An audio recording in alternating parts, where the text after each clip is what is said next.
Alrighty, testing. Alrighty, testing. Cool. Alright, so we're going to start with some Vintage Cube today. So let's hop to it. Happy end of 2020, everybody. I'm going to start with, well, I'm going to end 2020 with a Vanilla Crown Royal and Coke.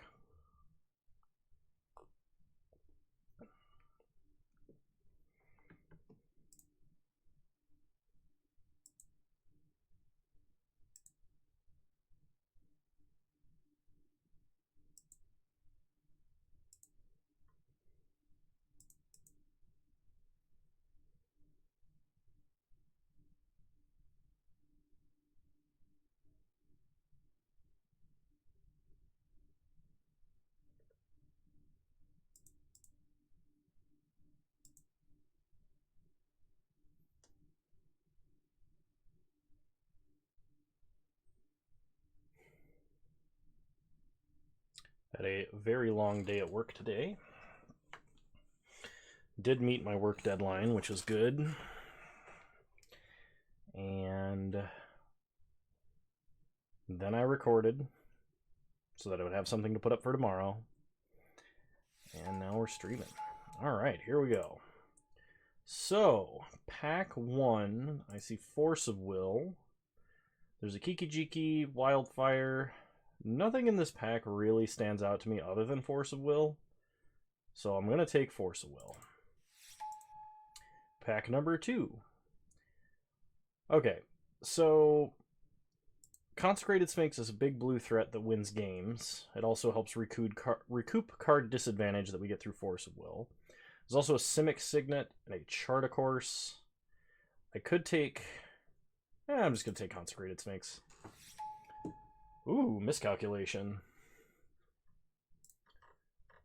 2 mana interactive spells are very good. So we'll take miscalc.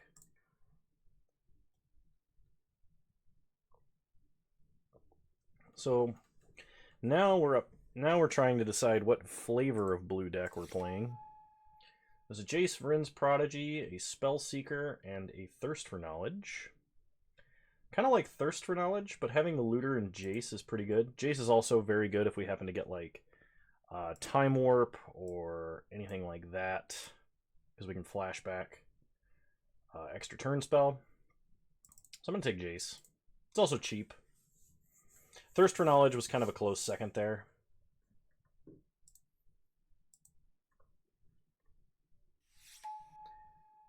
Alright, I see a Looter Eel Core, which does fit into a deck like this. Could let us go into like Reanimator, potentially. Black does appear open.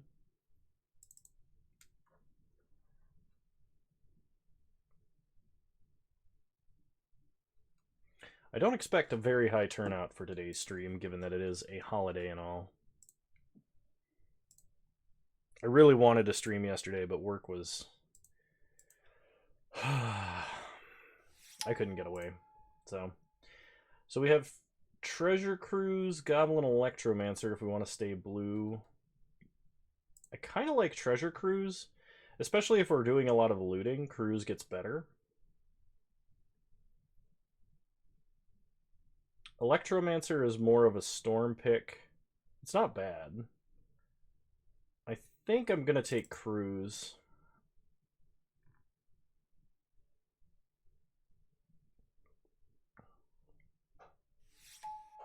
Alright.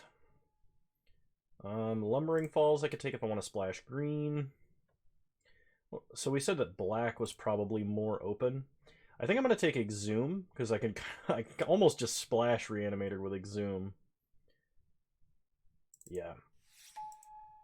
Alright, I see a Massacre Worm. There's also a Blood Chief's Thirst and an Academy Ruins. Massacre Worm is an okay Reanimator target, but it's pretty situational. I also don't think I'm ever playing a triple black spell. I'm going to take Blood Chief's Thirst because it answers a lot of things. And it's pretty versatile. We have Expansion Explosion, but I don't think we're blue-red. I think we're more blue-black. So we could either take Fatal Push or we can take Necromancy. I think I'm going to take Necromancy just to keep leaning into the Reanimator sub-theme of, like, control deck that we're going into. Fatal Push is nice, but I don't want too many of that effect specifically. So I could take Yawgmoth or I could take Relic. I think I'll take Yawgmoth, though it's only because I don't really want to play Relic. I guess white would be our third possible color we could go into. Or maybe red. Elspeth Knight Errant is pretty good. I'm going to take the Burst Lightning, though, because Black-Red Reanimator or Grixis Reanimator is a thing as well. And just having more early game interaction I think is fine. You can take Nahiri, you can take Abbott. Probably take Abbott, because then that gives us the opportunity to do like a Grixis Tempo, potentially, as well. Midnight Reaper's in our colors, so is Zergo. We're not really going to play a Containment Priest, and Casualties of War, probably not playing in any circumstance. So there wasn't that many blue cards coming around telling me that someone is in blue.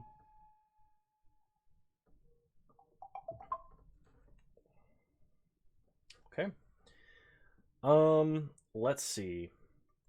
So there's a few good picks here. We're not doing the Storm thing, so I don't think I'm going to take Time Spiral or Yogg Will. If I had gotten 3-mana Narset, I would consider Time Spiral. I think this is time to take Dak Faden.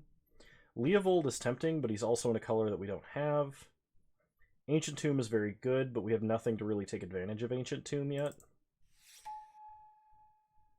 Alright, there's a Brain Freeze, there's a Reanimate, Grim Monolith, a bunch of Signets. I think I'm going to take Reanimate, and we're going to look for some big things to start reanimating.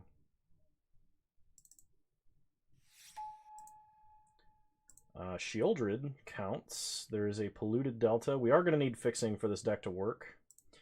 I think we take Polluted Delta. Shieldred is likely to wheel, because she's not really played in any deck other than like a mono black or a Reanimator list. I'll take Polluted Delta. Okay, I see the Scarab God, I see Iona. Scarab God hopefully comes around. Iona is like the traditional Reanimator target. We have a number of ways to pitch cards, and at least 3 reanimation spells, so take Iona.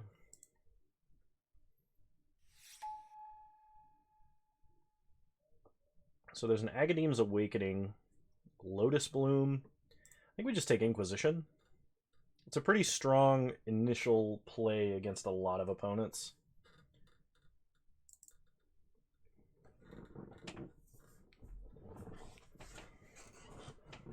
And at this point, I'm kind of thinking I'm only going to splash red for Dak. And probably only if I can get like a Volcanic Island or a Steam Vents or a Blood Crypt. I think we passed Badlands already.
Alright, I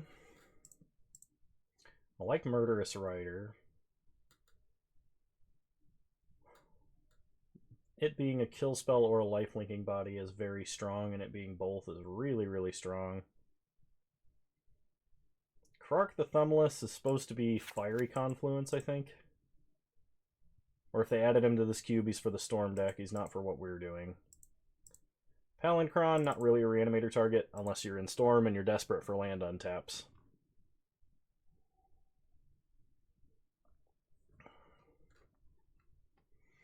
So right now we're kind of playing like blue-black control with reanimator win condition. Okay. We have Corpse Dance and Liliana Death's Majesty in this pack. If I had taken Leovold and I was in green, Oath of Druids would be a consideration. I think we go Liliana because she's the strongest individual card in this pack, and she's a reanimation spell as well as a threat engine. Some consideration for like Maze of Ith there.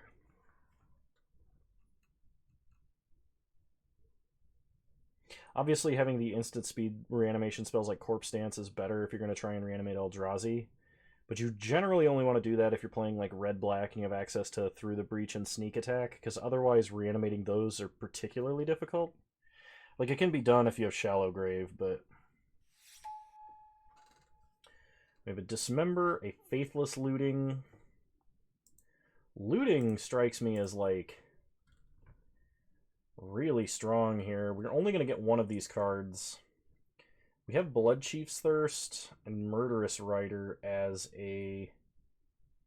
kill spells right now. I think I'm going to take Looting. It can help with Cruise. But I'm only going to play it if I can splash red. So we're still looking for duels that can help us splash red.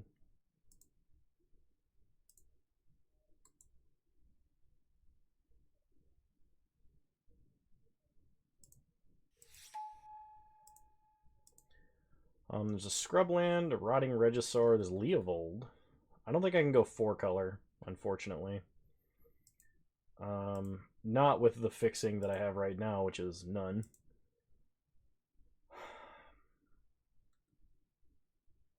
I guess Regisaur is really the only pick here. I could take Scrubland and try and splash white, but I'm already 3 other colors with no fixing for them, so I'll take Regisaur. Braid, Angrath's Rampage, Tezzeret. Tezzeret, we have no artifacts. Rampage is a very strong spell, but we only are splashing red. A Braid has the same problem. I guess I'll take Rampage, because Targeted Edict could be very good if we're playing like an attrition-y control deck. I guess I'll take Lightning Strike here, because I'm not playing green for Vraska, and I'm not playing red and white. Golgari Signet, Bone Shredder, Jitte. Jitte would be great. We don't have enough low-drop creatures to make it work. Arcanist can flashback Inquisition, Reanimate, Bloodchief's Thirst, Faithless Looting, so it's actually kind of good. But I think I would rather have a black Signet here, even if it is off-color. I guess Pia and Kieran here, because we can't play the big white Planeswalkers. Huntmaster, and ooh, Maze of Ith. Maze of Ith last pick is not something that I would turn down. Better than your average Force, I would think. Force being last card in the pack, Force not being the Force of Will card. Alright, I like Scalding Tarn. Scalding Tarn helps with our interaction. Have I take the Cup of Kindness yet? I've got Crown Royal, Vanilla, and Coke. I want to take Spell Pierce here, but there's like less and less blue coming around. So it kind of means that I'm just going to need the fixing to play the cards that I have. So we'll take Scalding Tarn. I have not seen... I think I saw Badlands, but I haven't seen any other fetchable duels, which means somebody is doing the right thing and picking the cards that they should. I could take Sundering Titan as a reanimator target. We have none of the instant speed reanimation spells, so no Sundering Titan. I should have taken that Scrubland so I could splash Unburial Rites. I think Collective Brutality is the card for us right now. We can't reanimate Emrakul. Sundering Titan is probably going to own us as much as our opponent. So, okay. There's a Bayou. There's a Factor Fiction, a Daze, and an Ulamog. Now, this Ulamog is actually quite good as a reanimator target, and we have a lot of good reanimation spells. I really want to take Daze here, but I don't think I can. So, 10 mana Ulamog. No fixing. There is a Through the Breach, though I don't think we need it. Dark Petition doesn't really do much. I could take Shark Typhoon.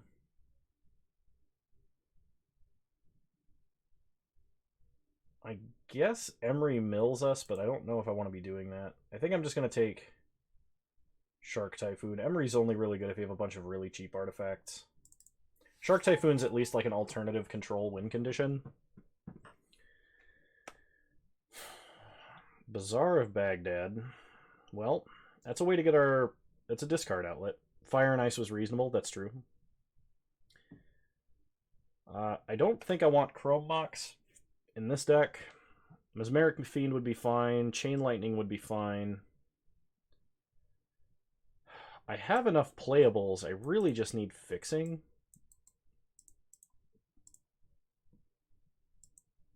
But nothing in this pack is fixing in our colors. I think I'm going to go with the Chain Lightning over the Bazaar. Bazaar is the strongest card in this pack. Alright, you got me, Raylin. I'll take Bazaar. Ooh, Steam Vents. Steam Vents is great. We have Polluted Delta and Scalding Tarn. Makes our red mana easy to access. Other than that, in this pack, there's a Cryptic Command and a Brazen Borrower. I would be really happy if I got either of those, but I don't think I'm gonna. So we're taking Steam Vents. We do have a lot of cheap spells, which could make Young Pyromancer decent. There's also another reanimation spell in the form of Makeshift Mannequin. So for reanimation, we have Liliana, Necromancy, Exhume, and Reanimate. I don't think we need Makeshift Mannequin. It is an instant speed reanimation spell, and I did not take Emrakul. But I have no other ways to reanimate a potential shuffle in Eldrazi, so I think I'm just going to take Young Pyro. Wow, that's a really late Academy. But Sphinx of the Steel Wind is a reanimator target. There's also an Una's Prowler, which is a decent discard outlet. But I only have 2 real reanimation targets, so I'm going to take Sphinx of the Steel Wind. Putrid Imp can be played in this deck. Unburial Rites can be played in this deck. Dark Dwellers can be put in our sideboard. None of these cards really can be played in our deck. Yeah, I kind of feel like I was halfway into like 2 archetypes. But we have a more controlling reanimator deck here.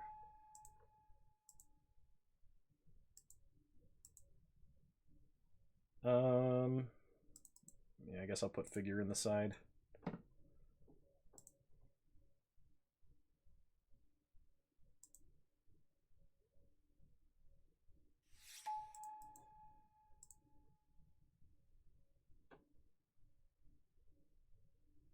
We started off with some very strong blue cards and got cut very hard out of blue.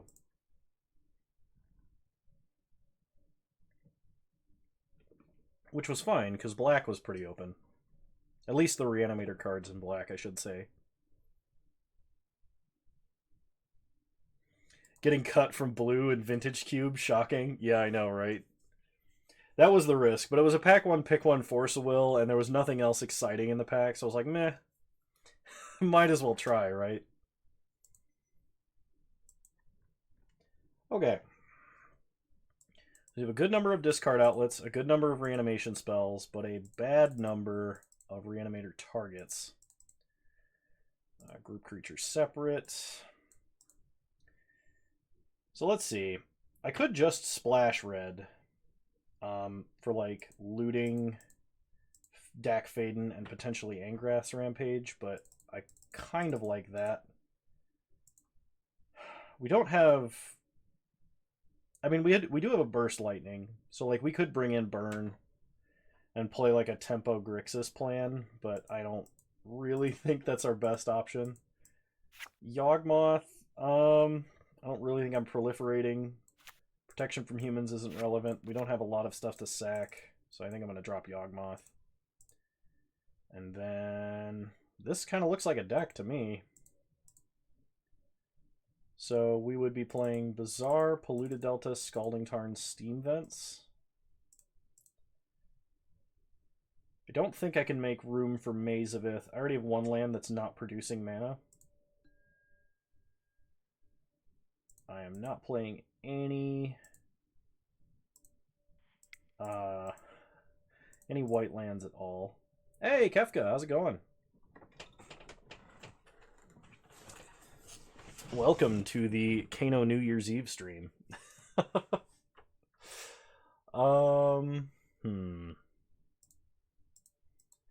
So this gives us 1, 2, 3, 4, 5 red sources. That's plenty to play 2 spells. In fact, I only need 4, really. 1, 2, 3, 4, 5, 6, 7. Might try and fit 1 white source. Oh, yes, for flashback on Unburial Rites. That's actually kind of reasonable. And potentially we could cast Sphinx of the Steel Wind as well. So, yeah. I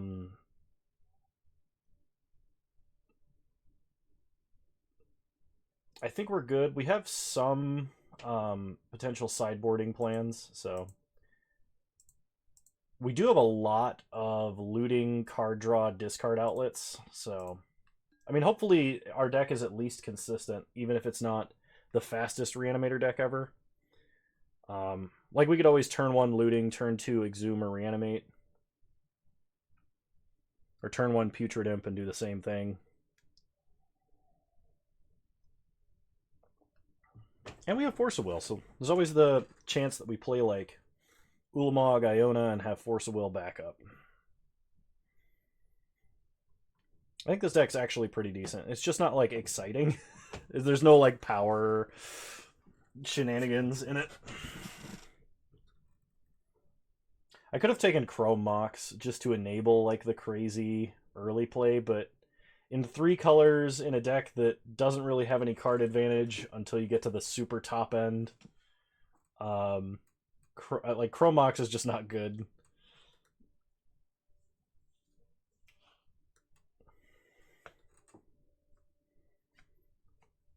Didn't even get my Scarab God. Somebody else took Scarab God.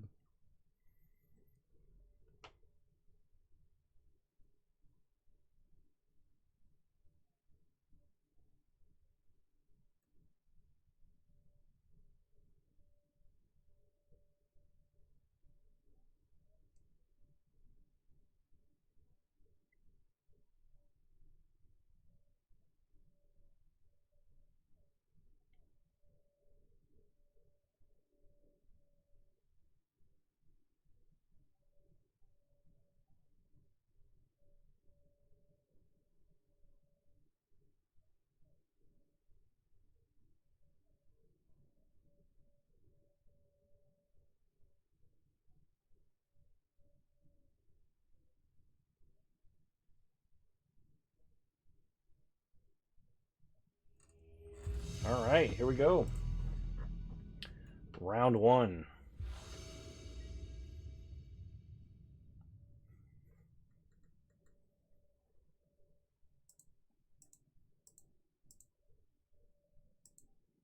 Well, we have Shark Typhoon, Collective Brutality, all 3 colors of our mana, and then Unburial Rites. There's like no action. That's the problem. I guess we could like cycle an early Shark Typhoon. Do we mulligan? I think I mulligan. Well, this hand is all Reanimator targets, no no Reanimator spell, but we have a lot of Reanimation spells, so I'm gonna pitch Consecrated Sphinx back into the deck. And we're gonna lean on the power of Collective Brutality. There's a Reanimator spell. Pass the turn. I would like to draw actual Reanimate or Exhume. Reanimate would play around Daze, at least. Opponent plays a Seagate Stormcaller and nothing. Alright, let's go 3 modes. Duress, Kill, Drain, Pitch, Iona, Ulamog. My opponent has Time Warp, Expansion, Explosion, Snapcaster, Dig Through Time, Jace. I guess I take Time Warp. Pass the turn.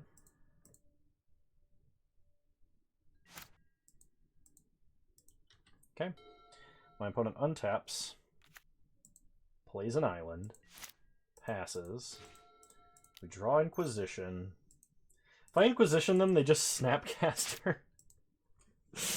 They just Snapcaster, and then we can't take anything.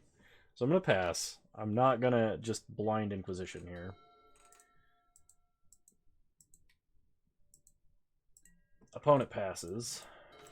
We draw Miscalc. Alright. Pass the turn.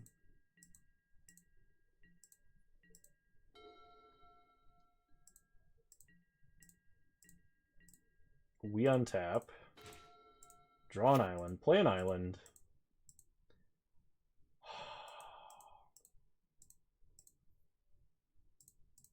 I guess we're going to try and play out Reggie. I don't think we're going to need this Inquisition. If my opponent has a Snapcaster to block, we can Bloodchief's Thirst to kill it. If they have a counter spell for Regisar, that's not the end of the world. Let Reggie resolve.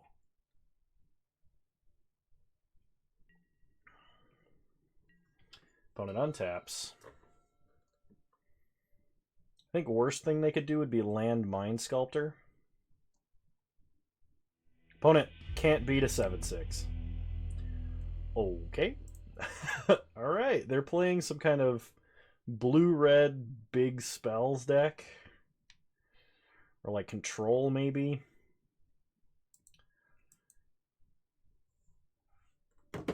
Apparently not.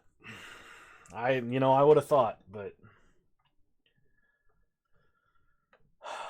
maybe I want Angrath's Rampage as an answer to Mind Sculptor or another creature. If they have Artifact Acceleration, it's another thing in addition to Dak Faden that would be good, but I don't know what I would cut for it, really. I think I'm just going to run it back. I don't really think I need to make any changes.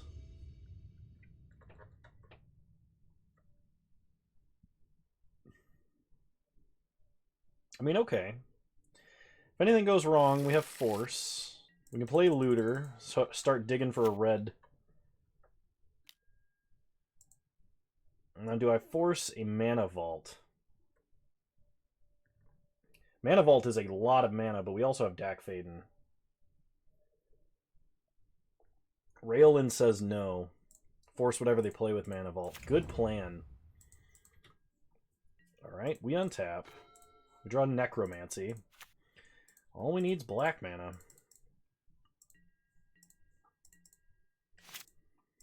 Okay. Opponent untaps. I think if I have to force, I'm going to have to pitch Dak Faden.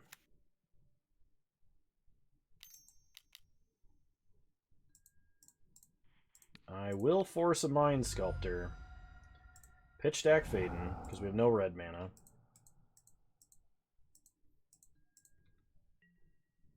Alright. Hey! Welcome! Glad to have you, droid. Play an island, play Looter. Now, if we could just pitch Ulamog and draw...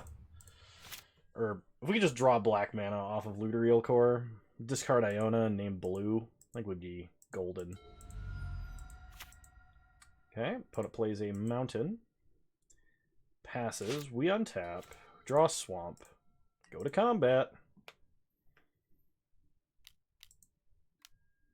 Opponent plays Deceiver Exarch. Oh no. It's not my birthday. It's 2020's funeral. Okay, we draw. So we don't loot. Play a Swamp. Pass the turn. Pump fake that we got something that could handle a Deceiver Exarch. In case our opponent has Splinter Twin. Opponent takes a damage. Second mountain. Oh no. Gets in for one. We untap. Draw planes. Go to combat. Attack for one. We loot. Okay. We have two options. We can pitch Iona, reanimate Iona, playing around days, and then we can name red or blue. Or we can pitch Ulamog, reanimate Ulamog. I think we gotta go with Iona. The question is, what color do we name? They're not going to be able to burn down Iona, but if they have Splinter Twin, we lose immediately. We have no answer to a potential Splinter Twin. We might be able to Murderous Rider, but we don't have double black. Blue is definitely the color they're playing more of, and by far. They didn't have Splinter Twin right away.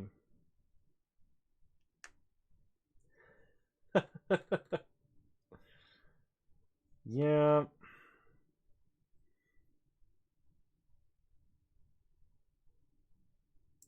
I'm going to pitch Iona, and then I'm going to reanimate Iona and name... Oh! I'm going to go to my main phase. Play an island. It's scarier than a plains. Reanimate Iona.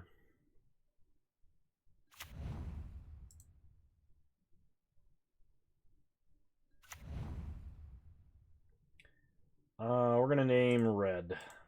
Probably going to regret that, but we'll find out.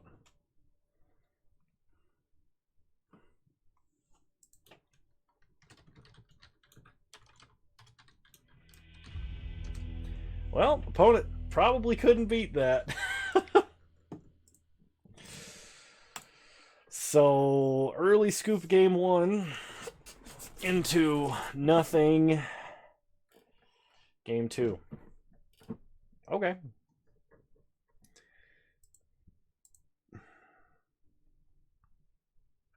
Come on, camera.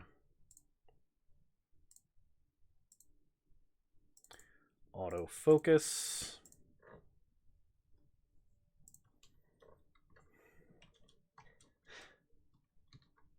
You're implying that they will be able to understand the gobbledygook that comes out of my mouth. Oof, this is actually really close. I'm tempted to keep. This game is hard. All these Tinkers and Necromancies. We are on the draw, and we have blue mana. Any...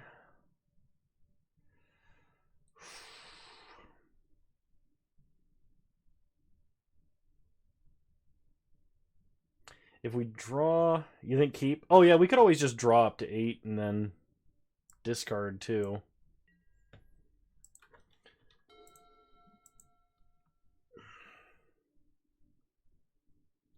That would work.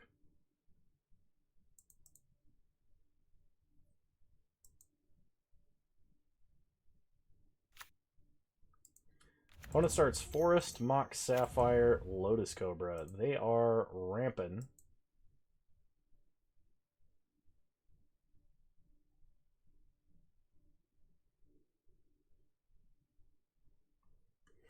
Sounds dangerous, droid.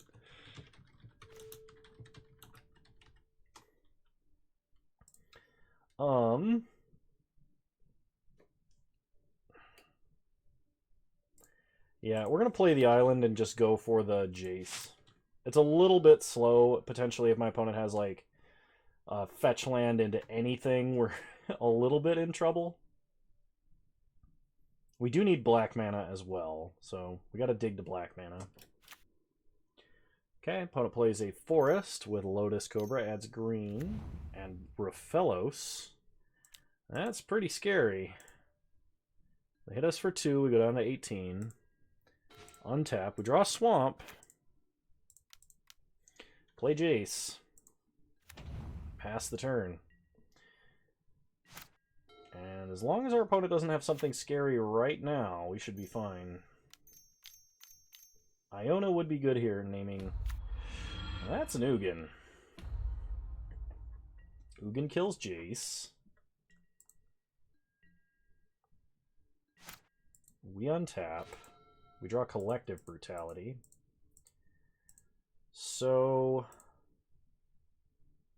Play a Mountain. 3-mode, Duress, Kill, Drain. Actually, yeah, we're going to do 3-mode. We're going to pitch Consecrated Sphinx and Inquisition.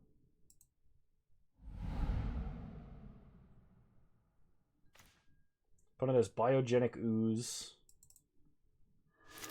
Okay. Pass the turn. So my opponent will be able to ult Ugin. That's a problem. Yeah, I think I'm gonna go pour myself another drink here after this this match. So Biogenic Ooze, here it comes.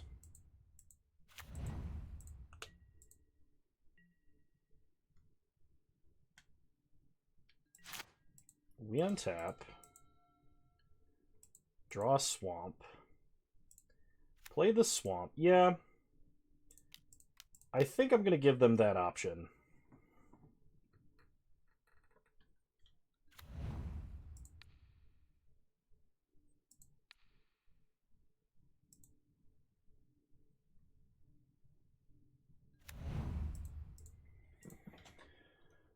So if you ult Ugin, I'm going to draw so many cards. And if you don't, I guess I'll be sad if you just -3. Okay, we draw Looting Scalding Tarn.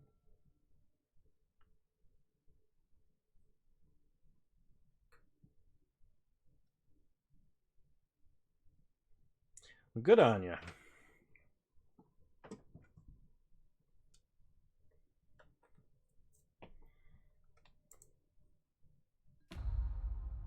Opponent shoots us with Ugin. Plays a Birds. Goes to combat, does nothing. Makes an Ooze token. Alright. We untap. Draw Swamp. So I could cycle Shark Typhoon, Faithless Looting, and see if I can find something to exhume here.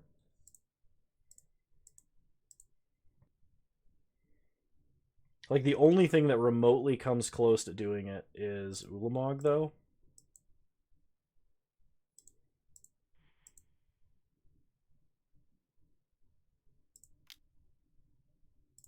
Yeah, I am going to use this to dig. Make a 0/0. Aha! We now have Murderous Rider. Yeah, no kidding. I should have taken Zealous Conscripts. It would have been nuts here. So the problem is I can kill Ugin, but I'm like just gonna die to Biogenic Ooze if I do that.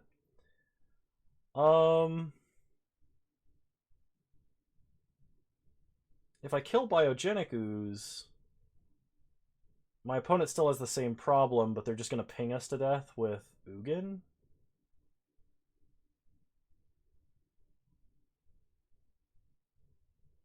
Ugin is the more immediate threat, and I can chump for a turn.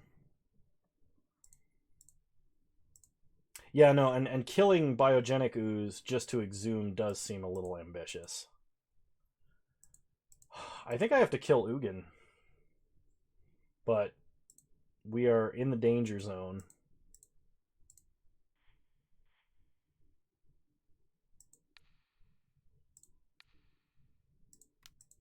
Just gonna do this now. I might actually still be dead. Alright. No attacks. Pass to our opponent's turn. We do get to draw a lot.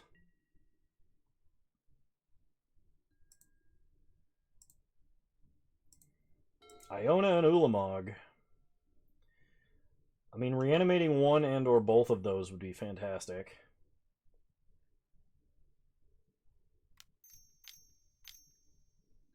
Opponent makes an ooze.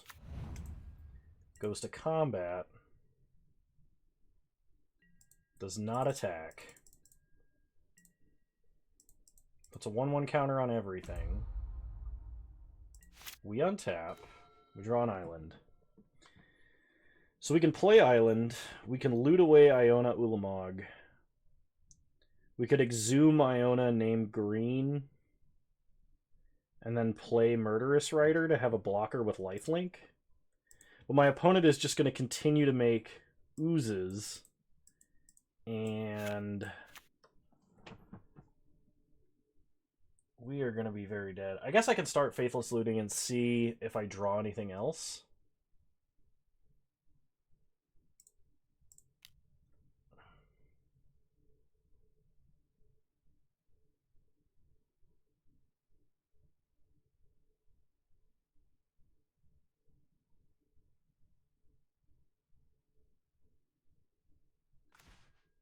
Bizarre, Midnight Reaper. Midnight Reaper is the opposite of a card I want to play here.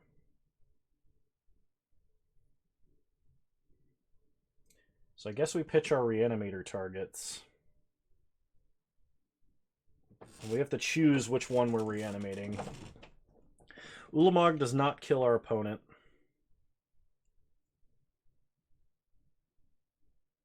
In one swing. Which I mean, I think I have to discard Iona on top. Okay. So then we exhume Iona. Opponent gets back Raphelos.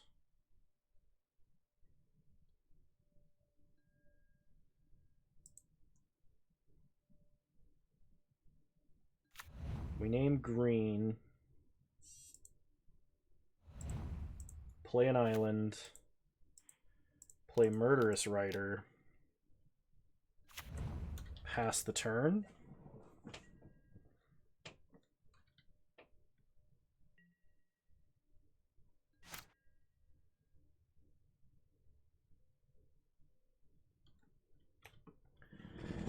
Okay. We will draw some cards.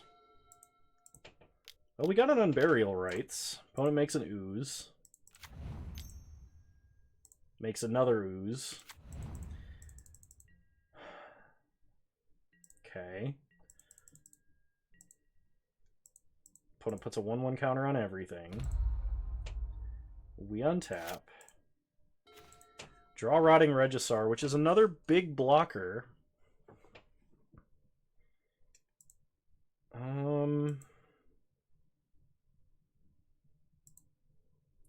We could play Bizarre, activate to get a little bit deeper. I don't want to activate Scalding Tarn because I don't want to lose any more life.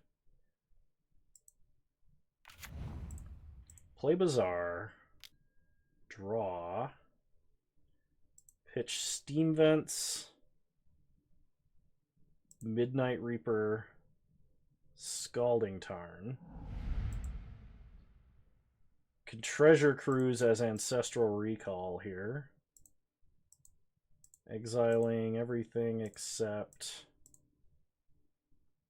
those cards. We get Reanimate. We have Force of Will. Reanimate Ulamog kills me, but I can reanimate Jace as a blocker.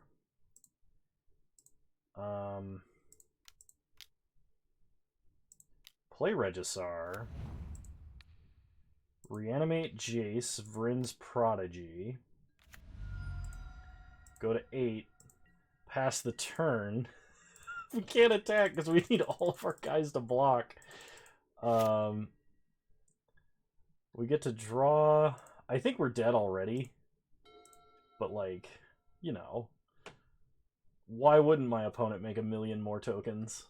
I was hoping we could get to the point where we could get to, like, a big Alpha Strike swing, but I don't think I'm going to get there. Opponent makes a token. Makes a token.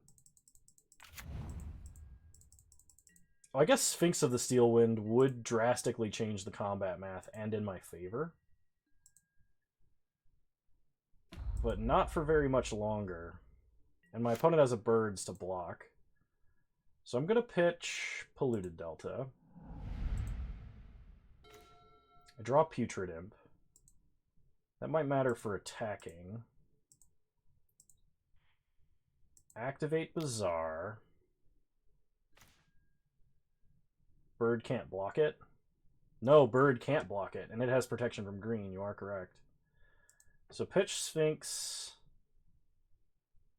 Pitch Island, and I think pitch Unburial Rites.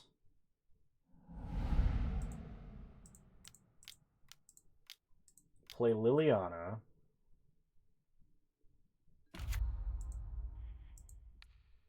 Reanimate Sphinx. And Sphinx has Vigilance, too. Pass the turn. If I'd played Putrid Imp, it can't block.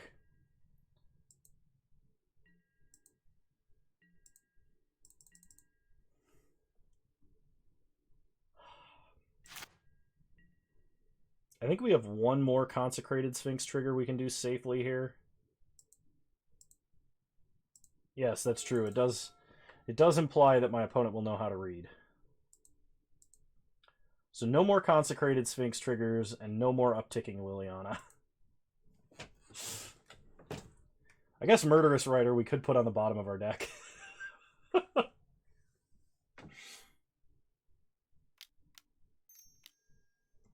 Opponent makes an ooze. Makes an ooze.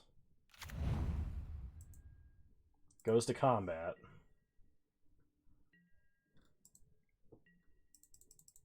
No attacks. I don't think I flip Jace. Alright, we untap. We discard Island. We draw Bloodchief's Thirst. Okay, there's an answer to all of the ooze problems. So, how much mana do we have? 1, 2, 3, 4, 5, 6, 7. Protection from red and green. So go to combat. Attack for 6 lifelink.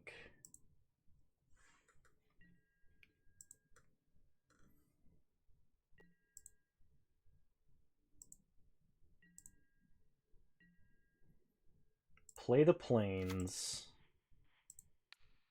Kill ooze.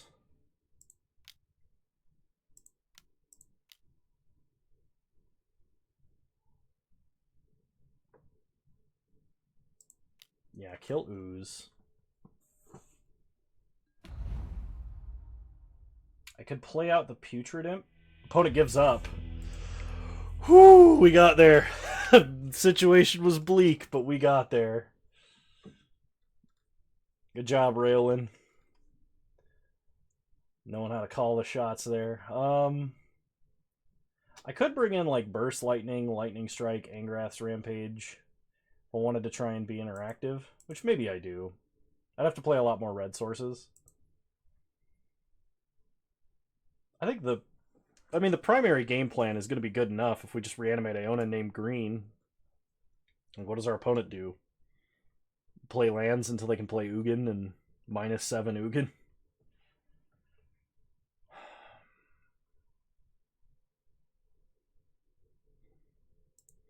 Alright, I'm going to try just running it back. If we decide that, like, if they have a lot more dorks that are powerful, like Uraga Tree Speaker and stuff like that, then I will consider bringing in Burst Lightning and Lightning Strike for Game 3. And we start with a Bloodchief's Thirst hand and a Reanimate spell with a Consecrated Sphinx, so yeah, we'll keep. Honestly, might just discard Consecrated Sphinx. Turn 1. I mean, or we get a discard outlet in the form of Regisaur. Do we turn 1 discard Consecrated Sphinx, turn 3 reanimate it?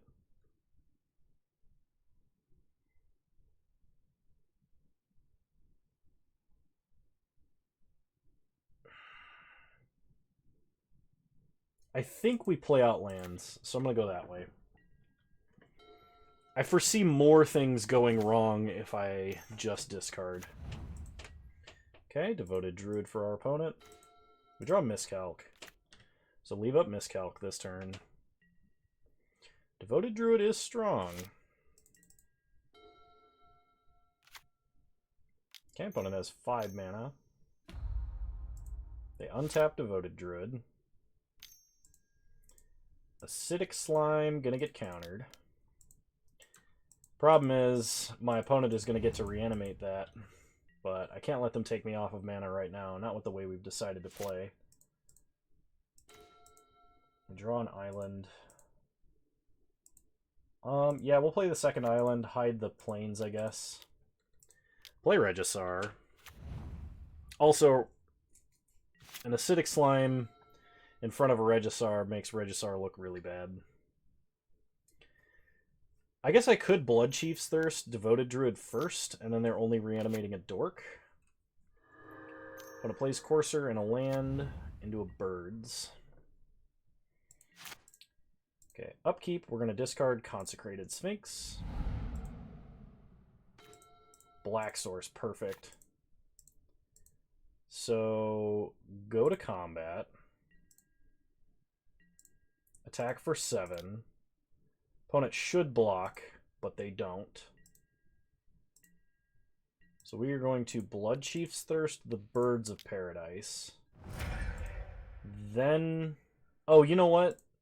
I was for some reason thinking Exhume had the Shallow Grave Rider where it had to be the top creature card. Not players got to choose. So this was a mistake, actually, quite a large punt. For anyone still paying attention, please use the punt command. Because Kano is terrible in this game. And literally just threw away a removal spell. Thank you, Raelin. We will use Consecrated Sphinx's ability. Opponent plays a land. They also have a Mox Sapphire in hand, plus 1 unknown. It is a Sword of Fire and Ice, which they equip to their Courser of Kruphix. They hit us for 4. They get to shoot something for 2 damage, and then we will get to draw another card. Or another 2 cards, actually.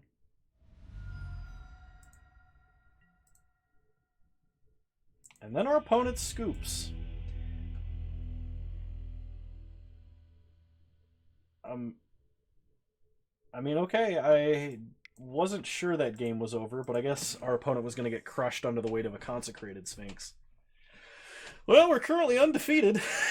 Sword of Fire and Ice was going to be really good for us. Yeah, I know.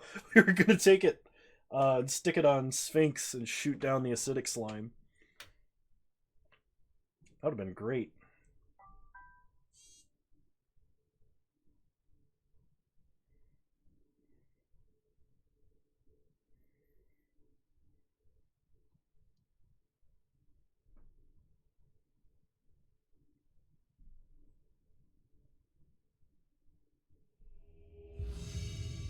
All right, round 3. Here we go.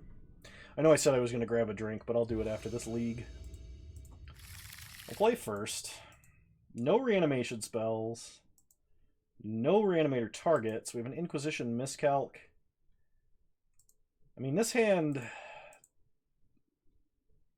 Watching their opponent draw cards. I'm going to mulligan. Alright, I like this hand actually a lot better.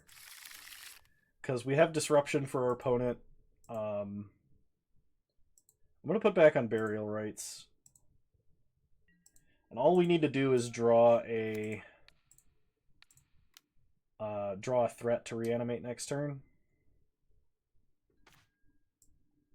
Okay, our opponent has Mana Crypt, Mind Twist, Orzhov Signet, Anguished Unmaking, and Bolus's Citadel.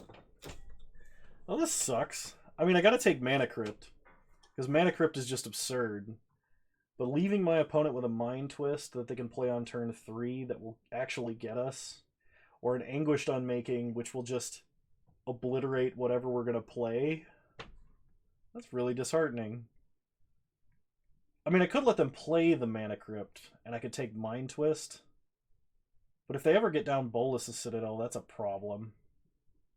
I guess Mana Crypt Bolus's Citadel, they could kill themselves.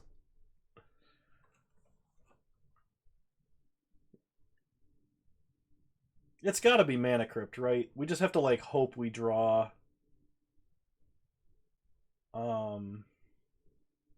something to reanimate. Like Iona, because then we can name white or black.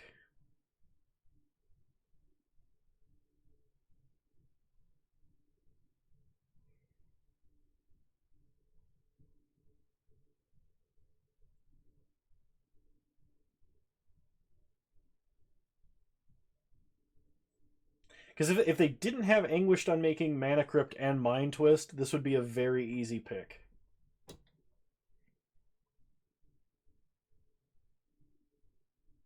I kind of want to take Mind Twist and just see if they'll lose enough life to Bolus's Citadel Mana Crypt.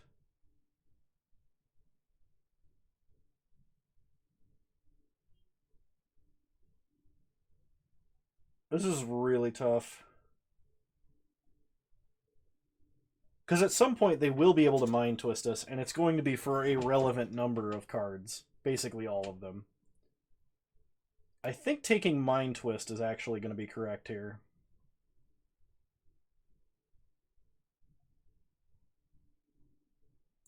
Wow. Yeah, rail and hope we get lucky.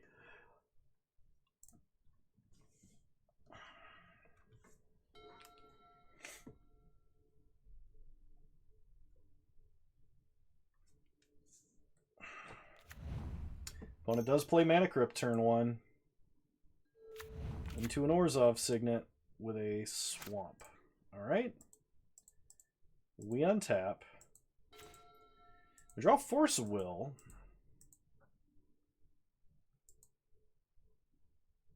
Play a Swamp. We're going to pass. I could have played the Island for like the fake out, but I kind of want to hide the fact I have blue mana right now. Alright, opponent. Let's see if you're pretty good at winning coin flips.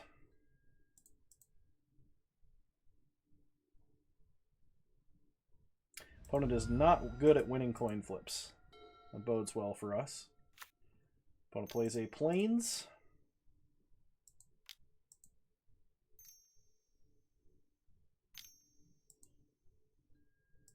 Into a Brimaz. Well, or Brimaz. Into a Signet. Alright.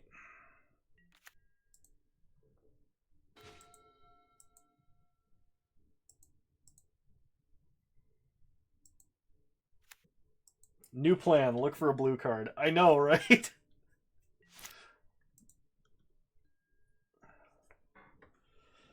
Unfortunately for us, Brimaz is faster than a Mana Crypt flipping. When it attacks us for 4.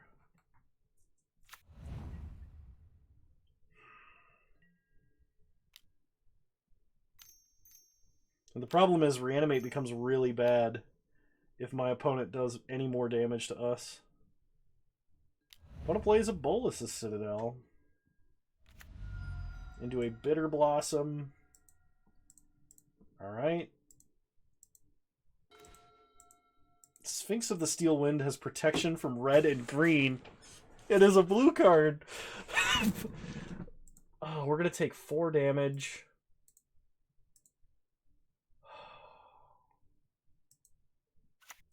I need to draw a blue card. If I draw a blue card next turn, we can still make it through this. But it's got to be a blue card. And my opponent needs to lose a lot of life.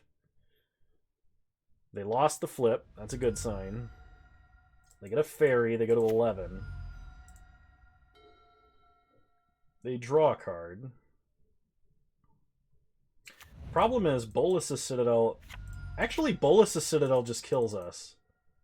Because it has that second mode of sack 10 non-land permanents, we lose 10 life. 1, 2, 3, 4, 5, 6, 7, 8, 9. Oh yeah, no, we're just dead. Okay, well...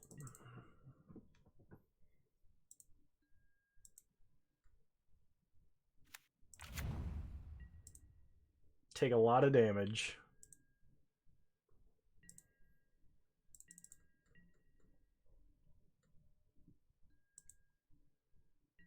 Opponent did not go for it. Do we even show it to them? Maybe they don't know? Play Putrid Imp. Oh. Yeah, right. Alright, we'll just concede. Too late! Worst of both worlds. Kano's dumb. Okay, let's see. Yeah, it was a punt. Let's see. Versus... I guess this is a deck I want Angrath's Rampage against. None of our other removal is particularly good. I think it's better than Midnight Reaper. So, try like this. I would love to play first. This hand is terrible. Mulligan. Oh, another no payoff, no black mana hand. Mulligan.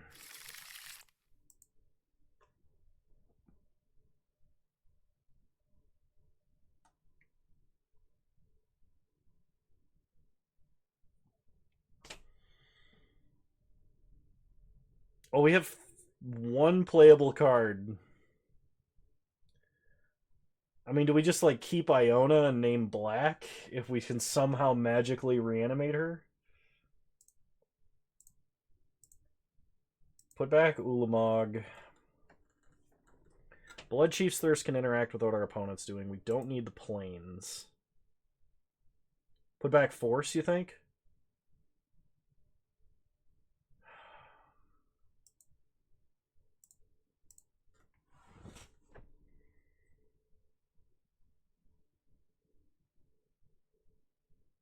We don't need that much mana to reanimate, though. We might just want to draw a blue card for Force.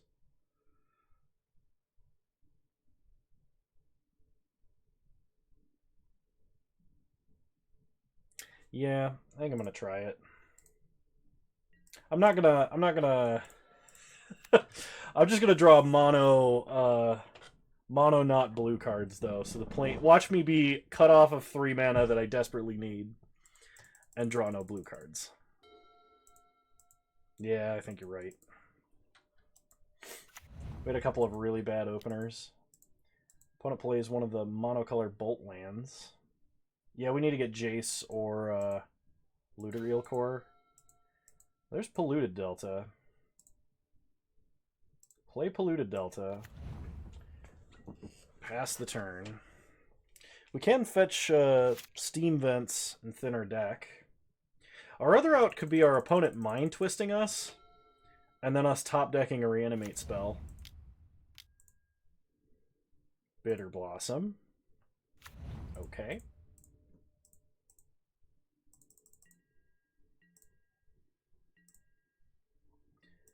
I am going to open myself up to Wasteland and get Steam Vents.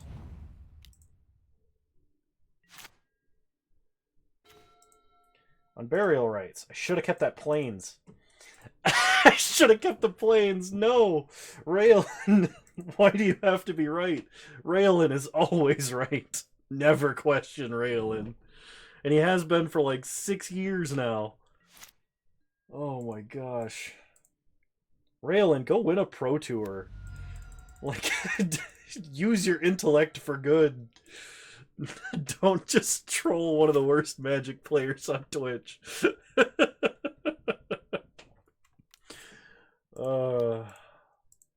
Only play meme decks? Oh, you're one of those people. Put a plays Bramaz. It passes. We untap. We draw. Yes! Yes, we shuffled! Absolutely rewarded. Now the problem is I can't Bloodchief's Thirst to kill Bramaz like I really desperately want to. Alright, opponent, I need you to play Mana Crypt and Mind Twist me. Can you do that? Can you play Mana Crypt and Mind Twist me? I want to play the planes.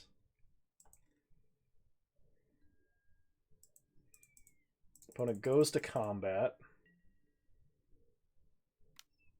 Attacks us for 5.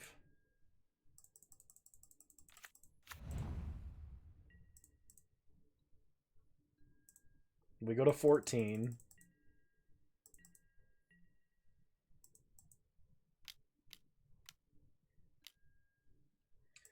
Felidar retreat. Iona's not even good now, because my opponent just has to attack and play lands. Ugh. Okay. Well, we untap. Iona was not that good before. No, she is not amazing against Bitter Blossom. You are correct. Pass the turn.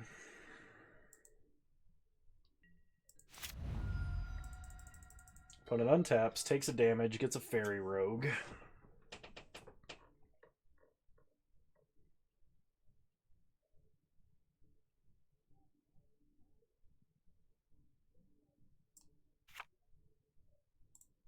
Exiles our creature. Yep.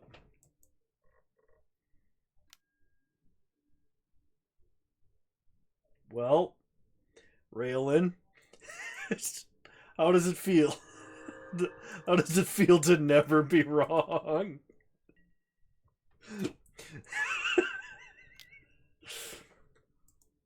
In which of the 4 different ways? Yeah, we like Inquisition them and the rest of their hand is like Path, the 3 mana Exile Anguished Unmaking, and then like Council's Judgment. Alright, we untap. We draw Consecrated Sphinx. Hey, I can force now! Oh, man. I'm not fatal pushing a token. I wanted to kill Bramaz with it, but we never got double black, because I fetched up the blue-red duel with my polluted delta, thinking in vain that I might Faithless Looting or something. Because if I hadn't fetched Steam Vents, you know I would have drawn Dak Fade and Faithless Looting nothing. We have no Elish Norn. I passed Massacre Worm in like pack 3. Because Massacre Worm would just delete my opponent right now. Or in pick 3 of pack 1.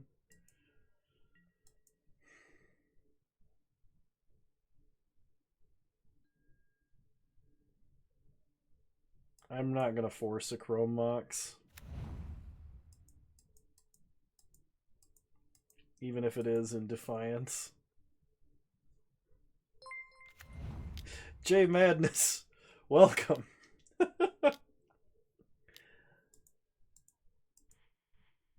Get that batter skull out of here. Yeah, that's right. I'm angry about it.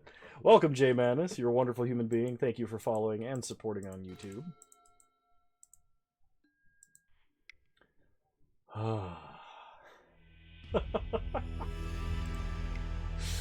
Oh, man. Okay, hang on. I'm going to restart the client really quick, and also while I'm doing that, I am going to go pour myself another beverage of choice, as it is a holiday. But I'm glad you're finally able to make it live. I'm really sorry, this is not my regularly scheduled stream time, but I'm not a full-time streamer, unfortunately, and I must still be a slave to a big corporation as a programmer. I mean, they pay well, so it's not exactly slave, but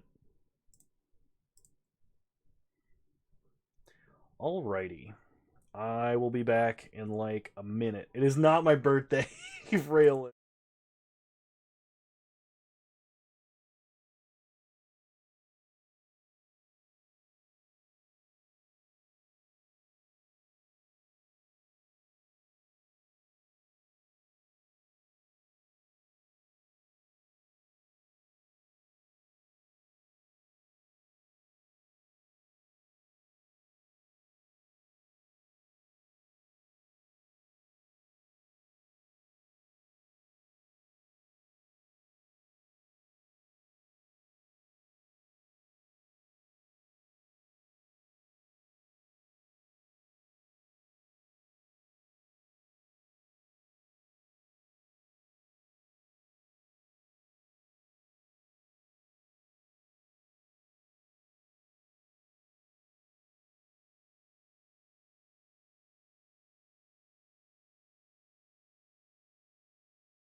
And we're back.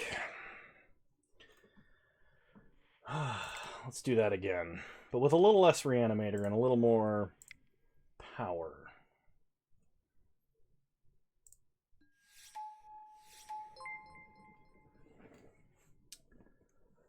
Whoop. Cody, kinda cool. Thank you for following. Much appreciated. You need advice. You want to get into Modern right now, and you have a budget of 500 to 550. Well, the number one, first most important thing I need to know is, are you playing online or are you playing in paper? All right, we have Opposition Agent, Leovold, Entomb, Fallen Shinobi Grim Monolith.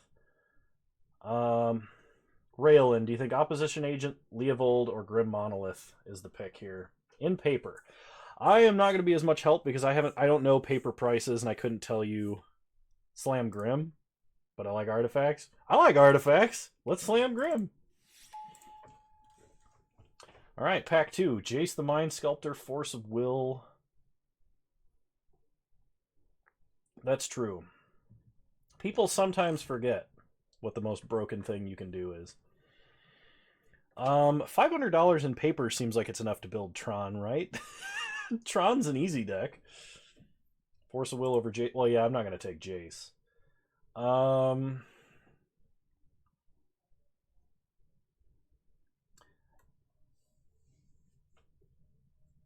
Jace Welder and Fetch. Oh, there is a Goblin Welder in this pack.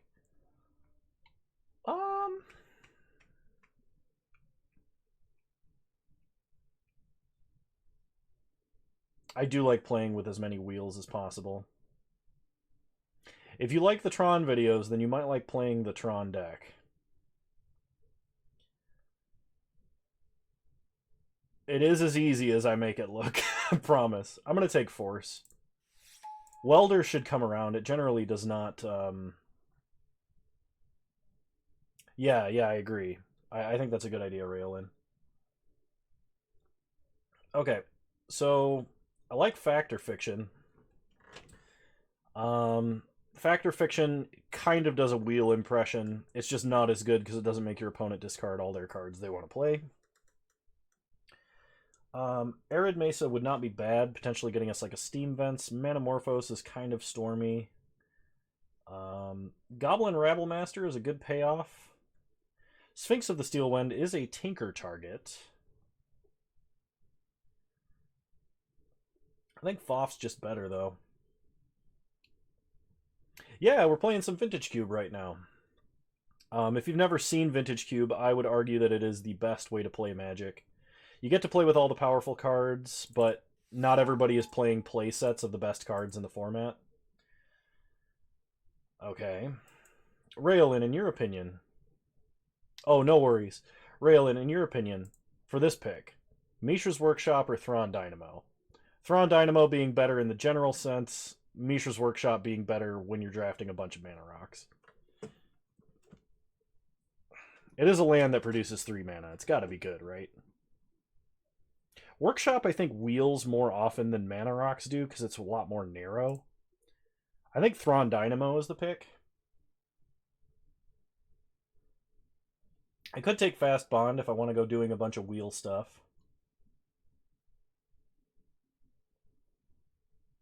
I think we take Thrawn Dynamo. Alright, there's a Blightsteel. Blightsteel is a big brown thing to cast. There's a Balance. That's true, that's true. I think I'm going to go with the Blightsteel. Balance is probably the actual pick here. Let me make sure I'm not missing anything else. Yeah, we're gonna take Blightsteel. Ooh. Okay, there's a Rishadan port, a Citadel. There's a Creeping Tar Pit. Not really in the Storm. To Albo, welcome. Yes, I've been trying to stream a lot earlier than I have been in the past. I'm sorry, and it's New Year's holiday and everything's just kind of crazy, but I'm glad you could make it. Thanks for showing up. I'm going to take Port. I think denying my opponent's mana while playing a bunch of powerful mana rocks seems like fun. Ooh, Lodestone Golem. It's not the best thing I could be doing, but it is a cool thing. So I'm going to take Lodestone. Gaia's Cradle. We're technically in the colors for like the green-blue upheaval kind of dork deck. I could speculate on Gaia's Cradle. I think I'm gonna. Elves is probably better, but Gaia's Cradle produces a lot of mana. Ooh. Yeah, so what we're kind of going for right now is a big mana rock deck. So like casting huge threats. I'm going to take Elvish Mystic because I took Gaia's Cradle. I'm really surprised to actually see it wheel. So the actual archetype for blue-green is huge mana ramp into like upheaval. So everybody picks up all of their permanents, but you float all your mana first, and then you recast your entire hand, and your opponent has to like discard all their permanents. I'll take Wall of Roots. It does Deranged Hermit. There's also Manamorphose. I think I take Hermit just for its synergy with Cradle. Turnabout Gargaroth. Oh, we're playing Vintage Cube. We're not playing Vintage. I want to learn how to play Vintage, but I can't afford some of the decks even online right now. I think Turnabout's the way to go. Well, I'm going to take Gargaroth. Gargaroth's fun. Harmonize is also good in this deck. Thousand Year Storm I'll put in the sideboard, and Turn Timber Symbiosis is a land I can play instead of a forest. How do I pick? Raelin, how do I pick? Why? Why is there 2 Moxen in this pack? There's Noble Hierarch, too. We could also take Commit to Memory, but Commit to Memory will probably wheel. There's a Mind Twist, which would win on the spot if I had black. Yeah. Online, they're not as bad. Online, you can get a vintage deck for just like a couple $100, but I don't have like any of the cards because I play the modern format and not Legacy, or so not a lot of my cards translate over. So we have to take Sapphire or Emerald. The question is which, and I think the pick is actually Emerald. Our stuff that we want to accelerate is going to be green because we have dorks and stuff. Or it's going to not matter. Mox Sapphire is just like so much better though because it casts Tinker. I'm going to take the Emerald. I'm really sad to pass Mox Sapphire, Noble Hierarch, and Mind Twist. Okay, there's Uraga Tree Speaker. This card is basically Soul Ring. There's a Metal Worker. Not a lot of people will take Metal Worker. Brazen Borrower is also very good, and so is Daze. But I think I'm going to take Tree Speaker just because it is a massive mana ramp card here. It also contributes to Gaia's Cradle. Force of Negation is another free counterspell. There's also Sylvan Library and Sundering Titan. I think I'm going to go with Force of Negation. Sundering Titan is another big colorless threat. But I think I like having the counter spells to interact with. Oh, the other card that goes in blue-green is Opposition. For those of you that don't know what Opposition does, it's a card that lets you tap a creature to tap an artifact, creature, or land your opponent controls. So you just tap down all their lands every upkeep, and there's like nothing they can do. I like Oracle of Moldiah. Garruk is also very good because Garruk produces tokens, or he fights creatures and becomes a survival of the fittest. Oracle just is a ton of ramp. This is not really a Library of Alexandria deck because we're going to play our lands and spells out of our hand way too fast. I think I'm going to go with Oracle. I think Oracle goes in more decks. There's Upheaval. Oh, there's also Hoof! And there's Arbor Elf.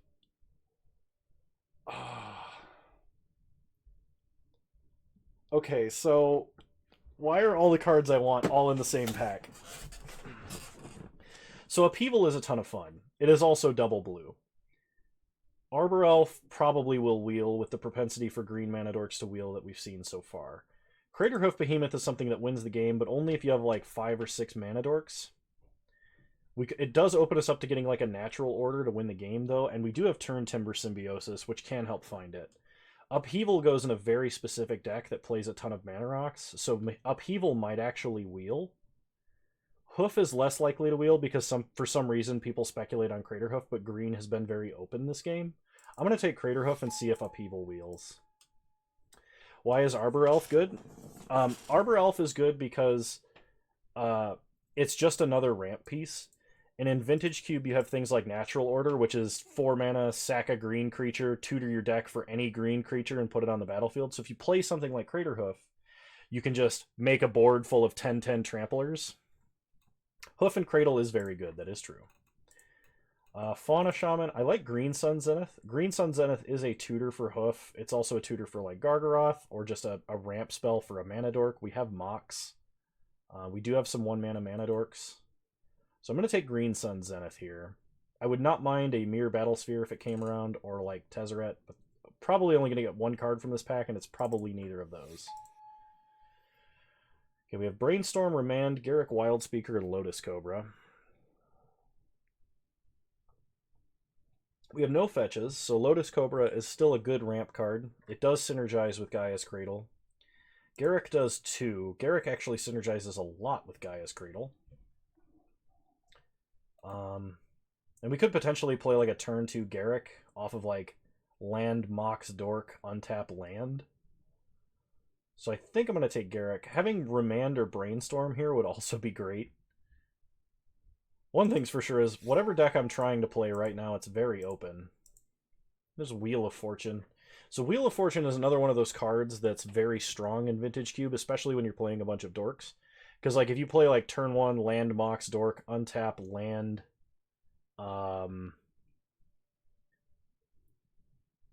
you know, wheel, you make your opponent mulligan while you got advantage out of it. But I don't think I can splash red. We've barely got any blue. Am I trying to go mono green? I'm not trying to go mono green, but I think I'm going to take Krasis here for that reason. Second off, Force of Negation and Force of Will are both cards that we can cast without spending mana. They're both free cards potentially. Commit to Memory I do like. It is a draw 7. Draw 7s are going to be powerful in this deck. I could also just take an off-color Signet. I'm going to go with Commit to Memory. Commit to Memory is a powerful counter spell because it can tuck cards back into the deck. Daze here is amazing. It's another free counter spell. Nature's Claim is also not bad, but I'll put Mazavith in the sideboard. I'll take Overgrown Tomb, but I'm probably not going to play it.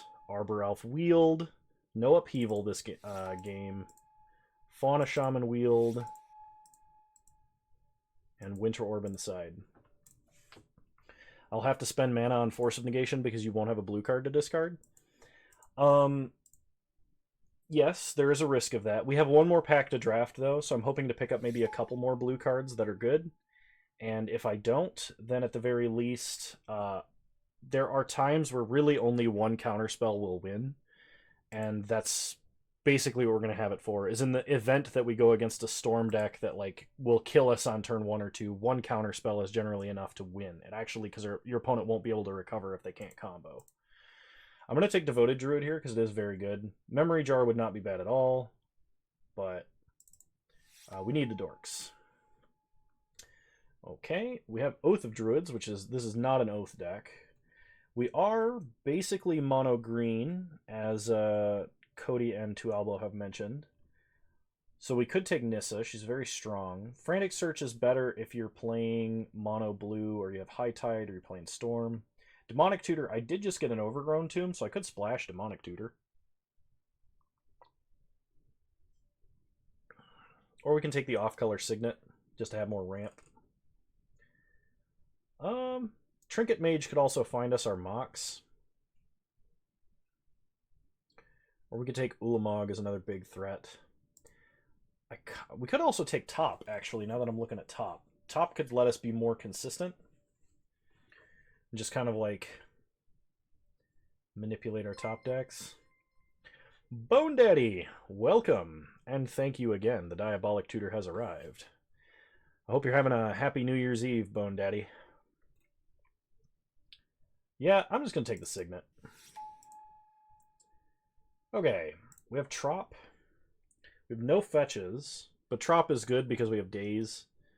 There's also a Finale of Devastation, which I would not mind. Golos could be good. There isn't a green Signet.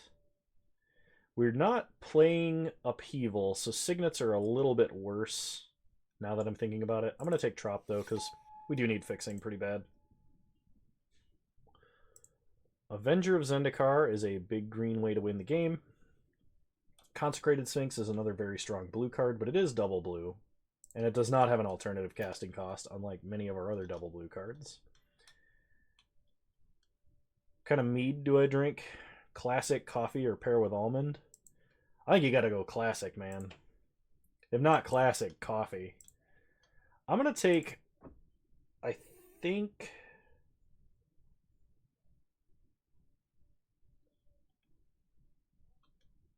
Oh man, I'm sorry to hear that. But you are welcome to stay here for as long as I stream. Yeah, I'm gonna take Avenger of Zendikar. Okay, we have Control Magic, Eternal Witness, Search for Tomorrow. Eternal Witness, we don't have any fetch lands, so it's not that great. Save that for when we lose in Heroes, or I lose in Heroes 3 again, yeah. Yeah, sounds good. Search for Tomorrow, I think, is the pick. No, Eternal Witness because we have Hoof. I'll take Witness. There's always the chance we get something overpowered in the last couple packs, right? So Sylvan Caryatid does tap for any color of mana, but it has Defender, and we have Crater Hoof, so I'm going to take Scavenging Ooze. Spell Pierce or Sakura Tribe Elder. I gotta take Steve. Like, Spell Pierce is really good. But we need more guys, I think. Well, I do have 16 creatures, I guess. I'm going to take the Spell Pierce. Spell Pierce is just very strong. Another Defender creature, at least it cantrips. The alternative is like an 11 mana spell.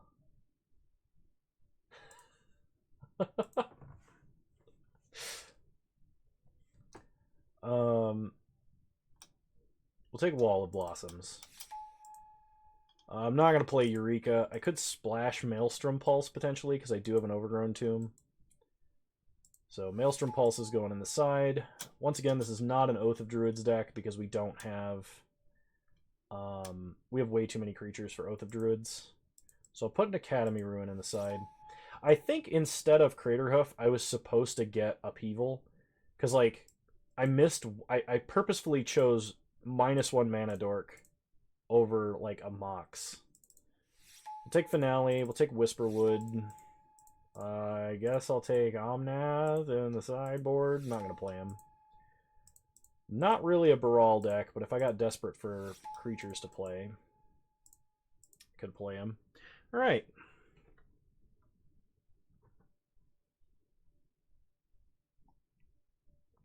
This Crown Royal and Coke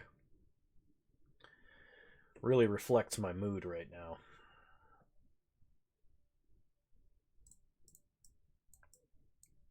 Okay, so Mox Emerald is effectively a better forest. Group creatures separately.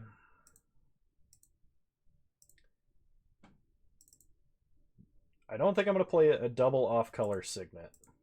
I need to cut 7 cards. Avenger of Zendikar seems bad because we're using artifact mana to ramp.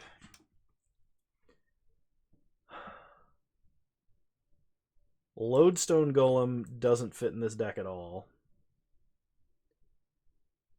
Fauna Shaman is a survival of the fittest that could be good. Blightsteel's kind of funny. It's like if I ever do cast it, my opponent has to have swords or they're basically going to die in a turn.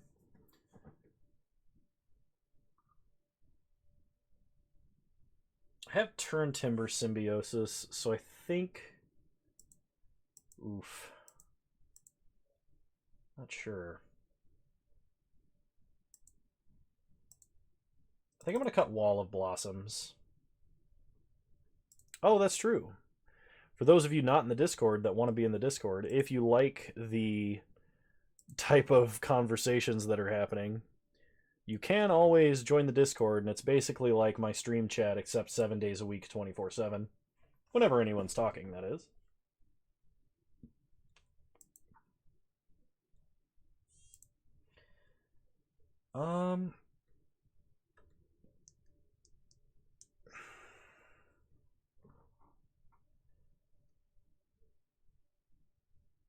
I still have to cut 4 cards.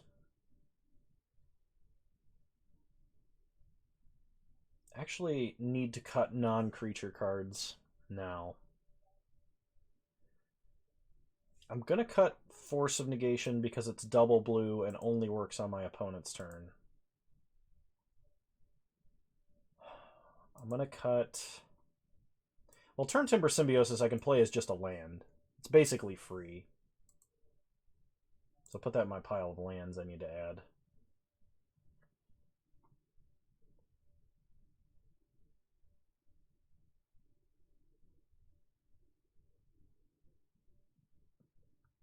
I think Blightsteel is a bit ambitious, but if I don't play it, my only real way to win is like Crater Hoofing my opponent out.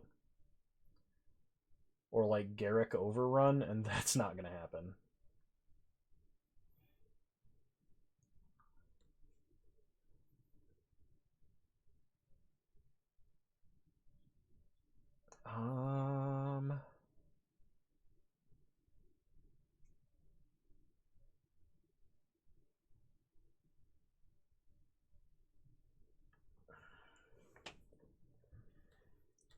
Gotta cut 2 cards.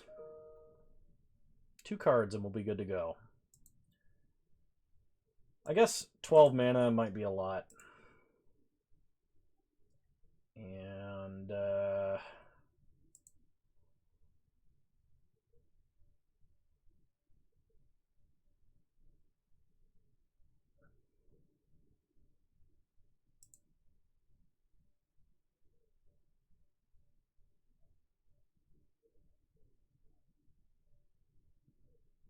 maybe we don't need Harmonize. Okay. So add the lands back in, sort by converted mana cost. Turn Timber Symbiosis as a land, Mox Emerald as a land. Add basics. 3 islands, 8 forests, for a grand total of 16 lands. Seems good. We don't have a lot of islands to turn on days, but 4 is enough. Alright, let's save deck and run this. We did not get opposition, and we had to pass Upheaval for Hoof. And I think the Upheaval pass was wrong, because we saw a lot of off-color signets and stuff in pack 3, which is probably better than the dorks we were picking.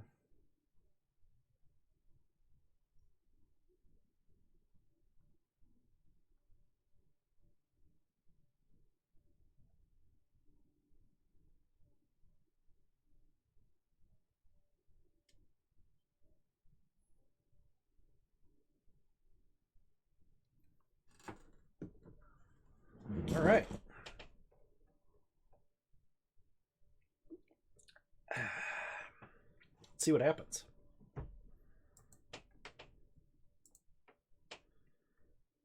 That looks delicious, Bone Daddy.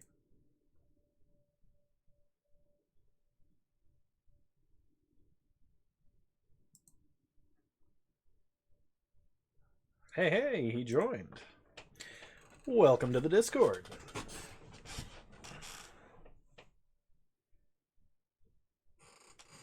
Yeah, so I kind of drafted 2 half decks here. There's blue-green Upheaval opposition, of which we got neither Upheaval nor opposition, and then there's mono-green dorks, but we don't even have the best spells to play Crater Hoof with. But I mean, like, we were half and half on that Reanimator deck, and we still went 4-0 before 0-2ing in the 3rd round. You've been defeated by a cork. No way to decork? Or did you shoot yourself with a cork? Because I've been on both sides of that. Why is Mox Emerald so strong in draft? Um, so like imagine turn one you play land Mox Signet and then you untap, play a land, and you have 4 mana on turn two. Or you play land Mox Grim Monolith, untap land, and you have 6 mana on turn two, and then you play like a Primeval Titan. It just lets you do incredibly broken things. Because like playing 2 drops on turn one is just like absurdly strong. If this hand had an island, I would definitely keep. But it does not, and I need to mulligan. I can work with this. I'm going to go to 5. Okay. I'm going to keep, I'm going to put back Eternal Witness and Whisperwood Elemental. So we have a lot of early game plays that theoretically we can draw. My opponent starts Inquisition. They can take Finale.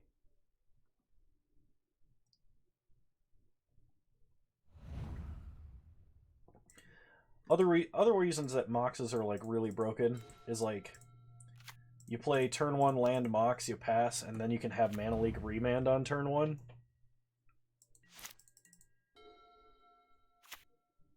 I mean, there's a reason they're restricted in Vintage. Alright, opponent has Chain Lightning for the Dork. We can't Reverberate.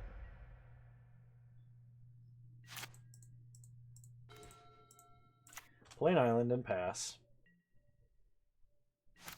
Well, I mean, like, Constructed, generally you play a 1-drop on turn 1, a 2-drop on turn 2, or you leave up mana on turn 2 for, like, a removal spell or something.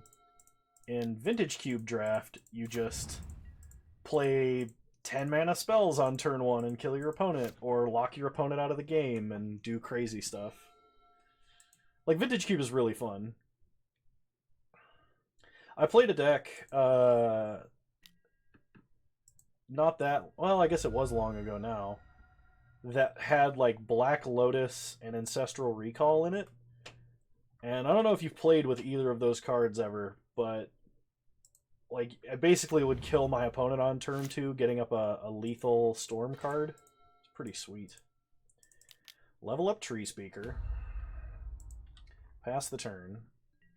If I can get this Oracle of Moldiah down, there is some chance we can actually recover here.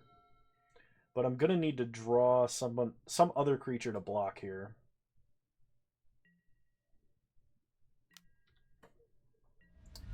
Okay, we go down to 6. We untap, we draw land. Play Oracle. Land from the top. Land out of hand. I guess we level up. Pass the turn. We're going to have to chump Rotting Regisaur with Oracle. Unless they have a removal spell, and they do. Alright, game 2. Was not a good showing for a deck. We had to mulligan a lot to find anything useful. No adjustments. We'll just run it back. This is not a very good Vintage Cube deck, I want to mention. This is like, I would rate this deck like a 4.5 out of 10. 10 being the best. And our previous deck that I drafted on this stream, I would rate it like a 6.5. Like, it was okay. It just didn't have anything super powerful very early. But I really like Vintage Cube because if you're familiar with Draft, it's like you can play whatever you want in Vintage Cube just so long as the only stipulation is you do something powerful quickly. And to what degree of powerful, you know, it depends on what you're able to draft. But like, if you can play a Goblin Rabble Master on turn 1, or you know, like a Goblin Legionnaire or something like that, it gets very strong. Or like you play like turn 1 Thalia and all of your opponent's spells cost 1 more. Or if their hand was like relying on only Moxen to play, they can't even play at mana. It's fantastic.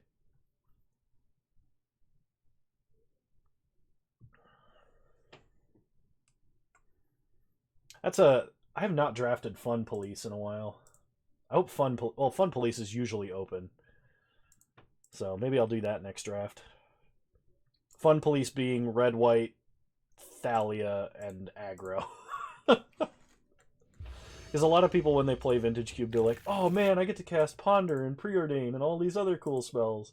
And then Fun Police is like, I'm going to burn you out and not allow you to cast spells. So we're going to play Forest, Arbor Elf, and I am going to play Mox Emerald because my opponent does have Hand Hate.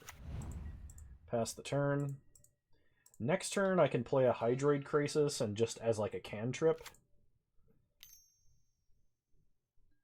Or not. We get Inquisition. So we lose Krasis.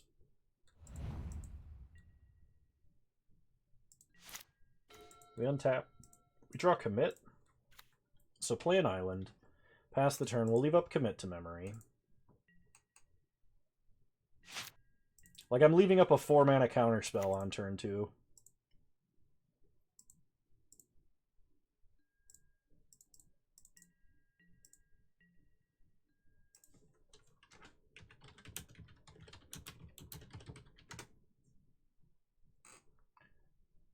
Alright. We untap. Draw Craterhoof. Play a Forest. Go to combat, attack for 1. No problem. The bot sometimes gets a little...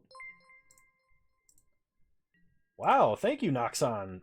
Huge, huge thank you for the 1,000-bit donation. Good luck at work. This is not a fun day to be stuck at work.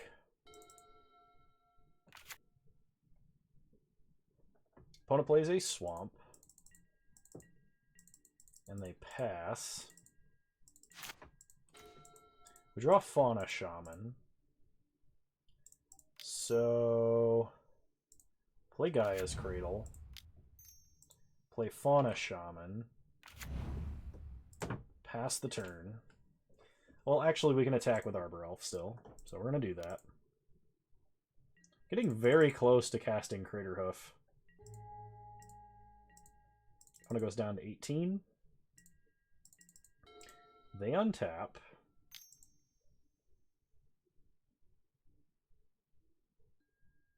They're going to Blood Chief's Thirst, Fauna Shaman.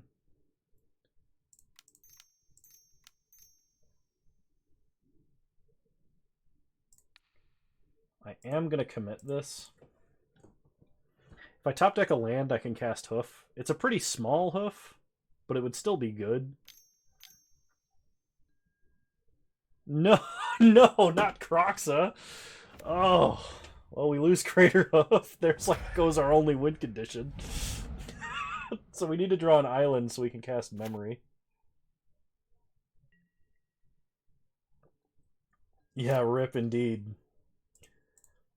We untap. Well, we drew an island, so play island. Cast Memory. Draw 7 cards. Untap a forest. Then we can play Devoted Druid, or we can play Elvish Mystic and tutor up Hoof. I actually like that. We're going to play Elvish Mystic. Yeah, it kind of seems that way.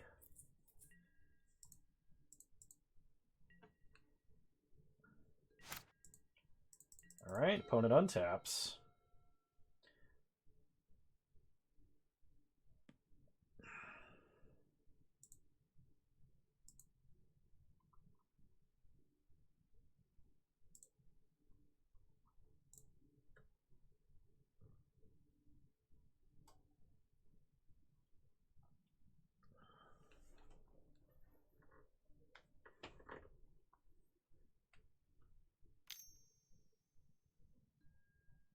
Inquisition.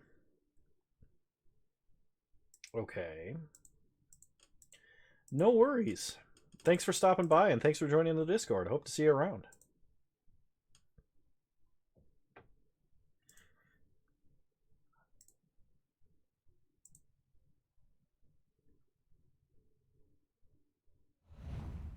They take Scoos.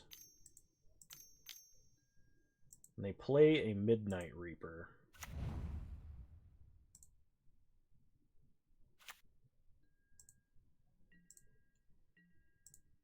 Oh, that sounds delicious. I'm very jealous.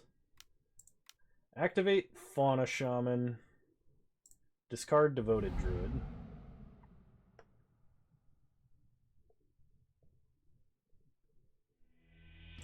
Fauna gives up. They know we were going for Hoof.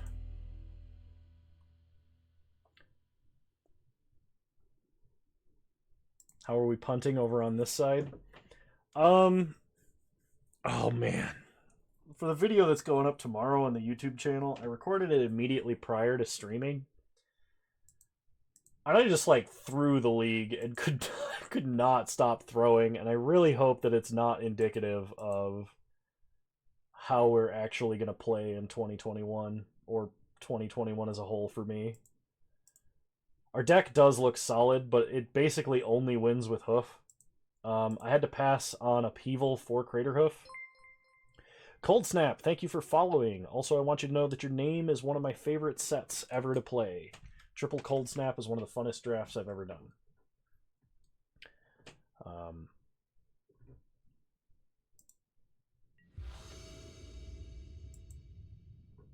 Okay. Well, potentially this is very strong. I think we're going to risk it.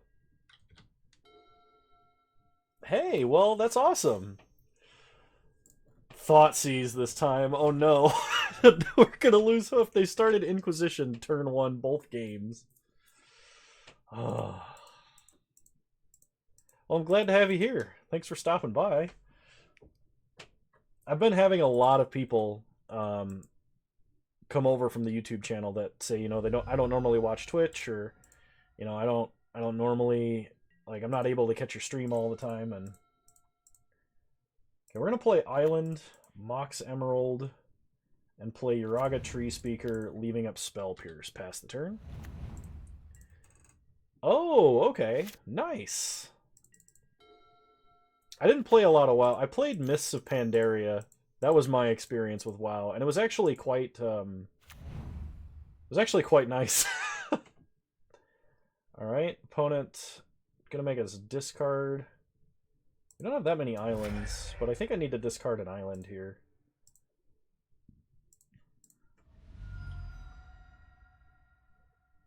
Yeah, Spell Pierce that. We untap. We draw Factor Fiction. Factor Fiction's great. Level up Tree Speaker. Tree Speaker play Druid. Pass the turn.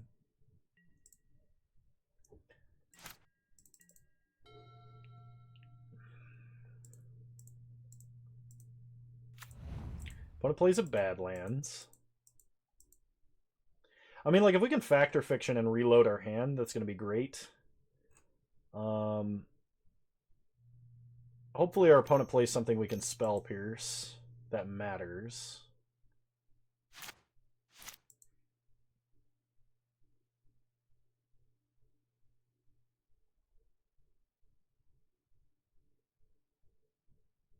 I mean, we could just do like last game, where if we commit to memory, we can shuffle Craterhoof back into the deck to find it. Finale of Devastation is also a card we can use to kill our opponent, because it does act as a pseudo anthem if you just play it X10. It's going to be a very tough pile to split, I'm sure.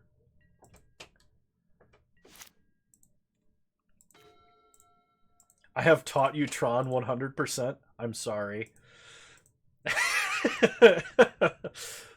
Well, I hope it's good. I hope you enjoy my Tron content. I used to be known as the Battle of Wits and meme guy, and then I nobody would watch that, so I started playing Tron, and then a bunch of people showed up. Yeah, are we the baddies.gif? Are we the bad guys? Like, Tron's just one of those decks that, like, I actually just is one of the things I know how to play. Put in a Swift End. I am gonna Spell Pierce this. It's not likely my opponent is going to be able to make me discard Factor Fiction this turn.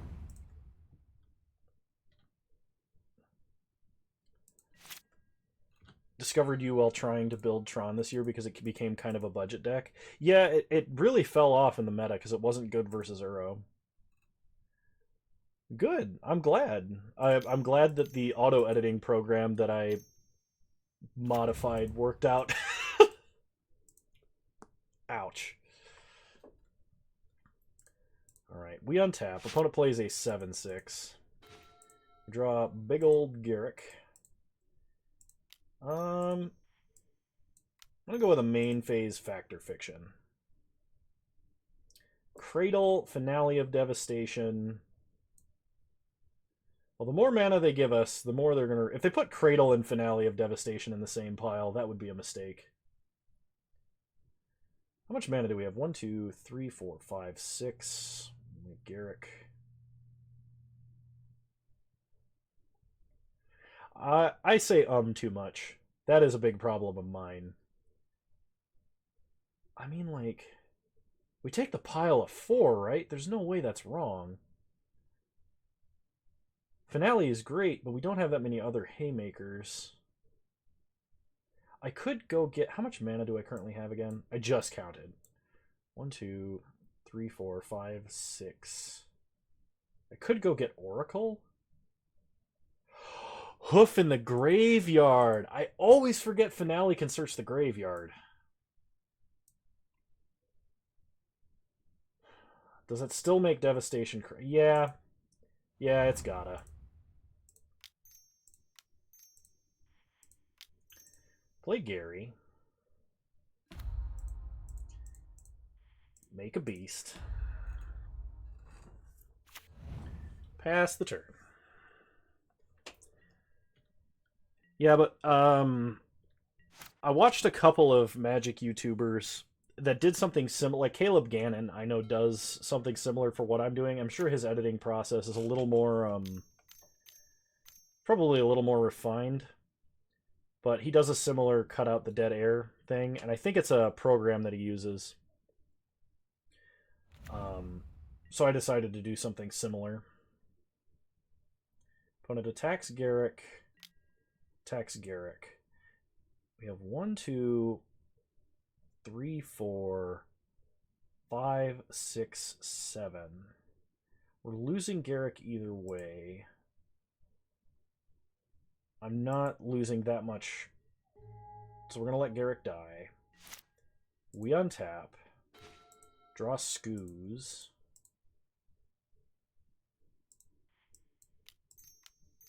Play Scoos. Pass the turn.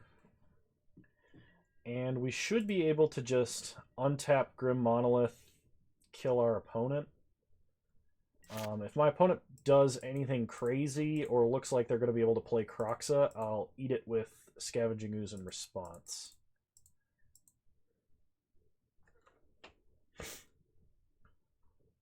Opponent has to discard their last card in hand. It's a Demonic Tutor. And they draw for turn. Prismatic Vista. That does let them play Kroxa. Eat Kroxa.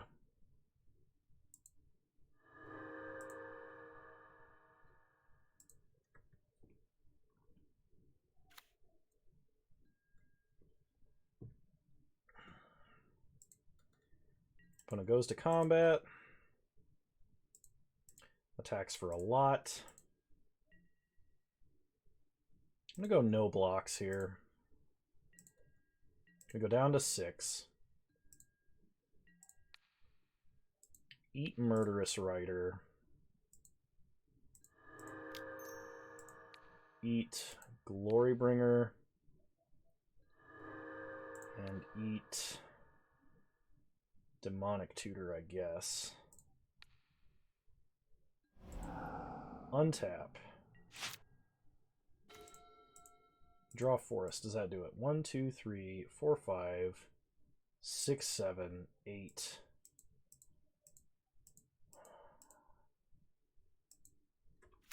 I could go get eat hoof for 1 power.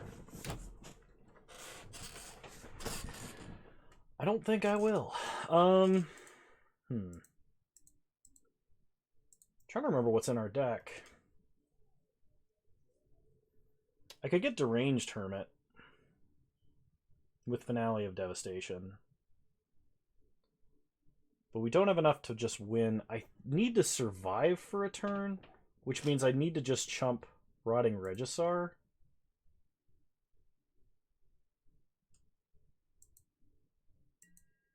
Because just Hazoret discard...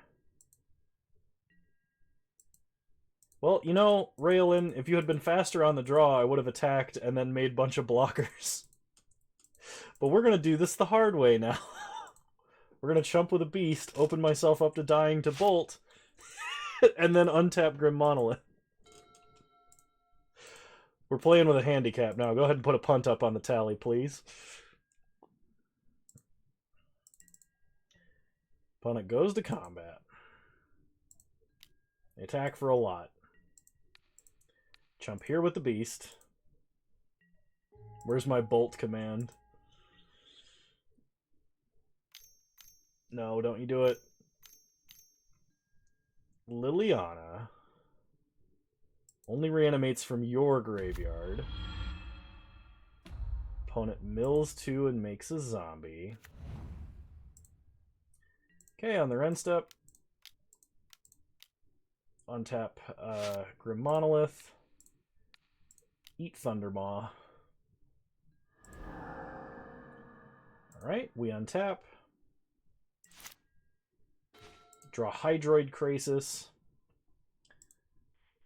1, 2, 3, 4, 5, 6, 7, 8, 9, 10, 11.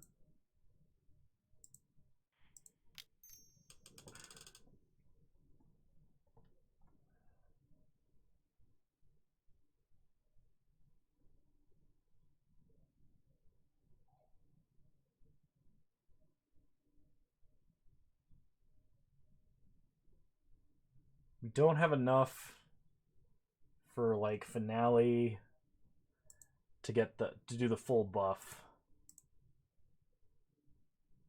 Get Hermit Druid, get Hoof, kill them by a trillion. It doesn't get 2 creatures, it's only 1. Just a creature card, CMC 10 or less, right? Yeah. We just get Hoof. Just cast a big Krasis? But I'll die. I'll die if I do that, don't I?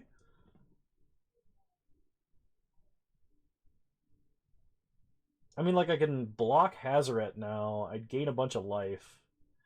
Alright, we're delaying the win.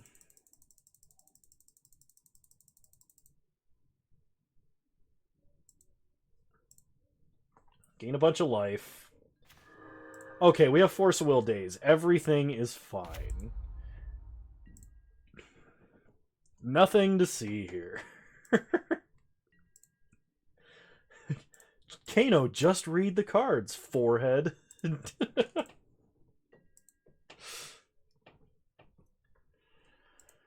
Alright. Opponent can't discard a card they don't have in hand. They draw for turn.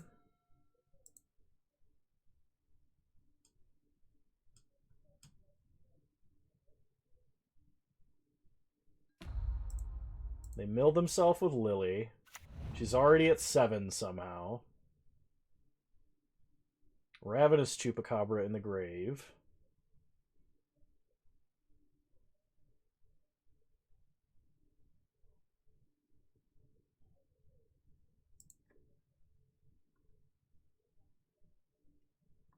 The problem is I used my Grim Monolith to do that, and I probably shouldn't do that. Probably shouldn't have done that, is what I was trying to say. Alright, on my opponent's end step, we're going to eat the Chupacabra. Untap. We draw Turn Timber Symbiosis.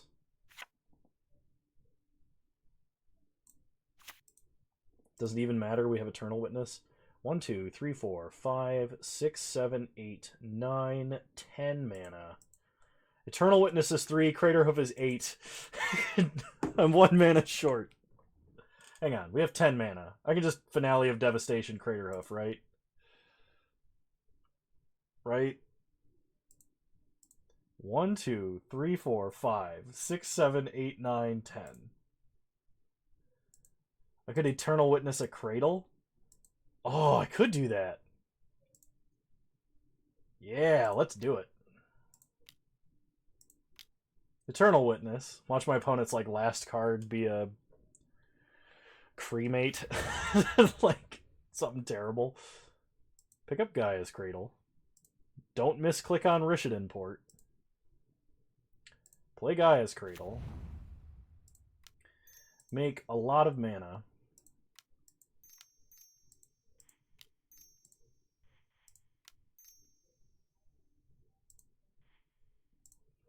That's 10.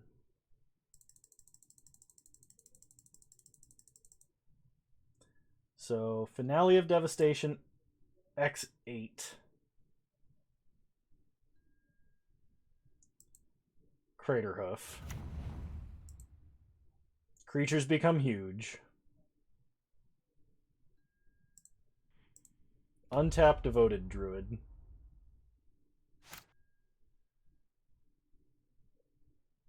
Go to combat. Kill our opponent? Question mark. We have Force of Will backup.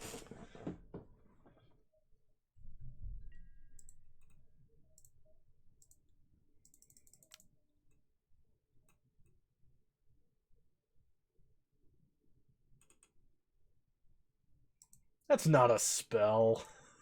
That doesn't exist. Oh no. What am I to do? My opponent discards a land to deal 2 damage to us.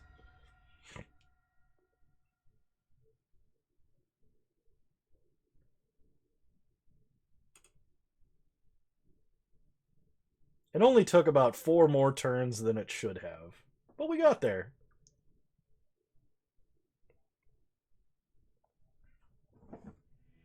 Nice.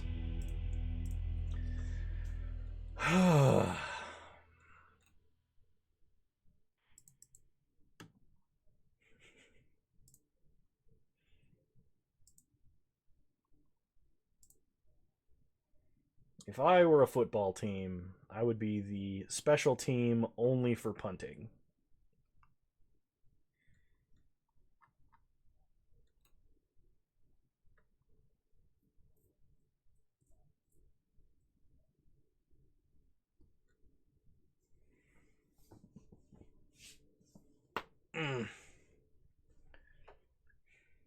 How's everyone else's New Year's Eve going?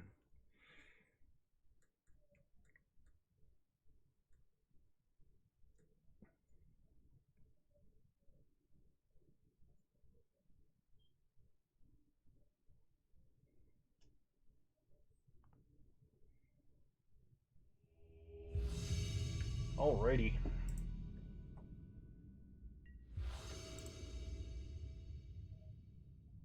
Ooh, this is a very good hand. Potentially very strong. I'm going to keep. Depending on what our opponent starts... Alright, they start Forest. In that case, we will start Forest Tree Speaker.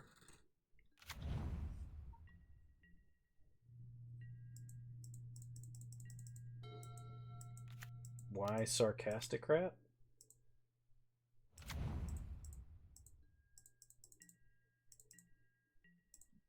Did I say something sarcastically?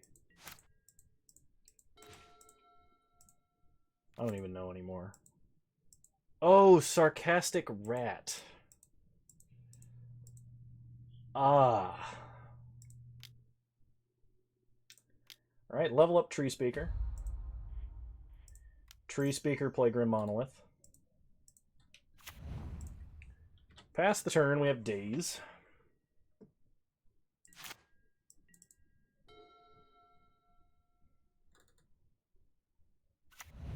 Opponent plays a Badlands. Play a 5-mana spell, please. No! I can't daze that. Alright.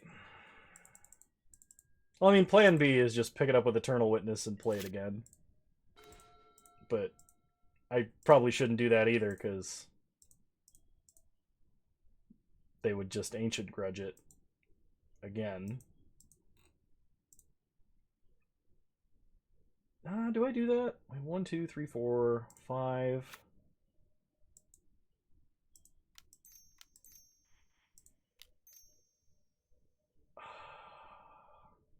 Yeah, we'll use it like a colorless Pyretic Ritual. We're not going to replay it right now.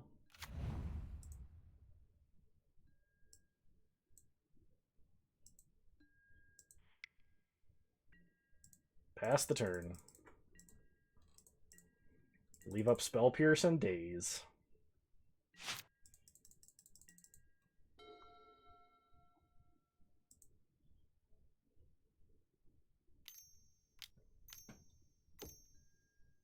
Oracle of Moldiah. How dare you play a spell I can't daze because Devoted Druid. Alright, that's fine. When it gets a forest off the top, they play forest. They play Blooming Marsh, and they're drawing a forest. Alright, we untap. We draw a forest. 1, 2, 3, 4, 5, 6. You can play Grim Monolith and then turn Timber Symbiosis. Or I could just wait a turn and then turn Timber Symbiosis. Probably just, well, I don't think there's any reason to wait. Probably should just do it now.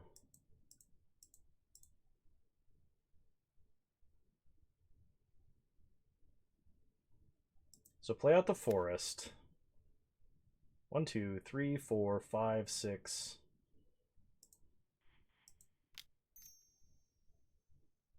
So play Grim Monolith. I couldn't. You can't. You can only spell pierce non-creature spells, and Oracle of Moldiah is a creature spell.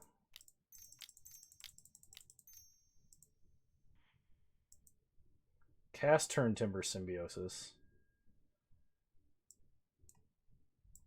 I mean,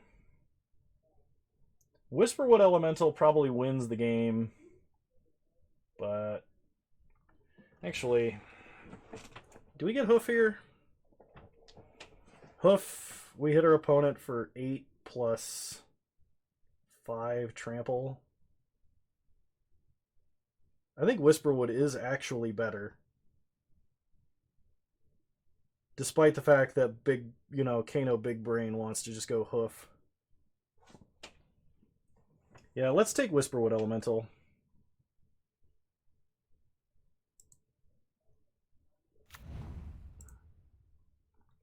Alright. Pass the turn. Well, we can attack with Eternal Witness. They're not going to block with Moldiah.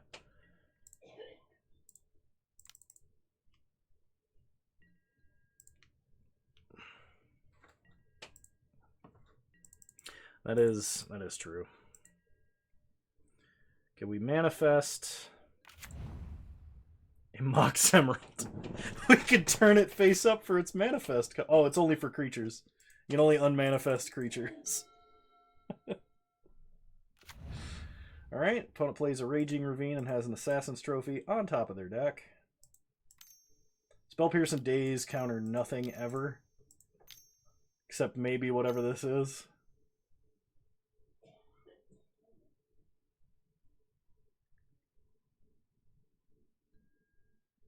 No!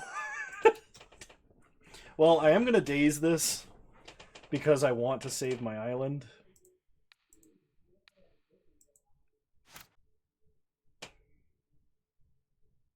Who knows? Maybe they F6'd.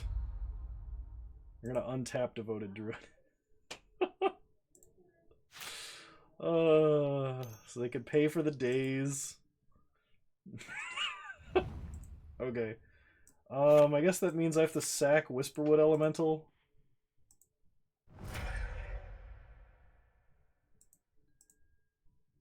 And we lose Grim Monolith. Put a plays a Stomping Ground tapped. Goes to combat and passes. We lost everything. Draw Tropical Island. Alright, well I guess I play Rishadan Port. And level up Tree Speaker. Level up Tree Speaker. And now I can tap Raging Ravine so we don't get hit with a Ravine this time. Joke's on you, now we don't have to pay 4 to untap it. Yeah.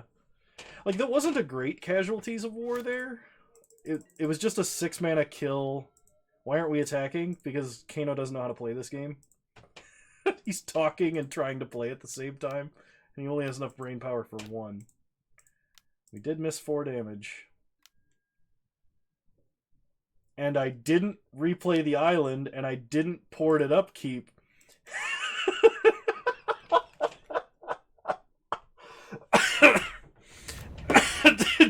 So now I have to deal with a Grave Titan. And by that I mean lose. Okay, well. Yup. Mm-hmm. We untap.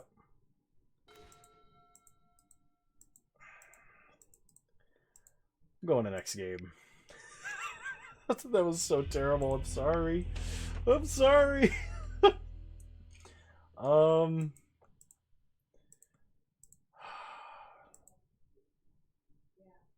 I don't think I make any adjustments. I think I just run it back.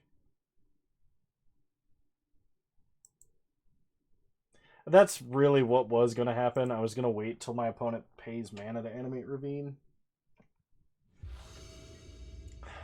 But... okay, my opponent has Thoughtseize, and this hand is not... like, it's good because we can Wall of Roots into Oracle of Moldiah. But... it's bad because we don't have a lot of 1-mana mana dorks.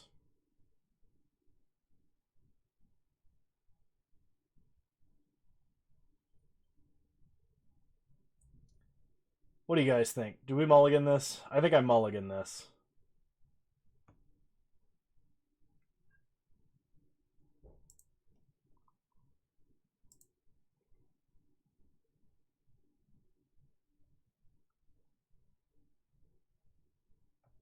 Bone. Bone Daddy. Yeah, alright, we'll keep.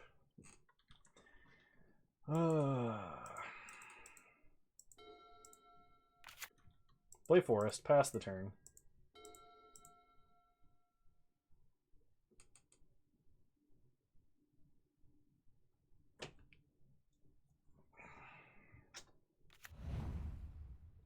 Opponent starts Stomping Ground tapped. Draw Hydroid Krasis, no blue mana. Play Wall of Roots. Pass the turn. Next turn we can play Oracle of Moldiah. Opponent plays Blooming Marsh. We untap. Draw Finale of Devastation. So Wall of Roots has strange timing for mana, especially on Moto. Well, this is the one case where Mox is way worse. Alright, opponent plays a Swamp.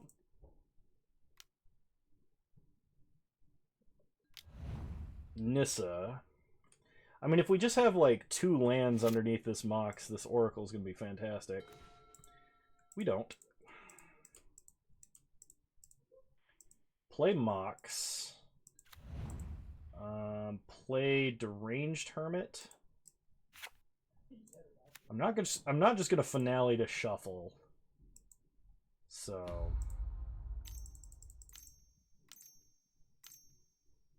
Joe West, you made it. Welcome. Make a bunch of tokens. Pass the turn. Question is, do I play Whisperwood Elemental? Or do I pay the Deranged Hermit Echo cost versus a deck that presumably plays a lot of removal because they're basically playing Jund?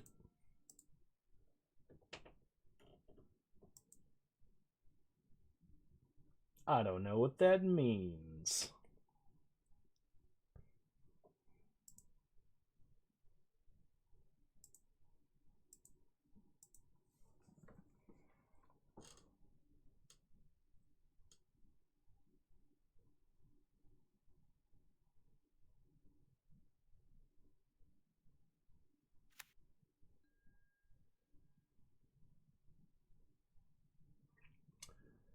Ah, I see my opponent is a Mox Emerald player as well.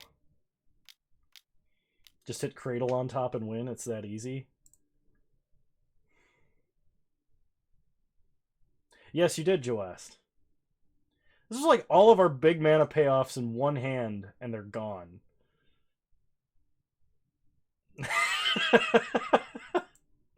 So I'm not going to pay the Echo cost, I think, is what this means.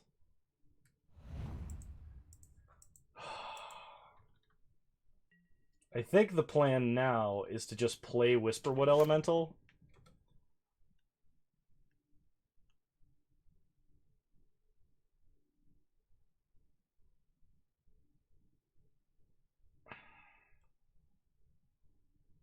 Well,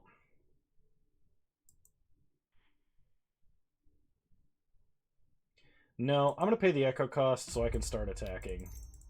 Hopefully we have lands under the Elemental.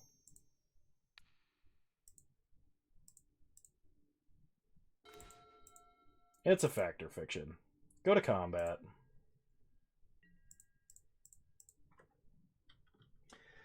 Attack for 8.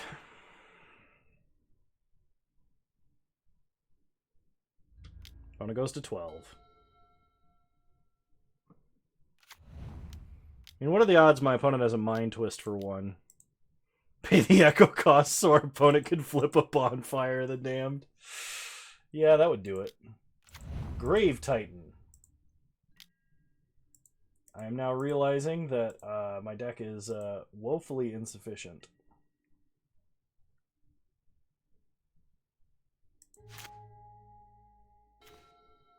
All right, land. Land. Wow. Owen Wilson. Wow. So do I cast Factor Fiction? Or do I cast Whisper? I think I cast the Elemental now, right?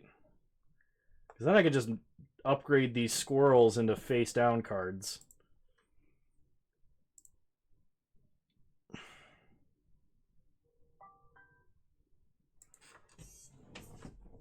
Oracle would have been amazing if we hit any lands at any point.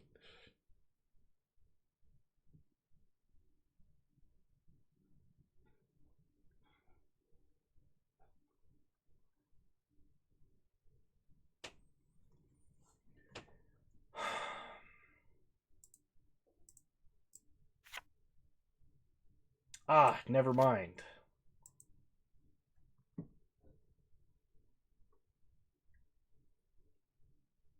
Yeah, exactly. Nothing. I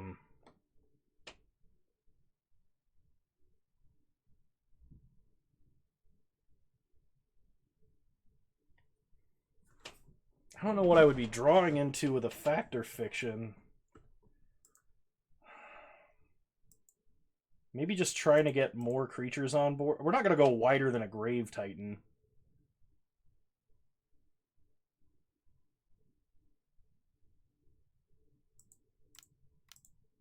I guess we do have Eternal Witness in this deck. Grave Titan can't attack, or you triple block. You win this round hooked on phonics.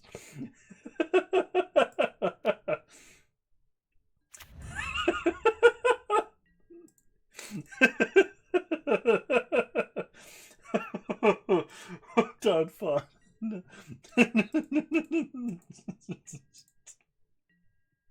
Alright, we manifest a Grim Monolith. Our top deck is now Tropical Island.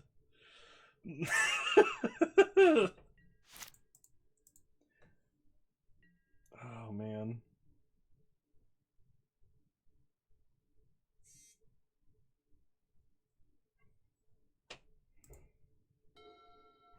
I'm not porting. Watch them play exactly another 6-drop and just blow me out of the water, too. Nope. Oracle of Moldiah. Alright, they're drawing Batterskull. Well, Grave Titan wielding a Batterskull does seem quite intimidating. Well, they flip Nissa, which means there's going to be an Ashaya Woken World. Or they're just going to draw Batterskull. Harmonize is now on top of their deck. Vraska, Golgari Queen. Upticks, potentially sacking a permanent to draw Harmonize. They sack Mox Emerald. Scavenging Ooze now on top of their deck. They go to combat. They pass. We untap. Draw Tropical Island.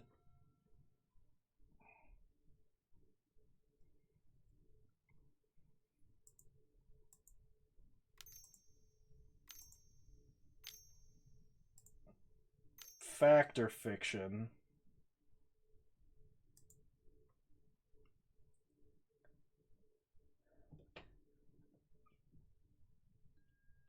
No. Quit making the correct choice of 4 versus 1 cards. Well, I guess if there's a Gaia's Cradle on top of our deck, we're amazing, but we gotta take Witness. There's a Scavenging Ooze on top of our deck.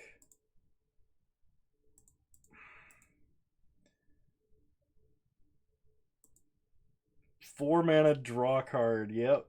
Mill 4. So play Tropical Island. We just pick up Craterhoof, right? Because Craterhoof plays around Inquisition. Finale of Devastation gets hit by Duress, Thoughtseize, Collective Brutality. A lot more things.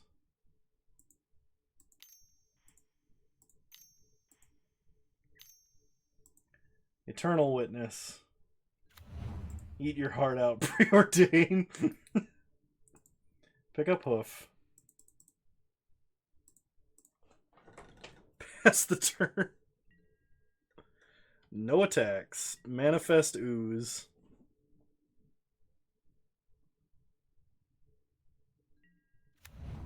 They did use all of their mana last turn, and I should have probably put a -1/-1 counter on Wall of Roots to tap them out of mana on their upkeep. You are correct.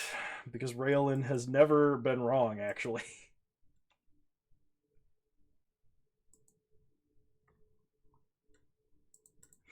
At this point, Raelin could be like, spend $2,000 on lottery tickets, and I'd probably be like, nah, he's got a point. Well, opponent has Pernicious Deed on top of their deck. That's what I'm saying. Happy birthday. At this, you know what? Screw it. I'm 27 now. No, it's not my birthday. Good follow-up. That was a good one.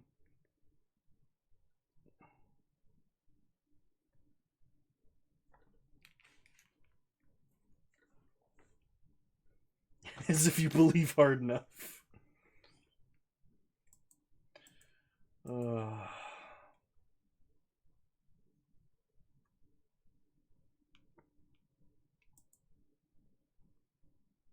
Don't.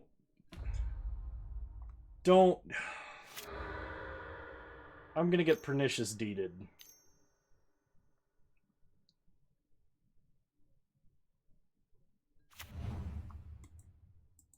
Turn off auto yields. Turn off auto yields, for the love of God. Bone Shredder.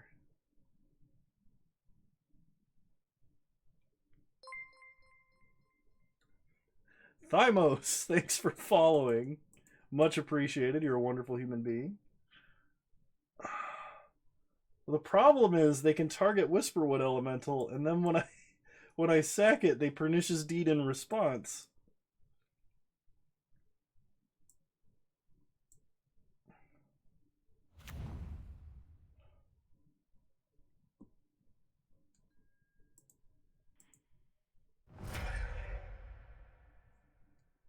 Yeah, I was gonna say, welcome to the Kano gets obliterated. Can I do anything about this at all? Nope. There goes everything.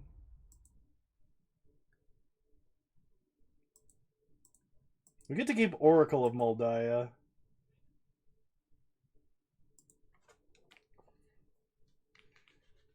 We lose Grim Monolith and Mox Emerald. And our opponent gets to attack with Grave Titan this turn. That was so punishing. They don't attack with Grave Titan. We untap.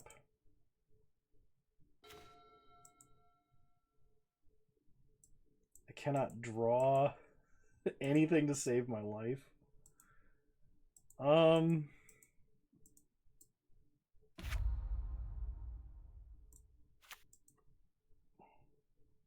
I can commit something this turn.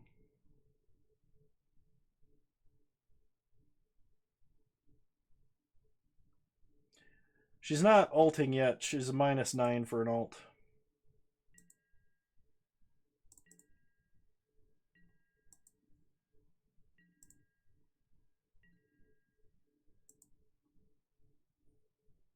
Opponent untaps. They gotta think about paying the echo cost. In before proliferate.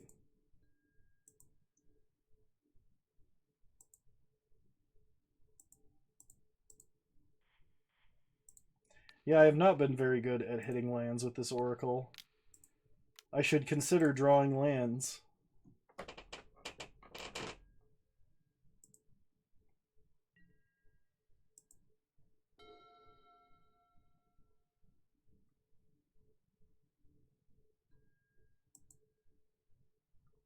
Opponent goes to combat.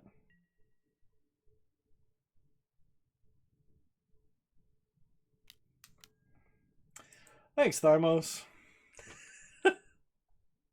Glad to hear it. I'm happy you finally made it over to see a stream. We'll take 7.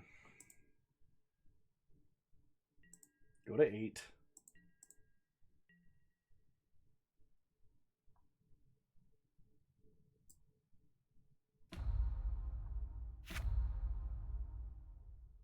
Opponent makes a 4/4 elemental.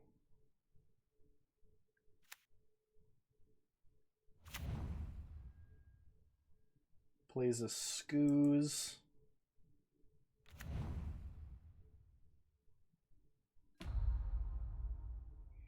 Upticks Vraska to 10.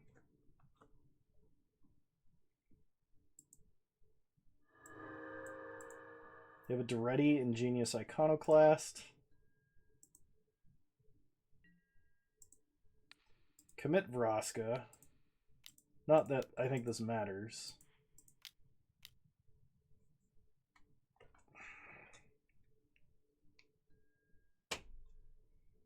We untap. There needs to be like a Gaia's Cradle on top of our deck. There is not. There is an Elvish Mystic. Nah.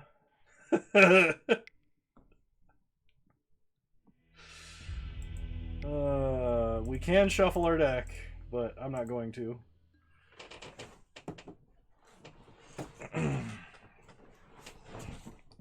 I guess, yeah, I should have, because I wasn't thinking I could still play lands off the top of my deck. I could have wheeled, potentially have gotten Mox, hitting Gaia's Cradle, Green Sunned for something, and then maybe played Hoof. I don't think that would have killed my opponent, even in the optimum scenario, though.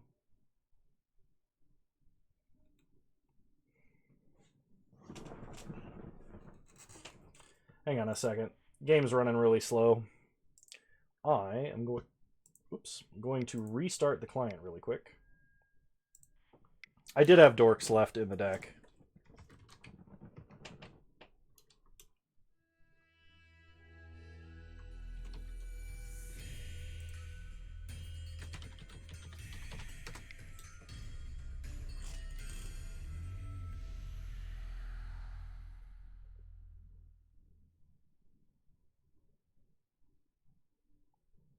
Cold Snap 75, thank you for following.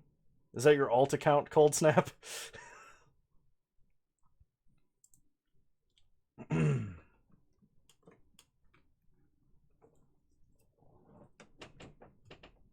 Why is the background snow-covered mountain, and what happened to Kano's sanctum? I'm back. It was for the Christmas thing, I just hadn't changed it. Hoof with 5 creatures in play was probably lethal. Yeah, but then we had to redraw Hoof when we wheeled as well, because it was in our hand, and Commit would have had us draw a new 7. So we needed, like, Mox, like, Dork, Cradle on top. And then I think we would only had 7 mana. We would not have had 8. No, we hadn't seen Cradle yet that game.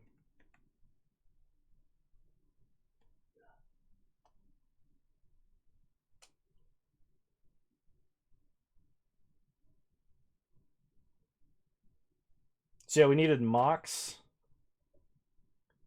So Green Sun Zenith for Elf, and if we just Cradle was on top, we just win. No, because we needed to cast Memory, the latter half of Commit. I guess yeah, that also worked. We could have just Green Sunned for a Dork and then saw if we had Cradle. That would probably be a slightly better chance of than casting Memory, which is what I was thinking of doing for some reason. Once again, Raylin is right.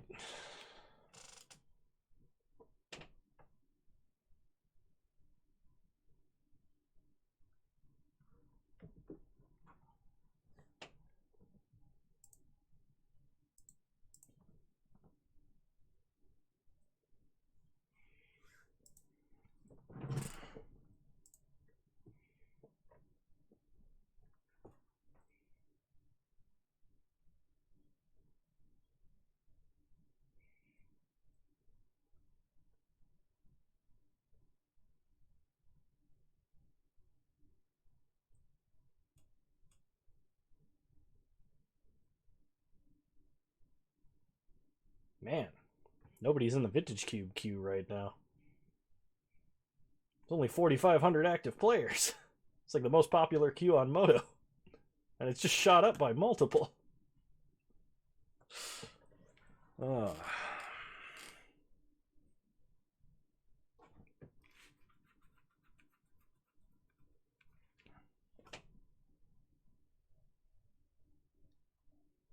What's it like being smart, handsome, and not known for Tron?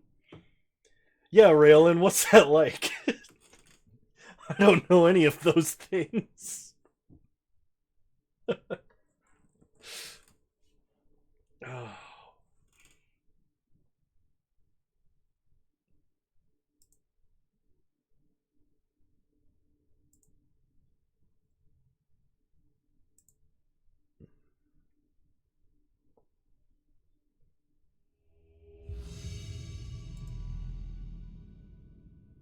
You know the handsome part? I've definitely played Our Hero Tron before. Oh, this hand is almost good. If we had dorks, it'd be amazing. But I actually think I'm going to mulligan this. Yeah, it's just going to be too slow. Well, we can Wall of Roots on our way to a Deranged Hermit, putting back Force of Will, and if we draw a Cradle, we could probably do some nasty things. I'm going to keep this because we do have a turn 2 play. Put back Force.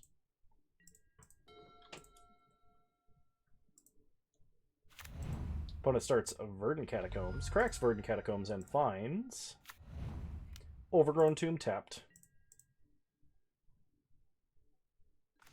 We draw Forest, play Forest, pass the turn.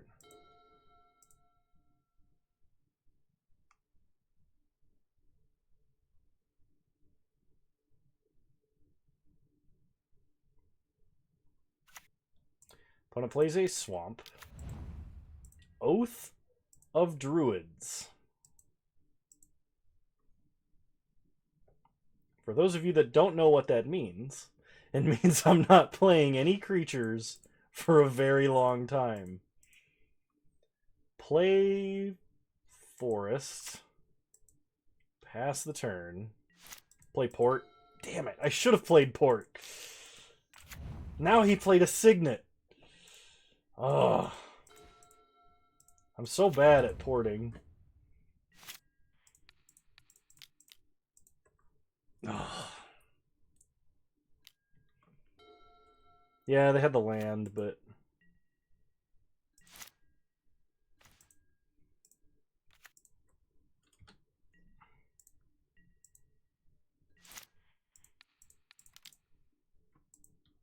Problem is, the instant I play anything, my opponent's going to put an Eldrazi into play. We'll get Duressed, so we lose Turn Timber Symbiosis, because I didn't play it. I was hoping to maybe cast it.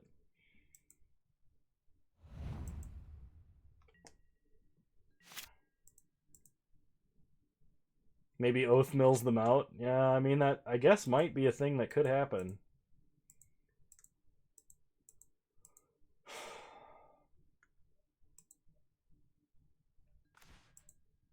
We draw Spell Pierce. You know what? Screw it. I'm calling you out, opponent. Your Grizzlebrand is your 27th card in your deck.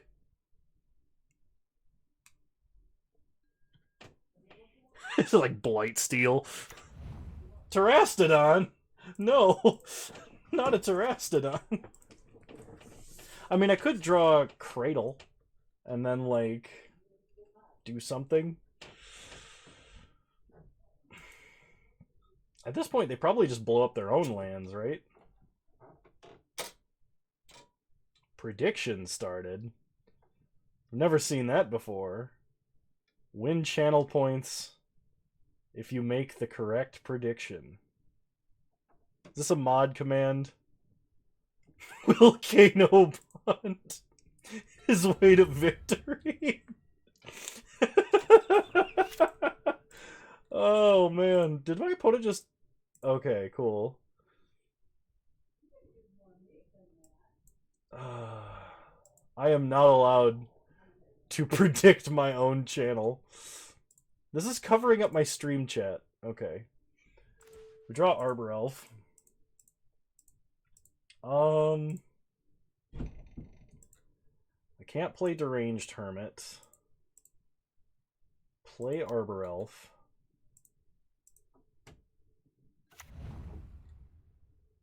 Pass the turn. Stop on my opponent's upkeep. In response to Oath, port the Tomb.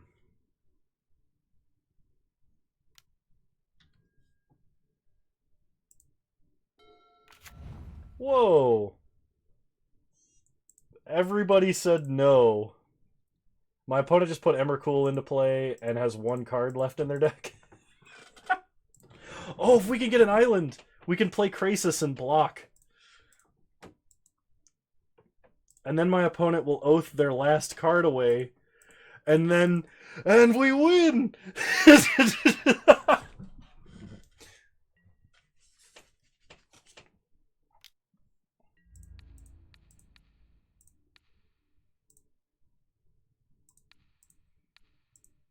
I think we just beat our opponent.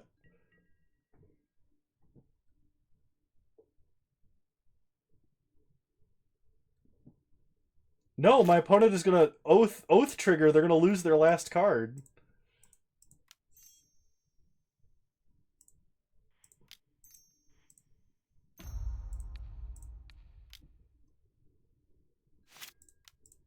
Play Garrick. Make a beast. Opponent Assassin's Trophies the Elephant. Turn off auto yields. Get an island. We got Spell Pierce, baby. Make a beast. Pass the turn. Untap. Oath trigger.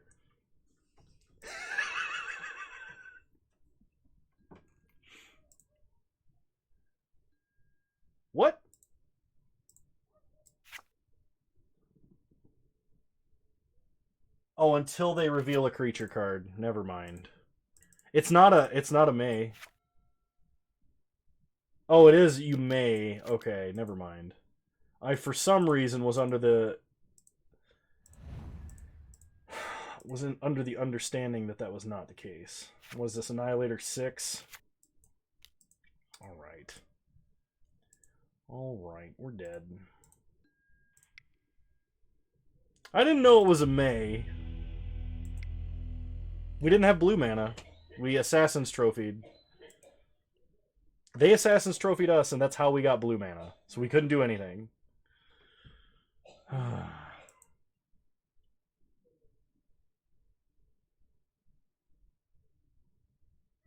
I had an island because they Assassin's Trophied us. Oh, they pulsed us? Yeah, I could have countered the pulse, I guess.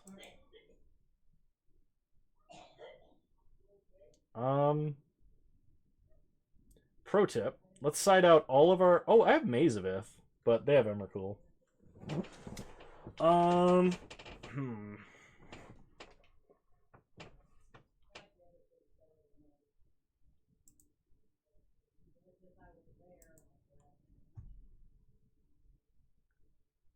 Yes, Bone Daddy.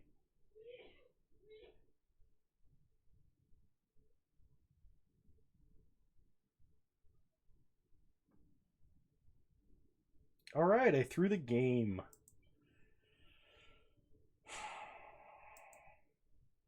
We could side out all of our creatures and play Blightsteel.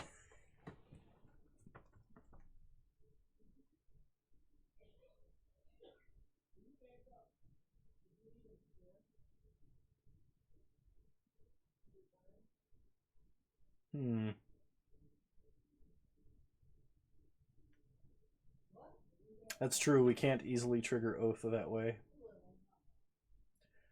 Alright. Play first. Well, we have Fauna Shaman. We could Green Sun Zenith for a the 1-mana elf that taps for 2. Start getting a lot of mana that way into a Whisperwood Elemental. That might be our best bet. Yes, Uraga Tree Speaker. That is the one that I am trying to refer to. The one that I know the name of, but could not consciously recall. I'm going to keep this.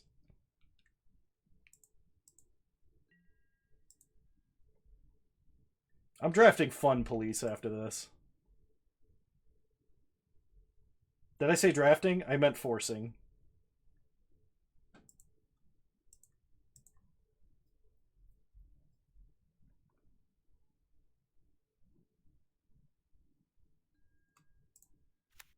Play a forest. Pass the turn. Opponent untaps.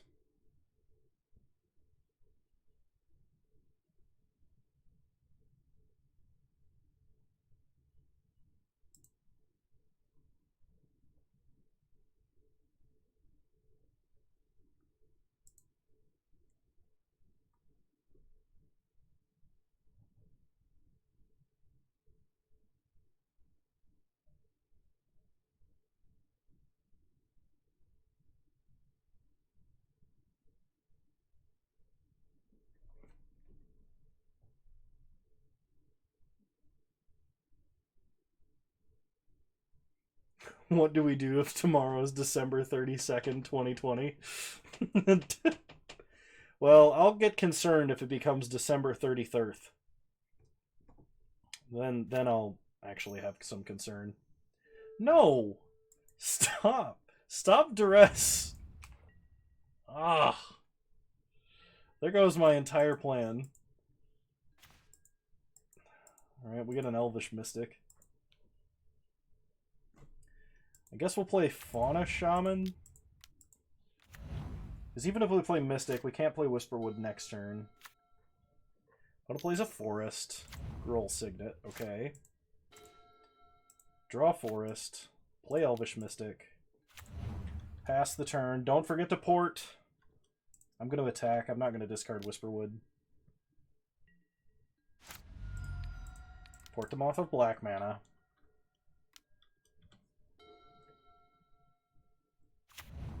Opponent plays Polluted Delta. Passes. We untap. Draw Oracle. Play Forest. I'm going to go with that Whisperwood.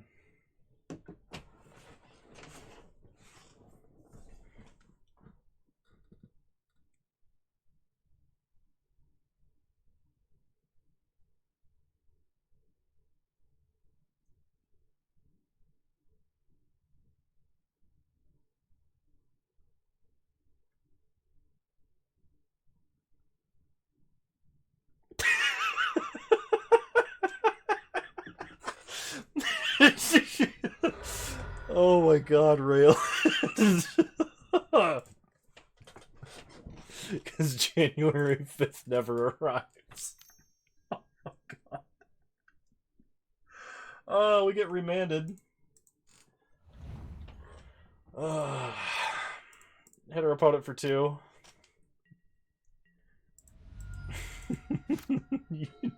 Raylan's predictions about Bone Daddy's life, starting with that late night Discord chat, is one of my favorite things I've ever read. No, no, don't Primal Command me. Opponent finds Grave Titan. We have no way to slow our opponent down. We needed to draw blue mana, I guess. I could play Oracle and see if we hit lands off the top. Or I could just play Whisperwood Elemental, but my opponent is playing a Grave Titan next turn, presumably. Oh, we have a port. But that just stops my opponent. A good friend of mine lives in Georgia and keeps giving us updates. That is the definition of slowing down, but we're not doing anything else if I just play a port. And if I play Oracle, I'm not having another land on top of my deck. We all know that's not going to happen. So play Rishadan Port. I could, I suppose, discard Whisperwood Elemental to Fauna Shaman. Get Uraga Tree Speaker. We're not doing anything anyway. Okay, so I could go get a Dork off of Fauna Shaman. Level up the Dork. And then I think have enough mana to port? Hang on. 1, 2... Nope, that doesn't work. Alright. Oracle it is. No! No! No! What? No! Oh, I'm so angry. I am so mad right now. I am actually upset.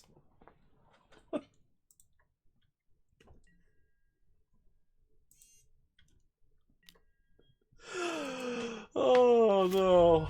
Yep, here comes the Grave Titan.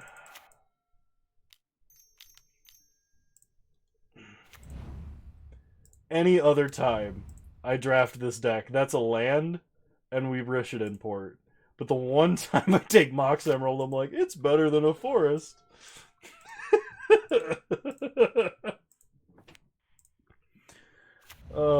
Play Mox Emerald. I can't commit the Grave Titan. We have 6 mana. So I guess I'm playing Whisperwood here.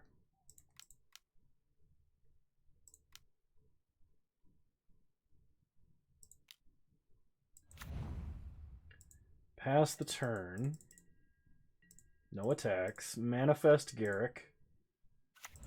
Turn Timber Symbiosis. I'm so glad we get to die to Grave Titan instead of, not dying to Grave Titan. Yeah, me too. Wouldn't have it any other way.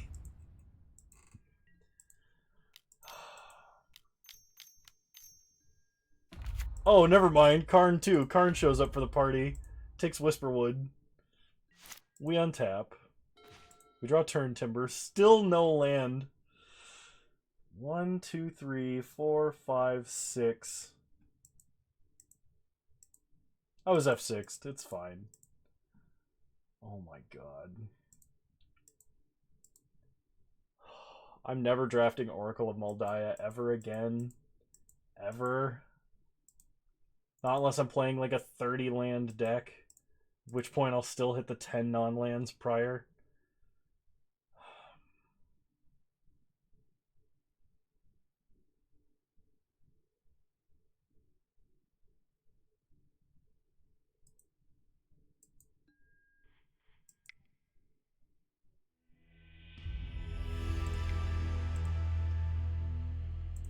Alright.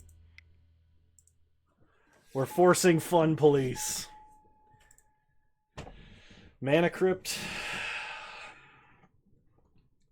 Mana Crypt, you go in Fun Police. Bolt it is! I can't take Lightning Bolt. I have to take Mana Crypt. Wheel of Fortune. Don't pat. I told you. Game. I want to play Fun Police. You can't just pass me Mana Crypt and Tinker after I scream that I'm gonna play Fun Police.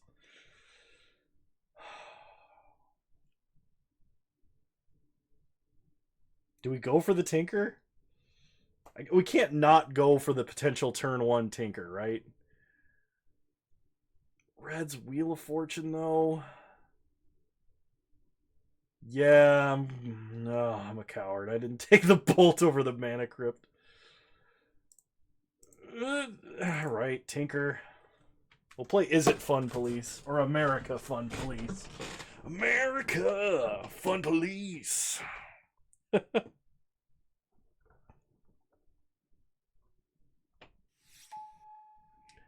Okay. I see Thundermaw. I see Forge Master. Skyclave Apparition, Adonto Vanguard, those are parts of Fun Police. This looks like a great mono red aggro deck so far.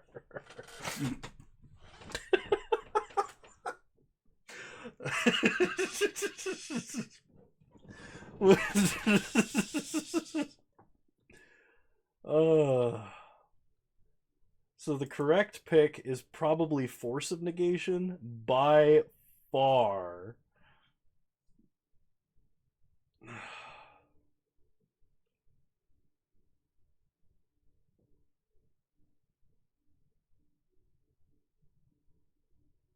Sword of Body and Mind? Alright.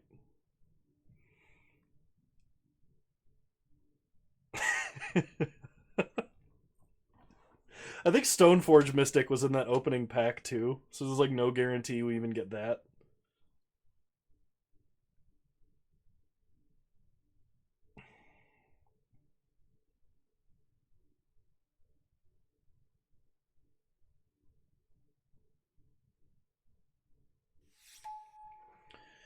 Inferno Titan, Burst Lightning, Oath of Druids,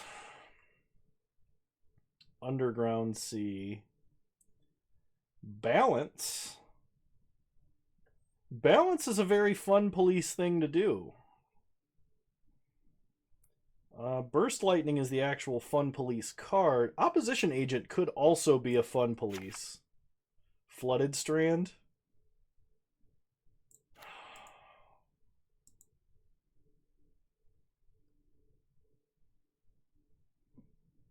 I was thinking about it, but like we're getting cards that are too good to actually force.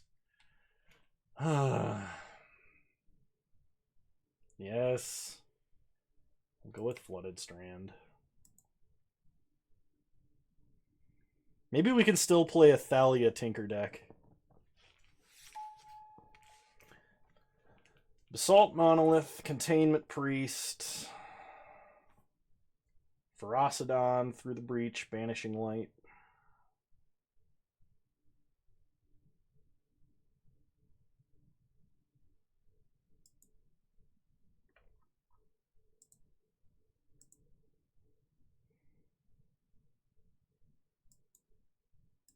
Force Fun Police, and then he didn't force Fun Police?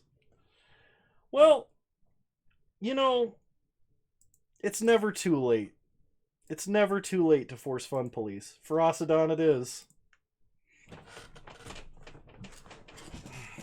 Mana Crypt just lets you play Thundermaw on turn 3, and I suspect Thundermaw is going to wheel. We're doing it. We're doing it now.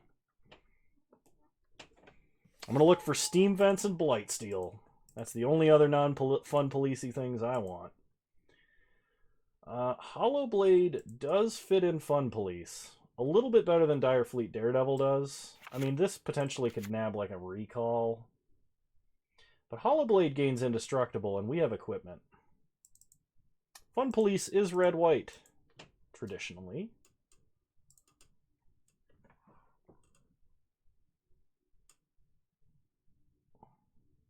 So we're looking for Spirit of the Labyrinth, Thalia. Maybe take that Skyclave apparition if it comes around.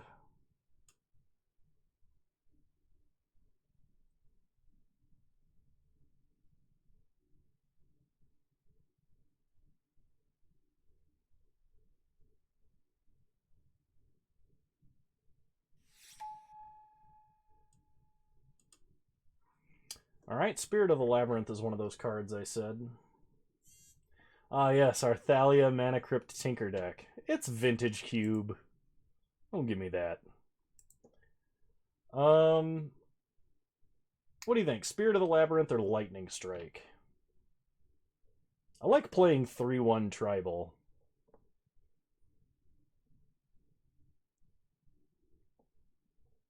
I'm going to go with Spirit of the Labyrinth. Lapse of Certainty, definitely not. Card's just horrible. Heartbeat of Spring. I think this is an Abbott. We take an Abbott here.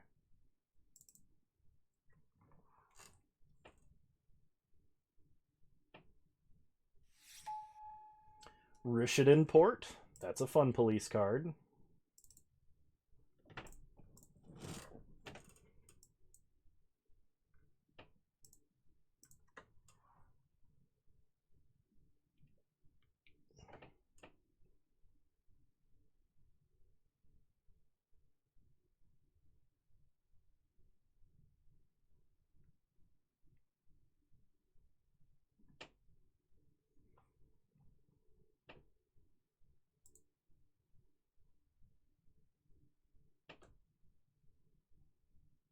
Nobody thought this would happen.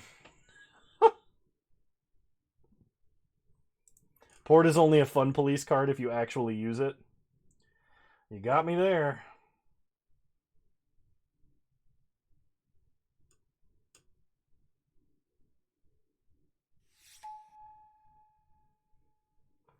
Stoneforge Mystic. Well, we have a Sword of Body in mind. Looks like Fun Police is open. Skyclave Apparition. Adanto Vanguard. Adanto Vanguard is a little bit stronger, but Skyclave Apparition is an answer on a body. So take Skyclave. Balance. I'll take... well, I probably should take Burst Lightning, actually.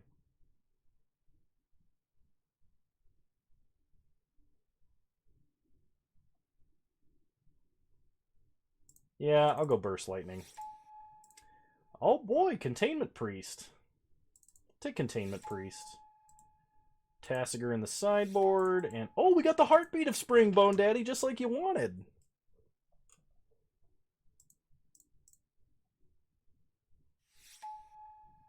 Mox Ruby. Ah, it is perfect in the Fun Police deck. It is the on-color Mox for the Fun Police deck. So we'll take Mox Ruby. Let's see. Fun Police, Fun Police, Fun... Goblin Guide is Fun Police. Let's see. Lingering Souls. Prismatic Vista is nice. Yeah, this is a Goblin Guide pick. Fire Blast. I like Fire Blast. Avalanche Riders is really great when you play it turn 1. Yeah, I think Fire Blast is still the pick here.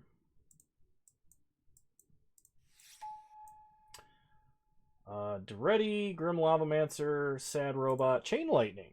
Oh, could have had 2 bolts. Who else takes it? Not risking it. Whoever took Thundermaw. Whoever took Wheel of Fortune. I don't know. This pick 2 Tinker looking solid? Yeah, we got Flooded Strands. So all we need is a Steam Vents and a Blight Steel. Turn 1 Tinker wins games.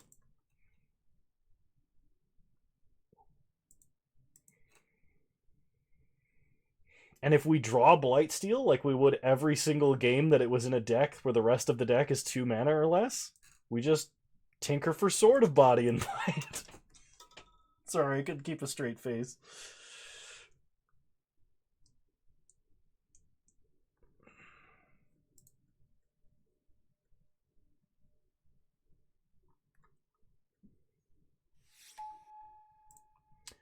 Ooh, Council. Oh, Thalia.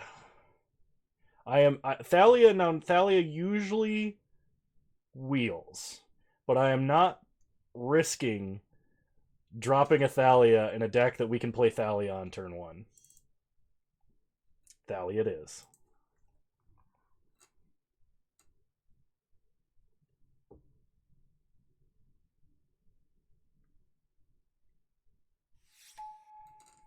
Eidolon of Obstruction. Talarian Academy. Sulfuric Vortex. We could take Winds of Abandon. An Eidolon of Obstruction is kind of a fun police card, but Sulfuric Vortex is so much stronger. So, Vortex. Unfortunately, I don't think we're wheeling anything from that pack. I think that pack is past the point that we can wheel cards.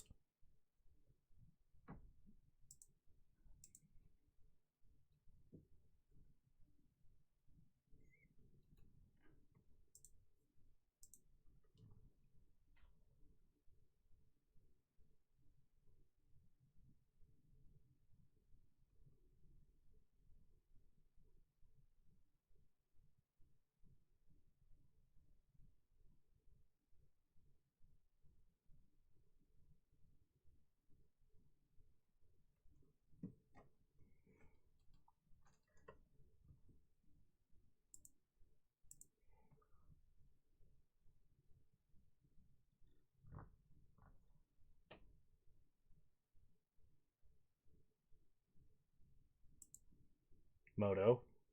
Moto. Come in, Moto.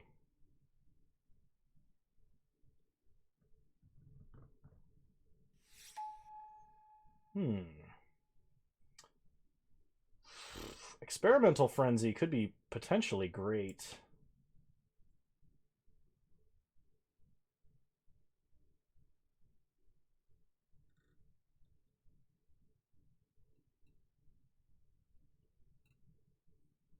I mean, Coercive Portal on turn 1's kind of hilarious, but that's not going to happen that often. I'll take Frenzy.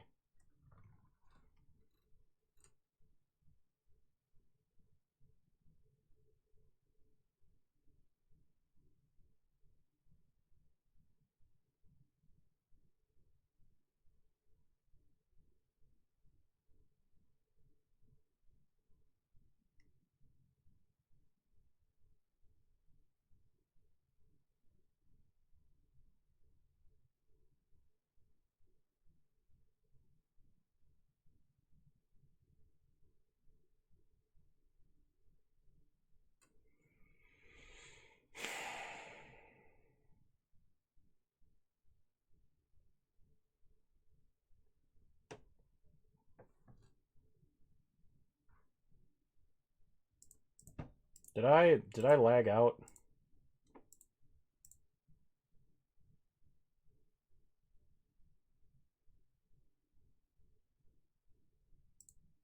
I feel like I lagged out.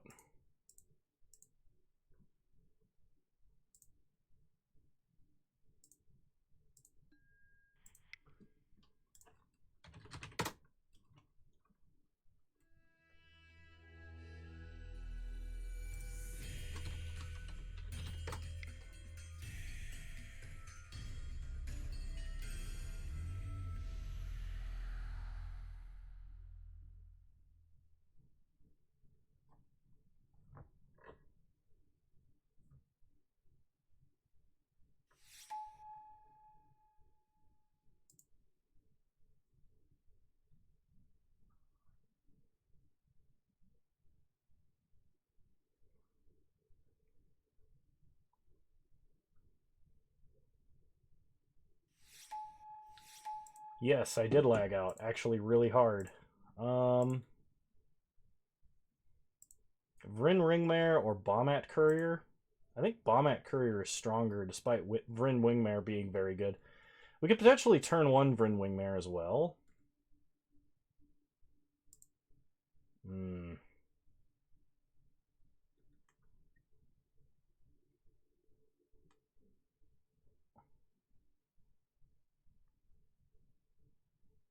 Yeah, I'm gonna go with Thalia deck. We can even get a Lodestone Golem. Yeah, I'll do it. So we got a few cards we didn't want. I should have taken Bombat Courier. There's really no question. But we're playing 3 Thalias now.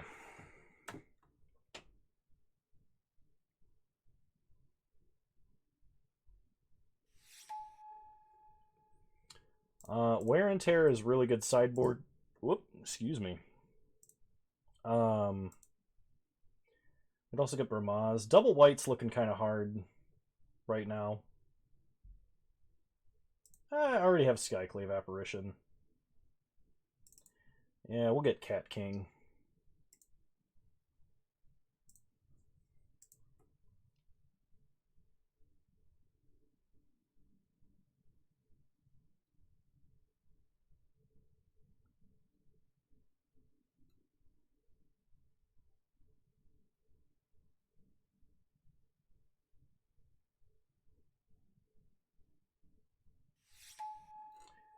Lava Man is good.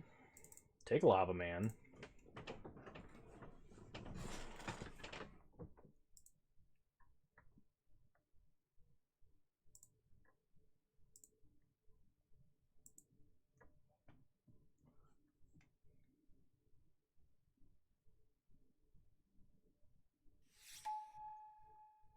Young Pyro. We don't really have a lot of non-creature spells, but sure.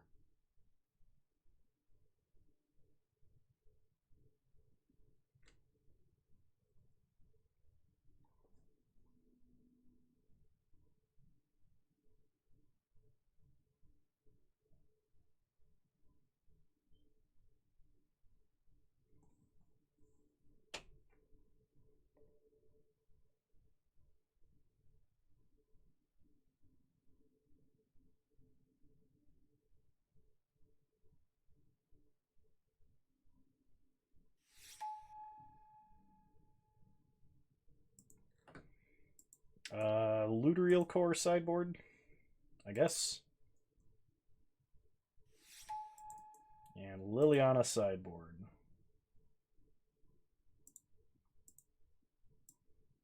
Well, I mean, we have a fully playable deck here. The only thing that's going to improve this is if we get Mox Pearl.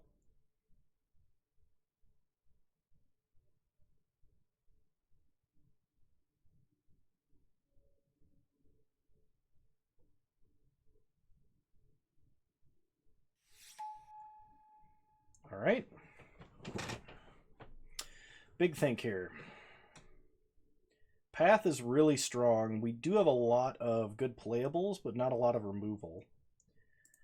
Embereth Shieldbreaker is potentially also very strong if our opponent does have a broken artifact start. And can always be played as a dude.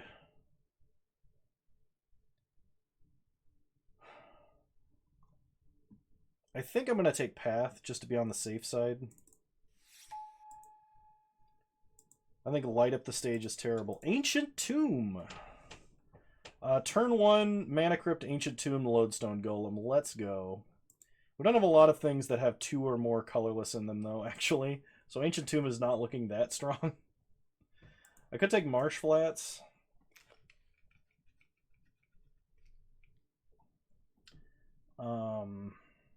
Or Faithless Looting.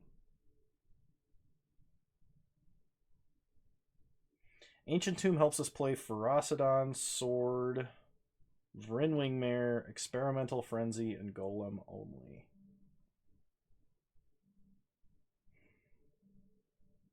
I'm going to take the Marsh Flats just to speculate and see if I can't get a Sacred Foundry or a Plateau.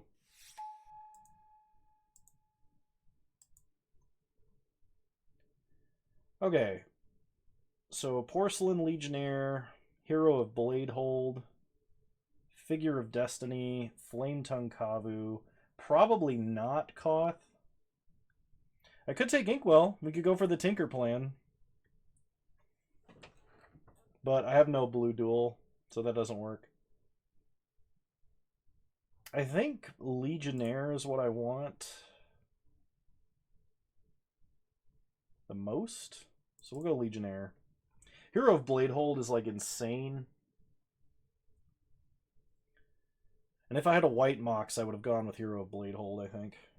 It's also like somewhat likely to wheel because people generally don't pick it up.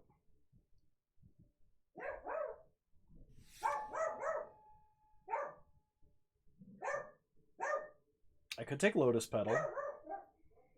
I'm probably not taking Needle Spires. I could play Shatter Skull Smashing. Yes, that is the Dachshund barking. Something has activated the Dachshund. I think I'm going to take Shatter Skull Smashing because I have enough playables. I don't want to play tap lands as fixing in this deck, no matter how desperately I need it. And I don't think this is a Lotus Petal deck. This just fits in the land slot.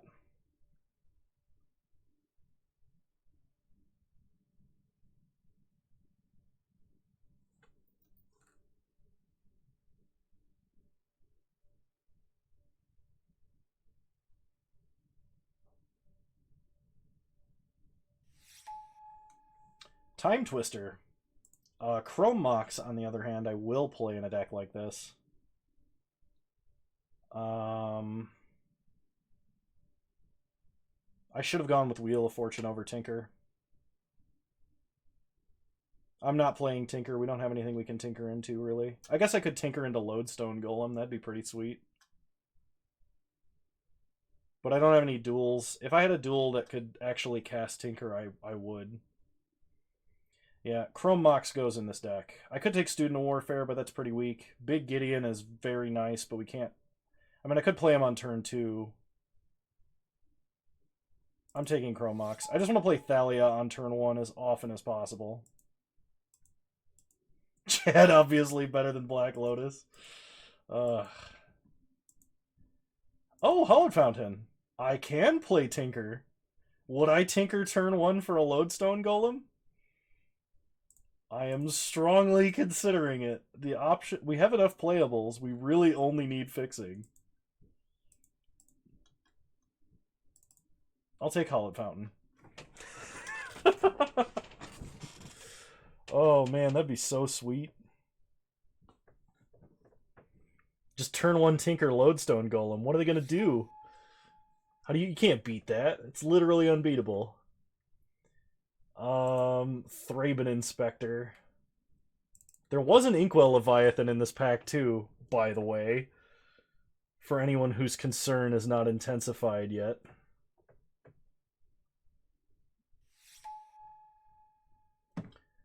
Sphinx of the Steel Wind.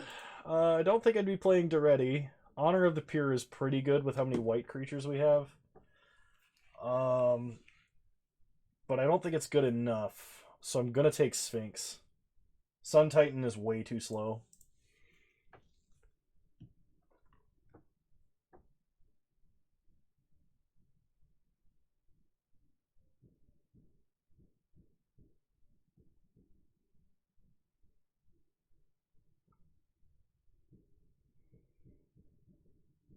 This card in my colors is definitely not good enough to take over meme cards in other colors. We'll find out.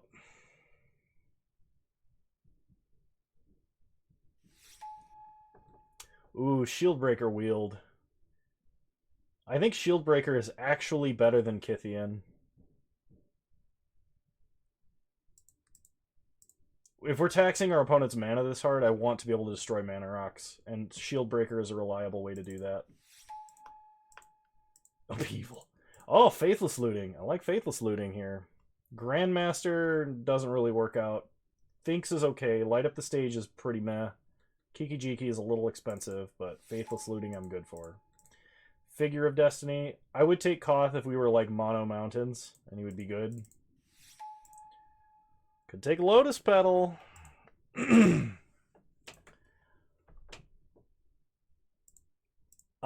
he went to Bant, they couldn't pronounce his name, I believe is the lore. They literally just said the closest thing they could say on Bant that resembled Kithion. Oh, the Chad is back. What's up, Chad? Benevolent Bodyguard. Niv Mizzet Reborn. We're playing Tinker in this deck. And we're tinkering for either a Sphinx of the Steel Wind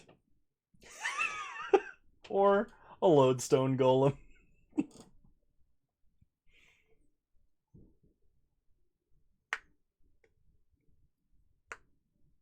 Come on, like turn 1 Lodestone Golems just gotta be good, right?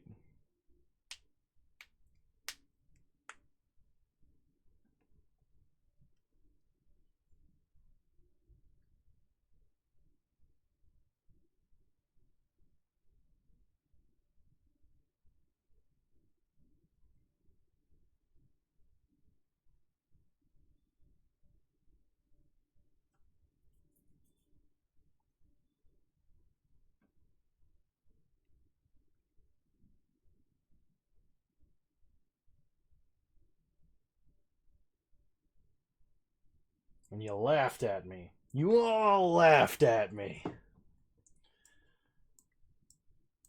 Alright, set those aside. Group creatures separately. Honestly, in complete seriousness, I think I'm going to play Tinker just for Lodestone Golem. Nothing else. I don't have enough non-creature spells for Young Pyromancer to really work. Experimental Frenzy is probably ambitious. Even Fire Blast with this many Thalia effects, like, may not be good.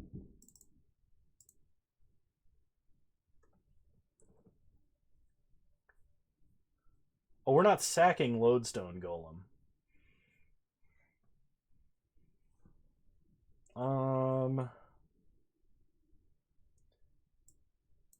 And then my worst playable card.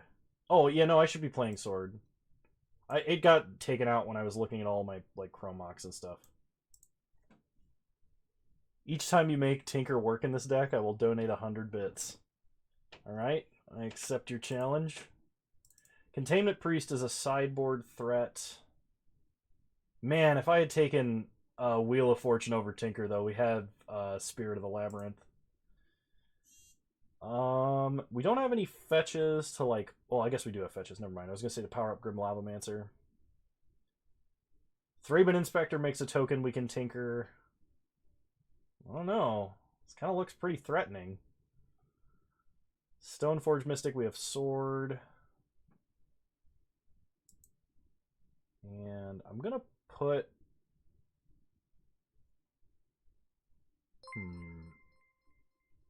Alfrani, thank you for following. Or Alfren1, excuse me. And it's all caps in the visual notification.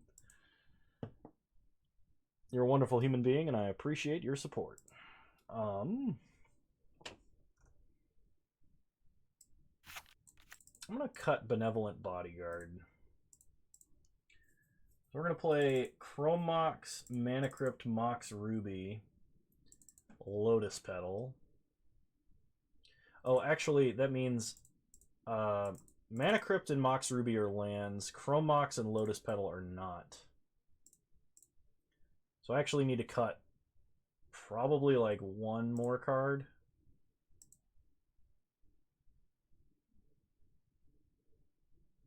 I'm going to cut Faithless Looting.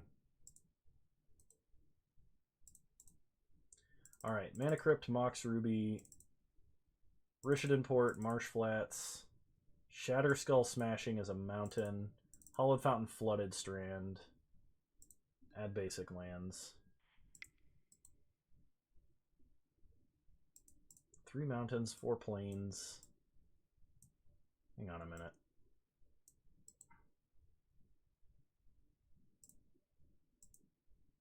Why does it not add the right amount? It wants to add another plains? So we have 1, 2, 3, 4, 5 red sources. 6. 6 red sources. 1, 2, 3 blue sources. 4 if you count Lotus Petal. 1, 2, 3, 4, 5, 6, 7, 8, 9 white sources potentially. All right. It's happening. And we're playing a colorless land. Tinker for Lodestone Golem. Let's go.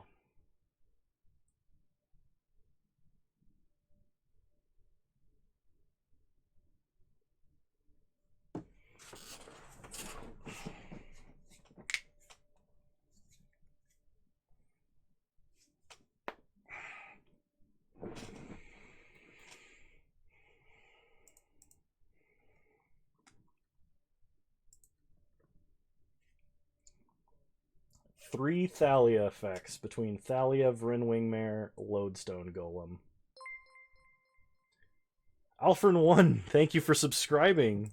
You're a wonderful human being and I appreciate your support.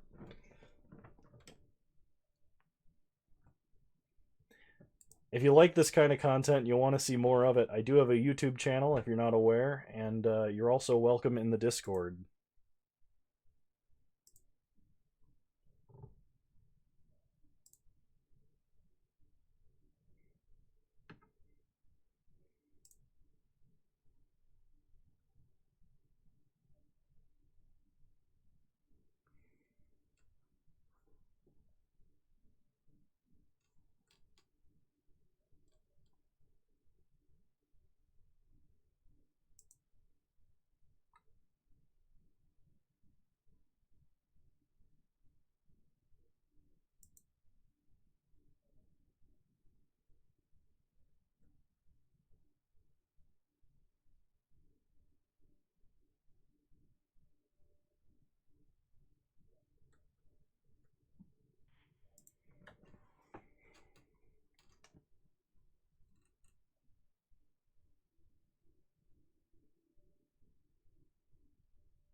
Man, nobody wants to play with me.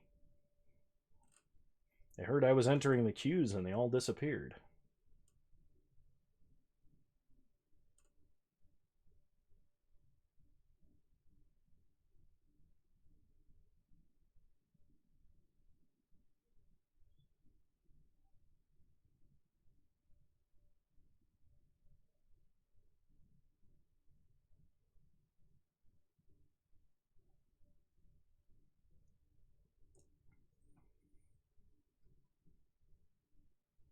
That's much appreciated. Thank you for coming over. I'm glad to have you here.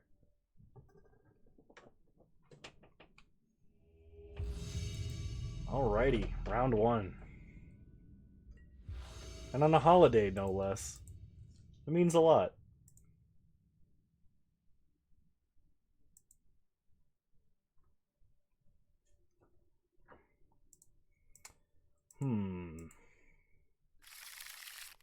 This hand is a little slow. No double red.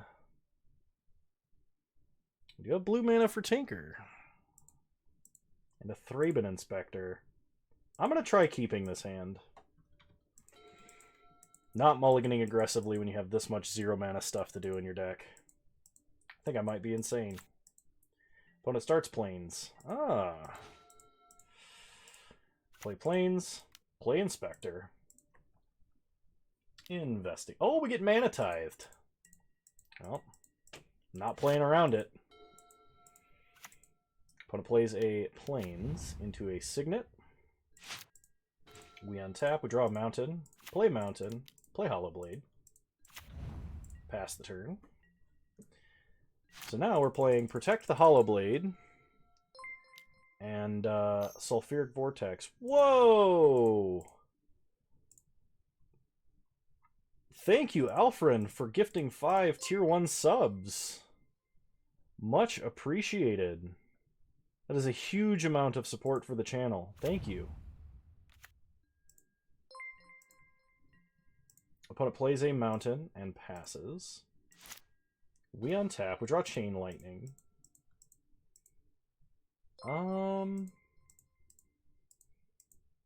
Alright, so we're going to go to combat.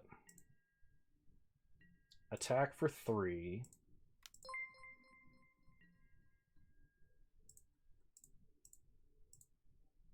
No blocks for our opponent. They go down to 17. We'll play Abbot. See if we hit a land or a 0 mana play. It's a mountain. Play the mountain. Pass the turn. So next turn we can play Sulfuric Vortex. If they do something that would kill Hollow Blade, we will discard the mountain to protect it. Opponent plays Karakas. They go to combat. Attack for 1. No blocks. Take 2. 5 mana for Ajani Vengeant. Discard mountain.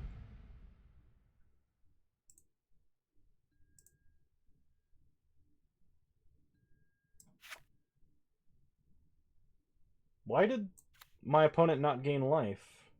Oh, I didn't need a discard. I thought they down-ticked. It's actually a punt. My bad. Hey, a Lotus Petal. Okay. So... Flooded Strand. Fetch with Flooded Strand. Get a Hollowed Fountain. Cast Lotus Petal. Prowess trigger.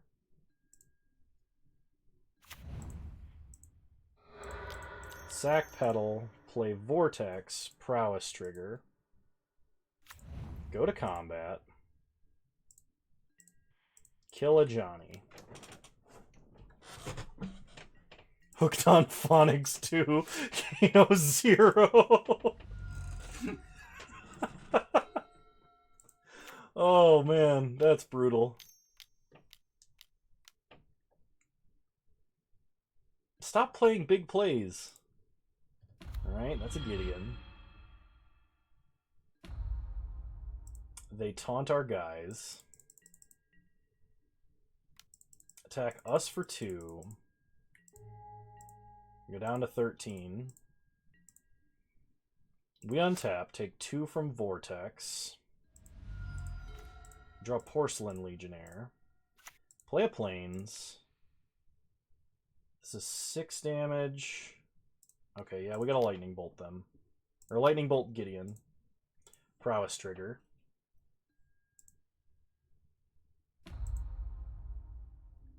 They can't reverberate it. Go to combat. Kill Chad.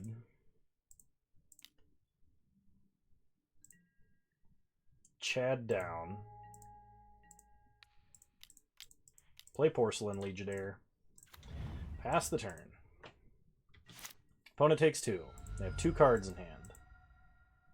We have no way to protect Hollow Blade because I discarded when I definitely didn't need to.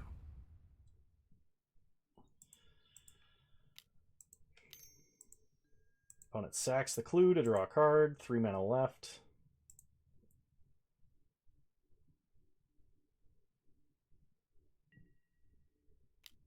Opponent attacks us for 2. We go to 9.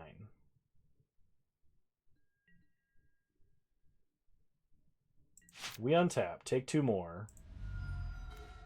Draw Goblin Guide. Play Goblin Guide. Go to combat. Swing for the fences. Opponent reveals a Plains, because of course they do.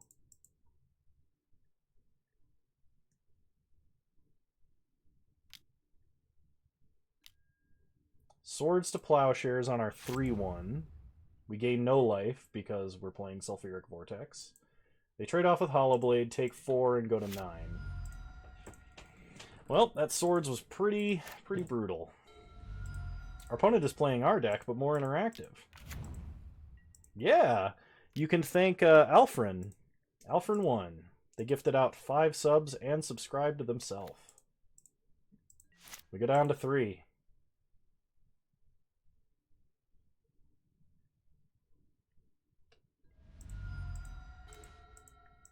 We draw Chrome Mox.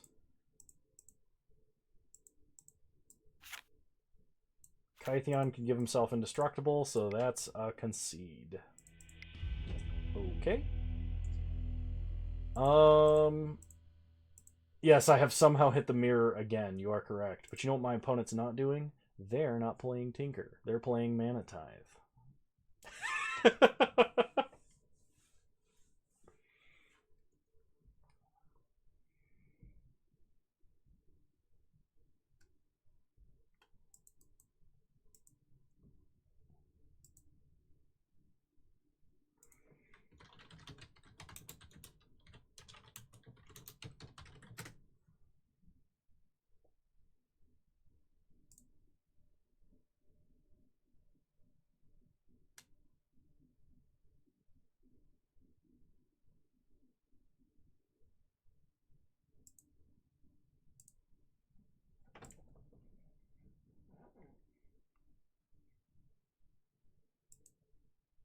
This time I'm going to mulligan for something I can do on the play with like Mana Crypt or Mox Ruby.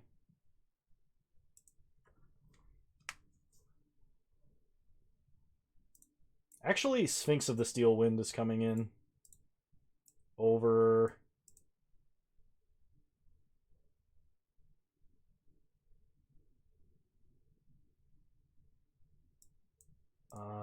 Spirit of the Labyrinth.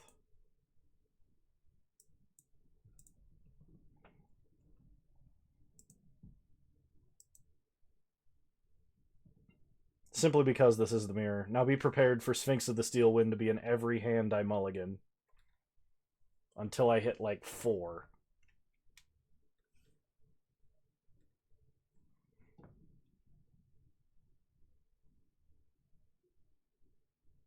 Yeah, we're going to have the perfect Tinker hand for like turn 2 and we're going to draw it. We'll play first.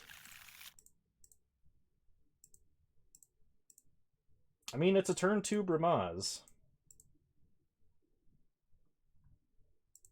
Followed up with an Abbot. I think I'm okay with this.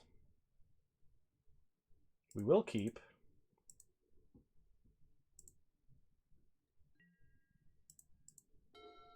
Start Mountain Lava Man. Pass the turn. Don't you dare hold up Mana Tithe. Opponent plays Kytheon. We untap and draw planes. Play planes. Play a Lotus Petal. Petal for white. Play Bramaz. Attack for 1. Should have attacked first, I guess, but I didn't think they were going to block. Okay. Opponent untaps. Opponent has swords into a mountain. Hits us for 2. We untap. We draw planes. Play Abbot. We hit Shatter Skull Smashing.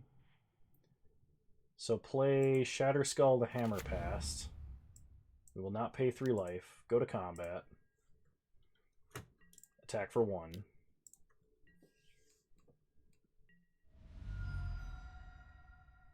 Opponent goes down to 18.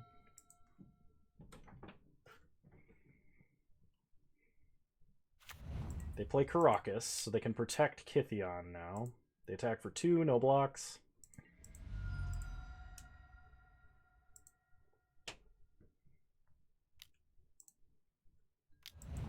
And they play Honor of the Pure. We draw a mountain, play Marsh Flats,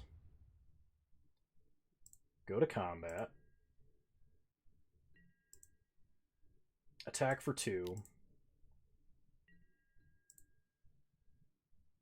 hit our opponent down to 16, play Hollow Blade. Well, at least we can give Hollow Blade indestructible. Opponent untaps. But they're playing like red-white big mid-range. They're not exactly playing fun police. Because they've got like 4 and 5 mana plays. Opponent plays a Rishidan Port. Does nothing. We untap. Draw a Porcelain Legionnaire.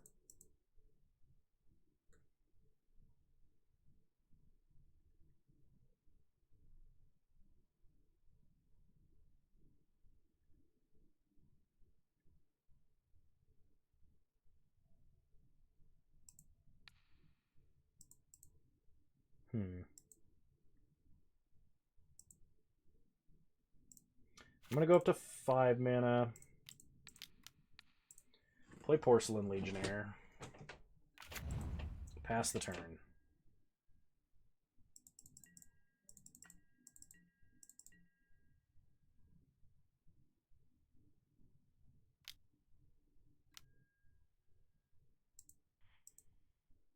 Crack Marsh Flats. Get a Hallowed Fountain tapped. Pass the turn. Opponent flashes in a Containment Priest.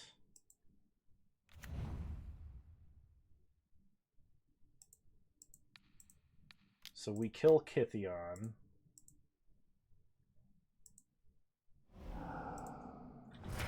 We can't tinker because of Containment Priest.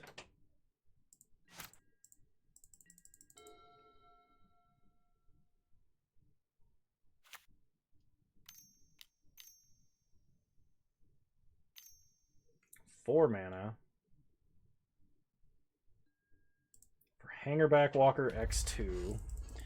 Hangerback Walker is pretty good. Okay, we untap.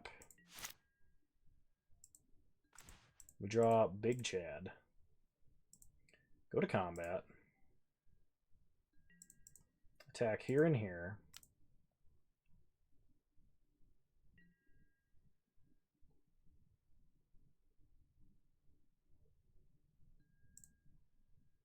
Discard a Plains. Opponent has Condemn. Okay. So then opponent takes 3.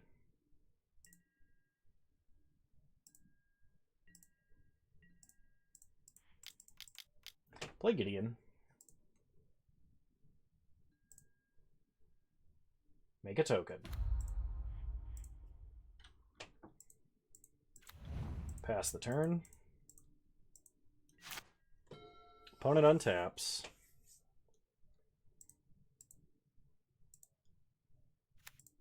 They play a land. They go to combat, and they pass. We untap. Draw Goblin Guide. Make a token. Play Goblin Guide. Go to combat. Attack with Legionnaire. Opponent taps our blue source, beginning of combat, that's fine.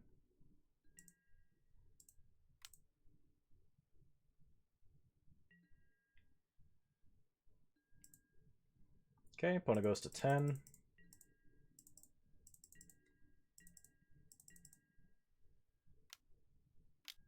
They level up Hangerback.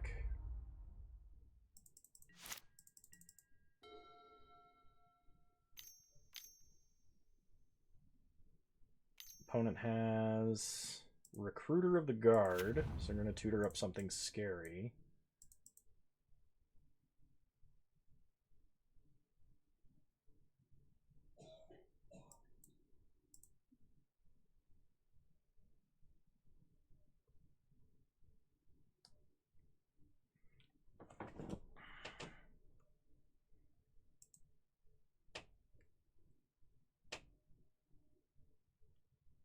Selfless Spirit. Well, Spirit is a little bit of a problem because it has flying. They play a land out of hand. They play Spirit. If we can get another card into the grave, we can shoot down the Selfless Spirit to prevent them from attacking Gideon. We untap, we draw Sphinx of the Steel Wind. Yep. Well, that was bound to happen eventually. Hmm.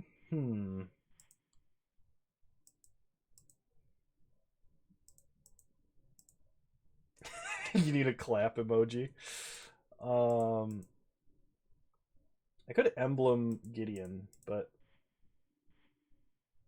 because if I don't, it's better to just keep making knights.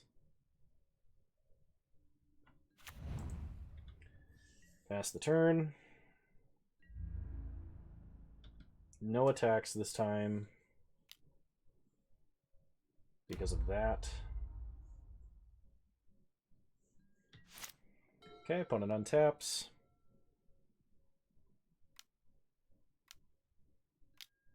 Council's Judgment. Well, goodbye, Gideon. It was nice knowing you.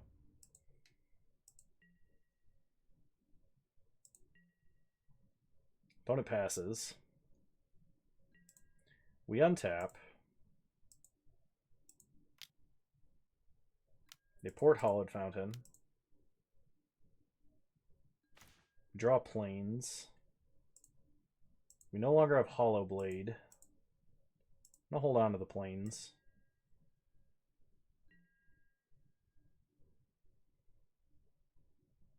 I guess I could attack. It just wouldn't turn out well for me. So we'll pass. If we could top deck, like, from this position, the Sulfuric Vortex would be pretty good.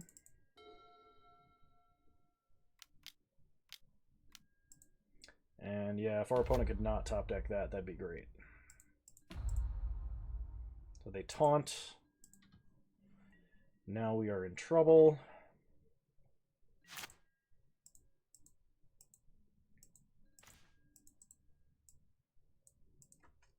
We attack into Gideon. We lose like our entire team.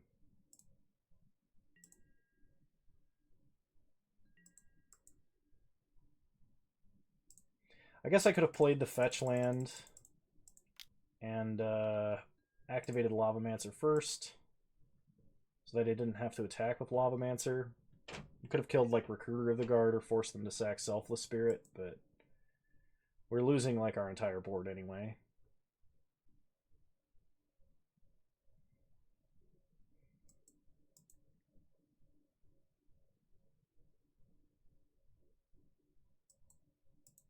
Yeah. All right. That one doesn't count. We were against Fun Police as well. Big Fun Police. Round 2, here we go. I want to play first. Ooh. This is close. We're keeping. No red mana, though.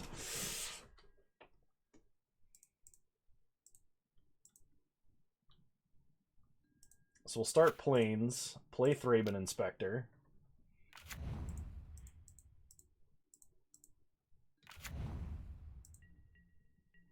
Hope you got them 100 bits ready, Noxon. Why not start Figure? Good question, actually. Figure probably was better. We draw Hollow Blade.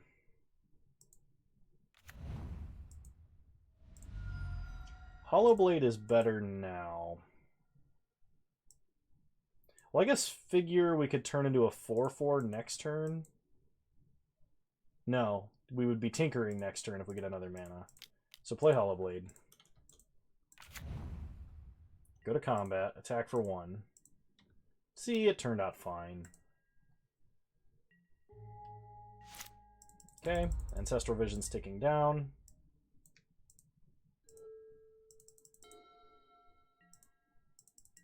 Opponent has the 1 plains. Or the 1 island start. Alright, go to combat. Yeah, we're getting Tinker greedy here.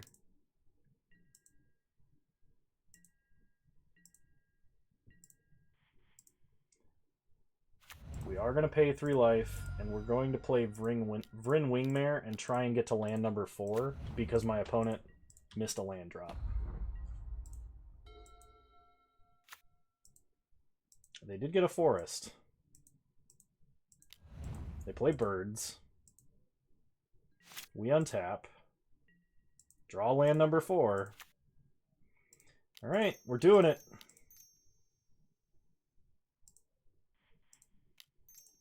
Tinker. Sack the clue.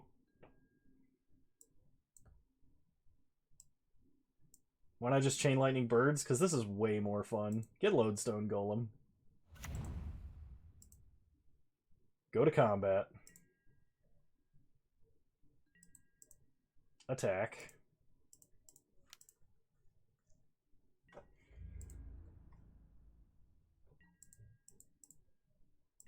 Hit our opponent to 9. We tinkered. We tinkered for Lodestone Golem. Just like I said we would.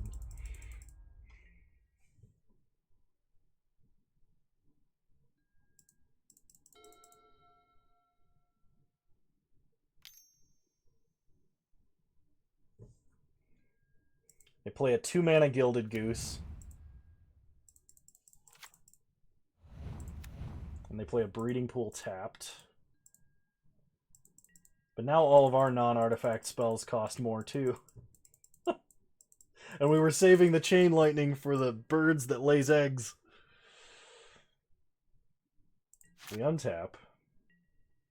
Draw Shield Breaker. So Chain Lightning, Gilded Goose. It costs 3 mana to do this.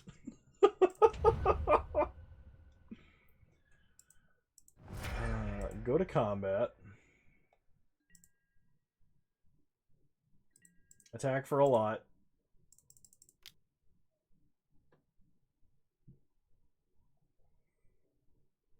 Exactly how we drew it up. Played super suboptimally, but exactly how we drew it up.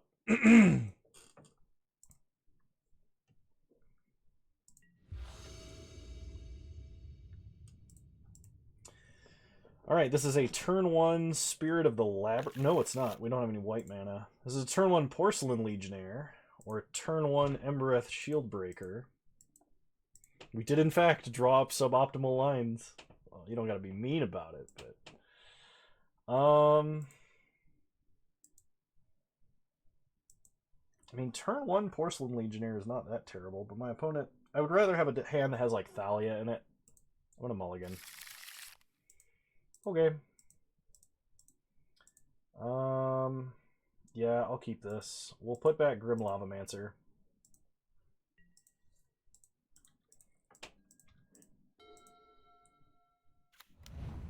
Opponent starts Breeding Pool, tapped. We draw Figure of Destiny. Okay, so I don't have Tinker, and I don't want to play Abbot of Carol Keep on turn 2, so this time I am going to play Figure. Pass the turn.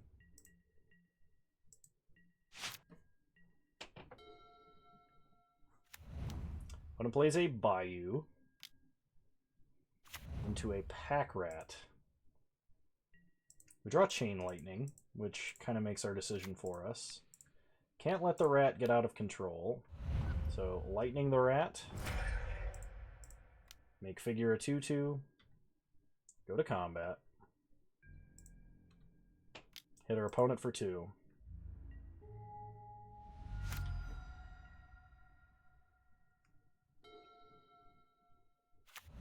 Opponent plays a Tropical Island into a Hex Drinker, leveled up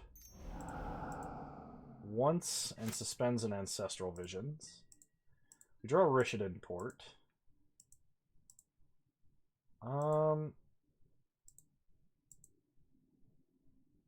That Hex Drinker is going to be a big problem. We can either level up into a 4/4 and swing now.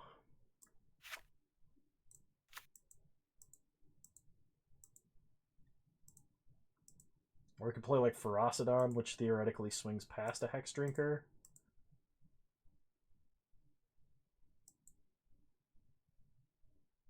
I could shock Hollowed Fountain and then, like, attack, make a 4/4. They're not going to block, though. But that would let me attack and then play Ferocidon. Yeah, I'm going to do that. Go to combat.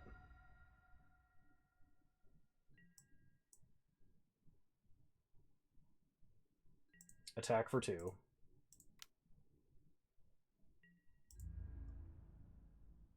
No blocks. Opponent goes to 16. Play Rampaging Ferocidon.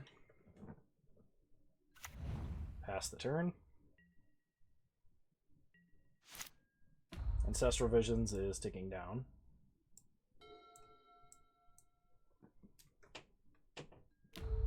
Opponent levels up, levels up, levels up. Okay. We untap. Draw Stoneforge Mystic. Play Abbot. We lose a life. Abbot exiles. No! Not my Tinker! Alright, Flavor should import. Go to combat.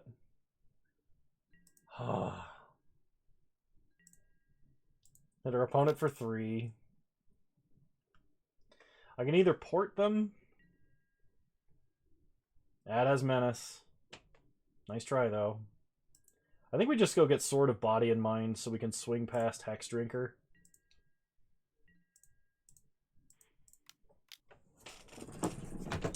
Play Stoneforge. Lose another life. Stoneforge goes and gets Sword of Win the Game versus blue and green. Opponent untaps. Ancestral Vision's ticking down. Tinker gets exiled permanently. Opponent levels up.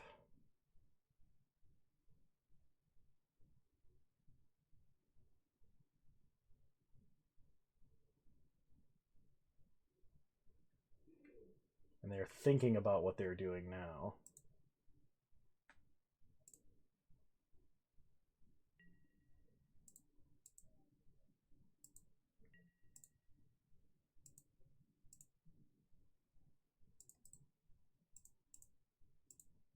Alright.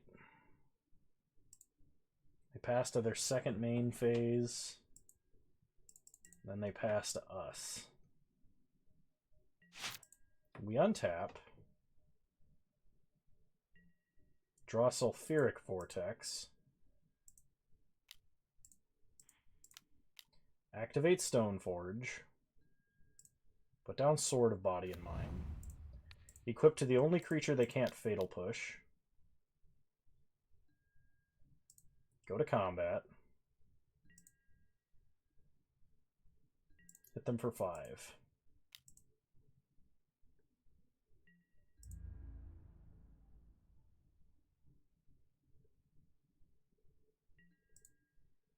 Awesome. Make a wolf.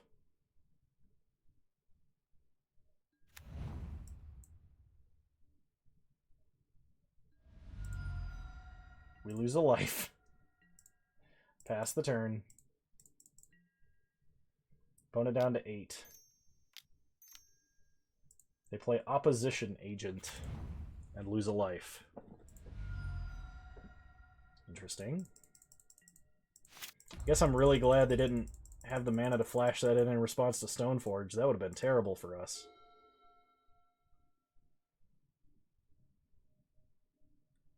So they can block Rampaging Ferocidon with Opposition Agent.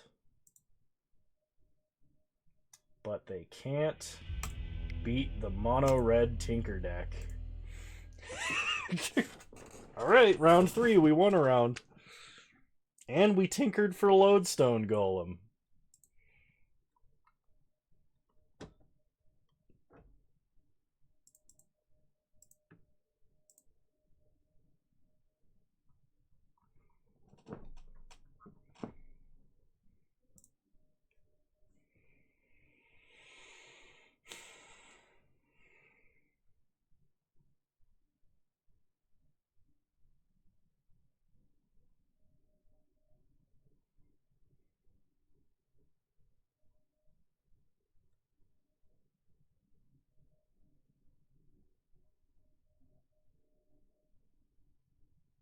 We did not have the broken turn 1 Tinker start, which is what I really hope we get before this league is over.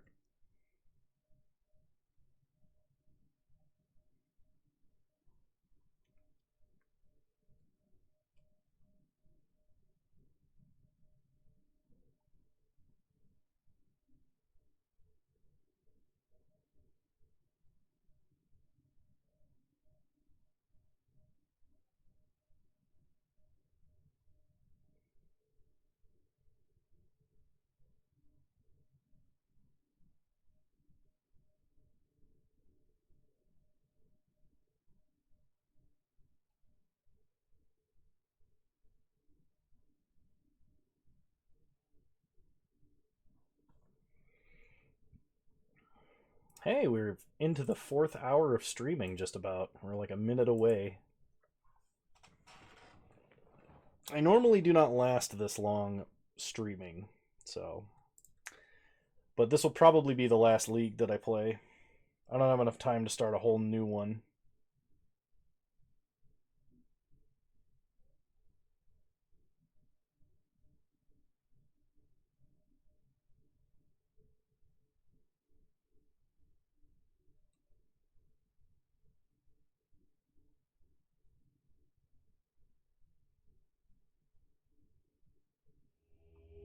Alrighty.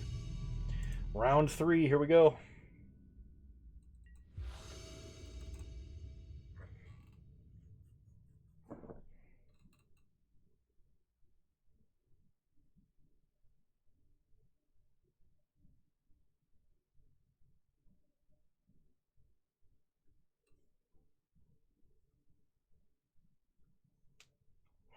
This is a... Oh, it is a turn 1 Thalia.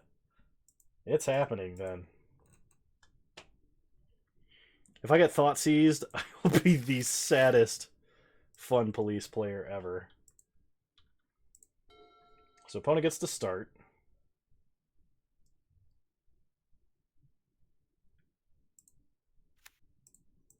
It's an island.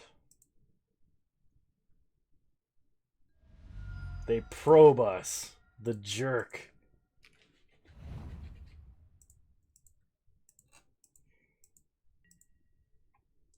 And they pass. We draw planes. Okay. So... do we still go for the turn 1 Thalia?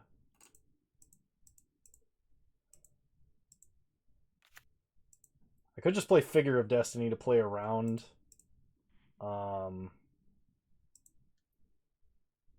Daze, I guess. If they have Spell Pierce for Chrome Mox, I guess that would be okay. We're going to exile the Burst Lightning at this point, because we drew the planes. Try and play Thalia. If this resolves, it's amazing. If it gets dazed, it's not. It resolves. Opponent plays a mountain.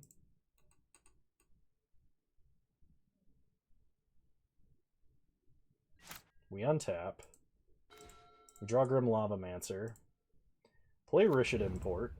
Go to combat. Attack for 2. Opponent goes down to 16.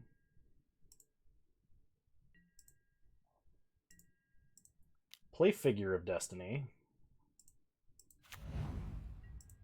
Pass turn, and on my opponent's upkeep, port their island.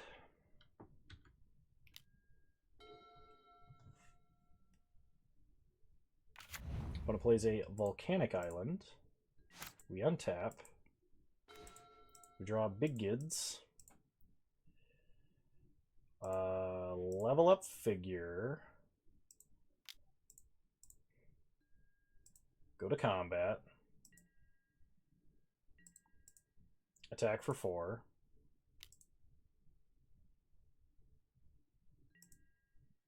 Hit our opponent to 12.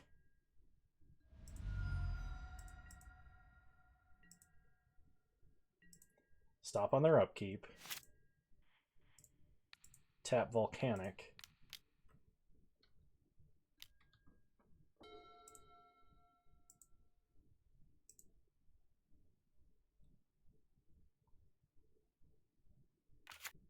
Opponent plays an island. They finally have 3 mana.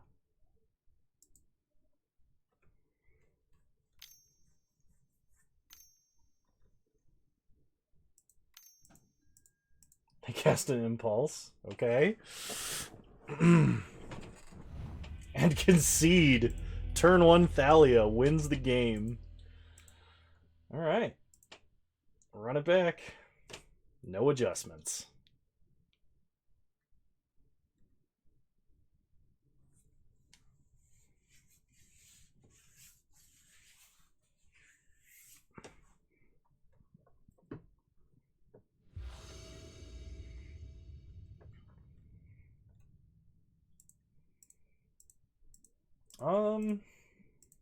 This hand is not particularly good. No white mana. I'm gonna mulligan. Turn 1 Spirit of the Labyrinth is potentially very good. The problem is it's one-shot mana. I'm gonna keep this. I'm gonna drop Sulfuric Vortex, I think.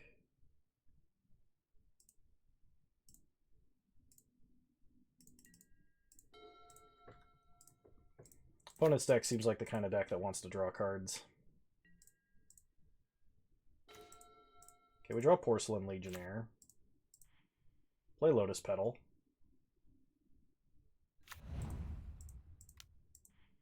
Play Spirit. Pass the turn.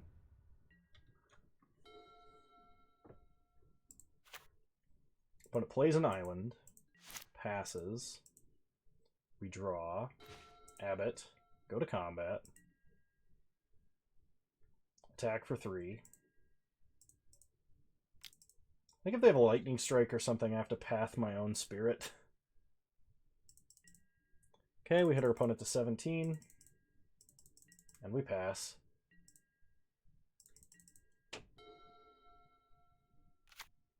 Opponent plays an island. Passes again. We untap. We draw. Grim Lavamancer. Go to combat. Attack for 3.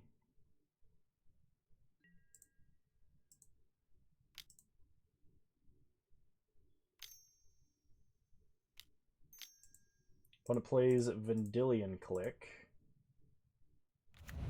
Clicking themselves?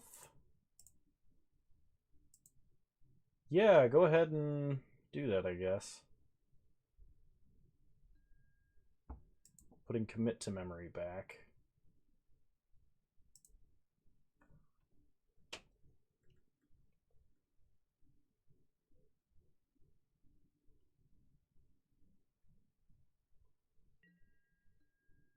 Opponent no blocks. Okay. Hit them for 3. Pass the turn.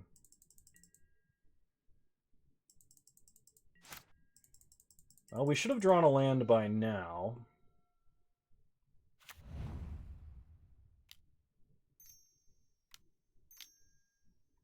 Opponent plays a Goblin Rabblemaster.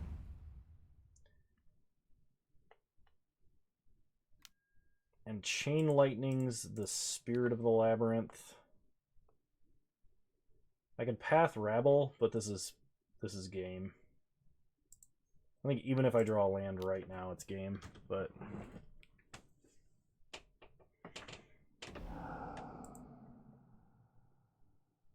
my opponent basically has to be holding mono lands after this. We cannot reverberate Chain Lightning. They hit us for 3, we're gonna go to 17. If I top deck a land, I could play Porcelain Legionnaire, and if I top deck anything, or if it's a red land, I could play Abbot of Carol Keep to follow that up.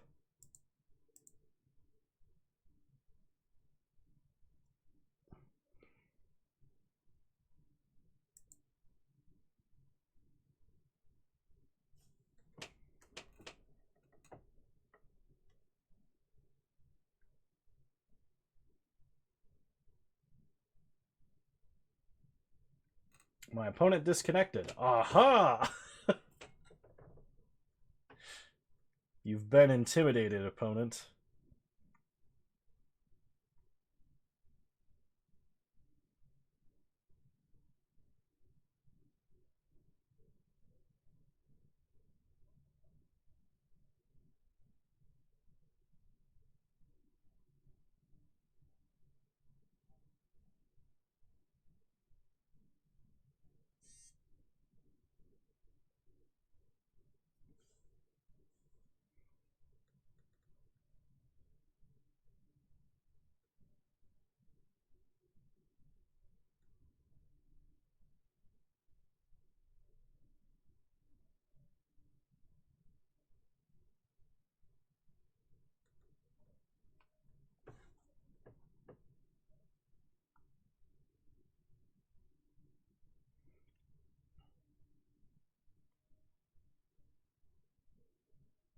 Well, are they coming back? I wanted to play this out, even though it probably works out very not in my favor. Did they get struck by a meteorite? Did they decide that this was not the way to spend their New Year's Eve? Did Moto lag out for them? I think all of these are equally as valid.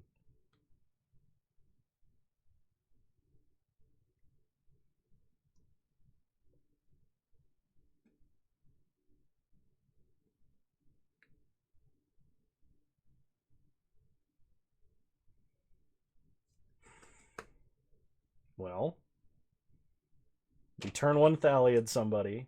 We tinkered in a red-white deck. And I think this has been a quite the successful Vintage Cube League, despite the anticlimactic end of it. Unless my opponent comes back in the next couple minutes.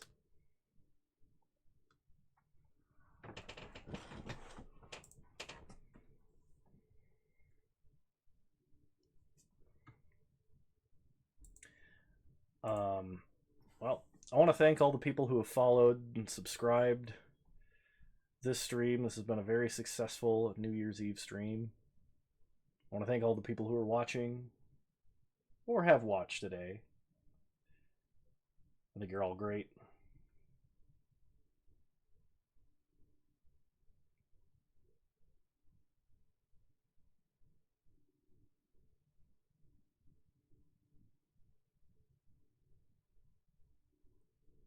There'll be more content to come on YouTube. Been pretty successfully keeping up with about a league a day. More streams in the near future.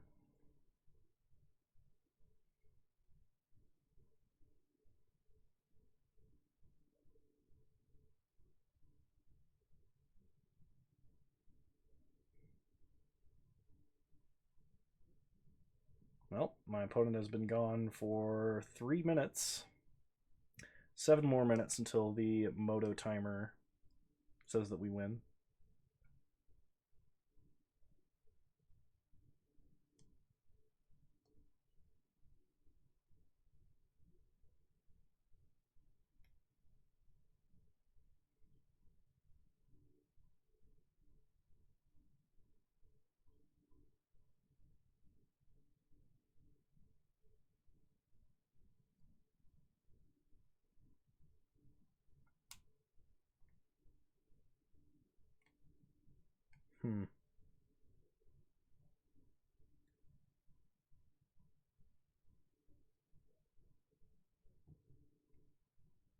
Was Fun Police with Tinker worth it?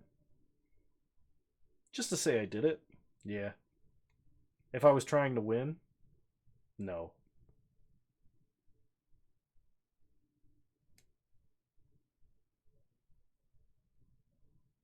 This has been Long Pause Musings with Kano.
Yeah. Either Moto locked up on our opponent, or they just decided it wasn't worth it.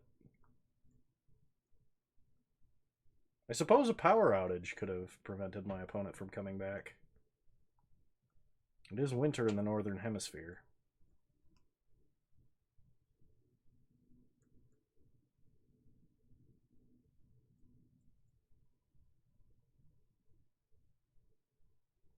Maybe this was their 15th league in a row and they finally succumbed to sleep deprivation. Maybe I lagged out again.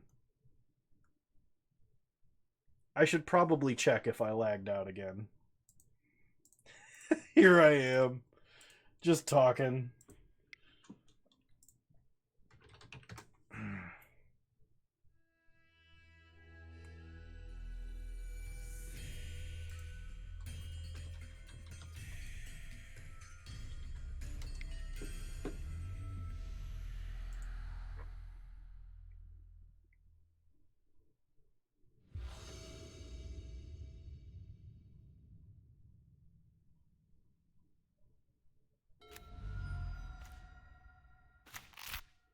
We're still waiting on them. Wicked Harpy 91, thank you for following. Much appreciated. You're a wonderful human being.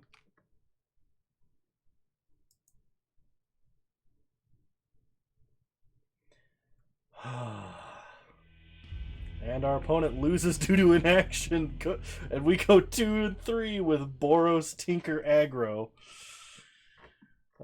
In Vintage Cube. Did we deserve that? Absolutely not. Oh,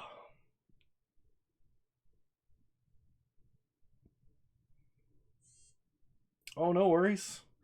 We had a lot of fun with Cube today. I'm actually just wrapping up because this is just over 4 hours of streaming, and I think it's about time that I go hang out with my family some.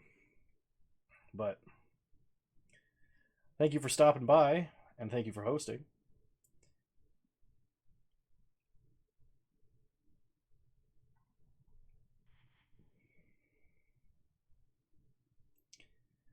Yup. All right. Thank you, everybody, so much for tuning in. Happy Mythic New Year. Happy Mythic New Year to you too, Wicked Harpy. I want you to know that you're all wonderful human beings. And I'll see you guys next time. Bye.